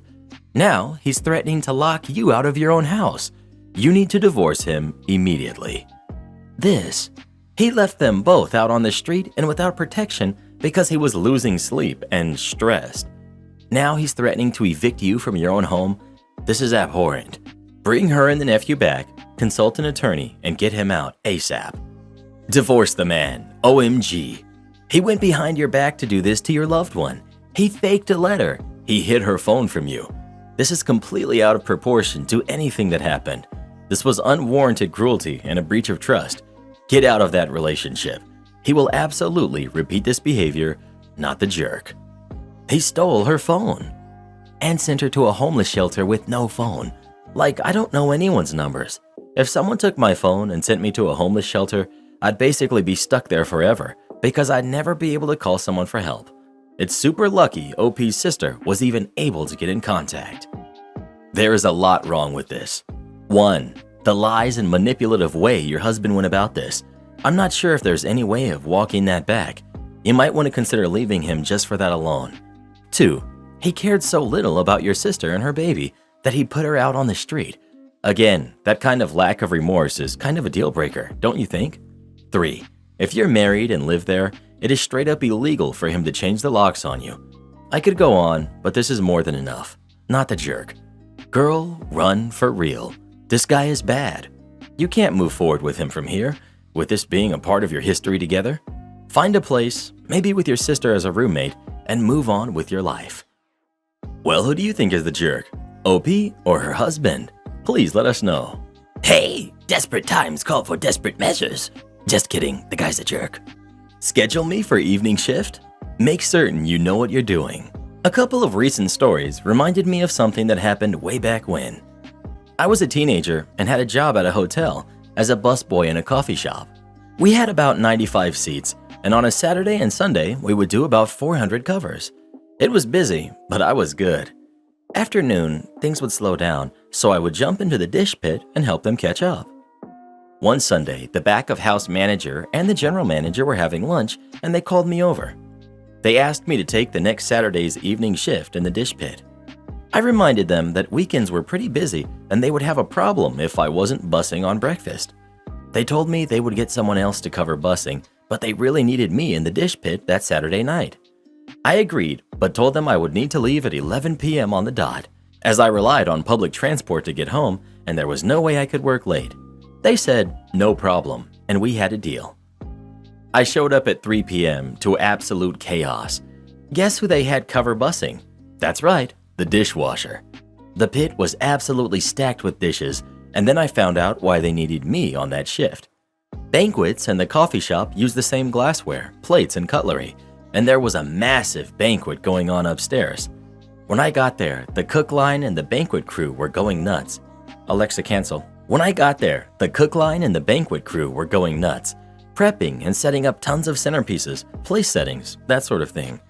We had bussing carts, and the banquet crew was loading them up and running them up the elevators to the banquet hall. It was pandemonium. The back-of-house manager kept yelling at me, "I need more forks right now!" And I was fishing through the dozens of bus pans from day shift, trying to get him the stuff he needed. It took a while, but I managed to do it for him. I took it with a grain of salt, since he was actually a pretty good guy, just stressed to the max. Finally, the banquet stuff all went upstairs, and I could clear the backlog. It took me until about 8 p.m. Then, nothing. There were about 400 people attending this banquet, and occasionally I would see a member of the banquet team come down, and I would ask them where the dish carts were. These guys treated me like crap and snapped that they would bring them down when they had a chance. Sure enough, it was about 10 p.m. when the parade of banquet bozos started wheeling cart after cart of dirty dishes in by the pit. There were tons of them, 30 or 40 at least, and none of the bus tubs were sorted. It was all just tossed in. They weren't even scraped into the trash. There was leftover food all over the plates. Just before 11 p.m., I see the back-of-house manager talking to his crew, and I went up to him. I was really ticked off. "What the heck am I supposed to do here?" I asked, gesturing to the carts. "Wash the darn things," he snapped back. "There's no time. I leave in 15 minutes, remember?" "Well, you'll just have to stay late." "I can't. I have a bus to catch. If I miss it, I miss my connection, and that's the last bus. So no, I'm leaving, and I told you that last week." He starts getting irate, and I just took off my apron and left without a word. The next weekend, I arrive for my busboy shift, and I get called into the general manager's office. The back-of-house manager was there, and the general manager is asking me why I abandoned the dish pit in such chaos. As it turns out, nobody on the banquet crew would work the pit, and in the morning, there was nowhere near enough dishware and cutlery for the coffee shop. The dishwasher they had covering took one look at this mess in the back and quit on the spot. They had to close the coffee shop and lost out on a ton of money. I just looked at them and reminded them that when I said I would take the dish pit for that shift, that I would be leaving on time. It's not my fault that the banquet crew didn't start bringing down the carts until after 10 p.m. The general manager looked at the back-of-house manager and asked him what time they served the meals. 6 p.m. "So you're telling me that your crew took over 3 hours to roll the dishes back downstairs, and you didn't do anything about it? What the heck were they doing? Why didn't you assign 1 or 2 to push carts?" Then I pointed out that all the carts weren't sorted and that the plates weren't even scraped. The back-of-house manager gave me the stink eye, and the general manager excused me and said to head down to the coffee shop and pick up the busing. The following weekend I came in, and there was a big notice targeted at the banquet guys. All bus pans were to contain only one item: 1 pan for dinner plates, 1 pan for side plates, 1 pan for hardware, another for cutlery. All dishes were to be in the dish pit no later than 15 minutes after being pulled from the table. All plates were to be scraped of excess food waste before going in the pan. The banquet crew was upset that they actually had to do their jobs, and the back-of-house manager was upset that a lowly busboy/dishwasher put him in the hot seat. They never asked me to take an evening shift again. Am I the jerk for telling my sister to stop projecting her insecurities onto other women? My sister and her husband are going through very public marital issues. To give you the condensed version, basically, my brother-in-law was caught cheating on my sister by my wife during an event. She happened to be working there as a bartender. My wife immediately told my sister, in private, without telling my brother-in-law that she knew. And my sister proceeded to get very angry with my wife, accusing her of ruining her marriage. This culminated in my sister breaking down and screaming at my wife during a family dinner, calling her a jerk who likes to break up marriages and a person with no hobbies. My sister's very public rant about my wife led to my brother-in-law admitting, in front of my family members, that he cheated. This, of course, led to more drama. This all happened a few months ago, and as far as I can tell, my sister and her husband are not going to split up. After this whole situation, I decided to distance myself from my family for a little bit. I thought that my sister needed time to process everything, and I didn't think it was fair to my wife to subject her to my sister's rage. I sent a long text message, essentially telling her that I wanted her to sincerely apologize to my wife. My sister apologized, and I thought that it would be the end of that. My dad invited my wife and I to celebrate his birthday at his place. I knew that everyone would be there, including my sister and her husband, so I was a bit hesitant to go, but my wife assured me that everything would be all right. To start, everything was going well. My sister practically avoided us, which I didn't mind, and my brother-in-law was glued to her side the entire time, so we didn't really face any drama. Everyone was cordial towards one another, and no one mentioned my brother-in-law's infidelity. At one point, I think my wife asked my brother-in-law to move over so that she could sit down. She's currently on crutches. And when my brother-in-law got her a chair and helped her sit down, my sister got extremely mad at my wife for being too friendly with her man, her exact words. My wife was confused and explained that she just wanted a seat, but my sister wasn't having any of it. She started full-on yelling at my wife for doing what she always does and ruining other people's relationships. My sister has a loud voice, So literally everyone stopped and looked at her and my wife. My wife looked pretty embarrassed and just muttered a, "Sorry," and even wanted to go stand up. But I butted in and told my sister to stop yelling at my wife and stop acting extremely insecure in front of other women and go for counseling or something. For whatever reason, my sister ran out of the room crying after that, and my wife and I left soon after. My brother-in-law texted an apology on behalf of my sister, but told me that I was a little rude and that I should apologize. My wife thinks that I may have been too harsh. My entire family is split. Some are saying that I was too mean to her. Am I the jerk? Not the jerk. Text your brother-in-law back and suggest that if he stops cheating, that might also make things better. I've never laughed so hard. Karen was speechless. For the past 5 months, I've been working at this restaurant. It has its ups and downs, but so far I enjoy it. Anyways, some important background information first. We hire kids. When I say kids, I mean 15 and older, and we have about 6 of them that work with us. They work as bussers, hosts, or food runners. They aren't bad. Sometimes they can be a little too much, but sometimes they can be just downright hilarious. This is one of those times. On to the story. I was serving tables outside on our patio.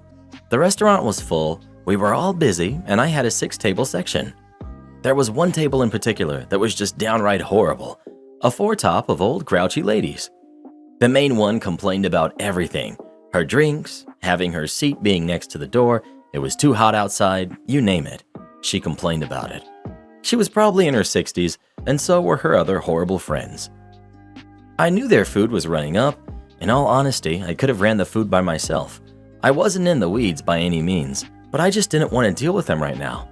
So I let our food runner do it. Now this particular food runner was one of our 15-year-olds. He was very brazen, bold, and had no fear of consequences, and was one of the most downright savage teenagers I've ever met. I was at another table, one that was directly across from this horrific Karen table. I had my back faced towards the group of Karens. I was talking and taking the orders of my other table when I hear the sound of the food running boy naming each plate as he handed them to the older ladies. As soon as he's done, I hear the main Karen speak up. "My fish isn't cooked." I eavesdrop while taking the order. I already knew this was going to be bad. "Ma'am, you haven't even tried it," the boy says. I don't need to try it. You can tell by looking at it. It's not done. Moments go by, and I hear a loud gasp come out of the main Karen. At this point, to heck with the table I'm at. I have to see this. I turn, and her mouth is wide open in this disgusted and shocked look. I look at the boy who was holding her plate and had just taken a bite out of her fish. I freeze. She's frozen. Everything is stopped except for this boy who is chewing her food. He swallows it, but doesn't put the plate back down. "Tastes pretty good to me," he says, and then he walks away, going through the door back inside. Karen is astounded. No words. I don't even know what to do at this point. I finish taking my table's order and walk straight past Karen and go back inside. I tell the manager that she didn't like the fish. They made her a new one and comped it off the check. I never told them what the boy did, but it did come out later because he was bragging about it to the other kids, and of course it spread like wildfire. He got reprimanded, not fired, just a warning. Now to this day, I'm never going to get that out of my head. The look on her face, how a 15-year-old just traumatized a Karen. I laugh every time I think about it. In case you're all curious, he finished the rest of her plate. Apparently he was hungry, and he still works with us. Do this next. Tap here on your screen to come see our new podcast playlist, where you'll find thousands of hours of the best stories you've ever heard. Or tap the one on the right. That episode is specifically just for you, based on other videos you've enjoyed the most.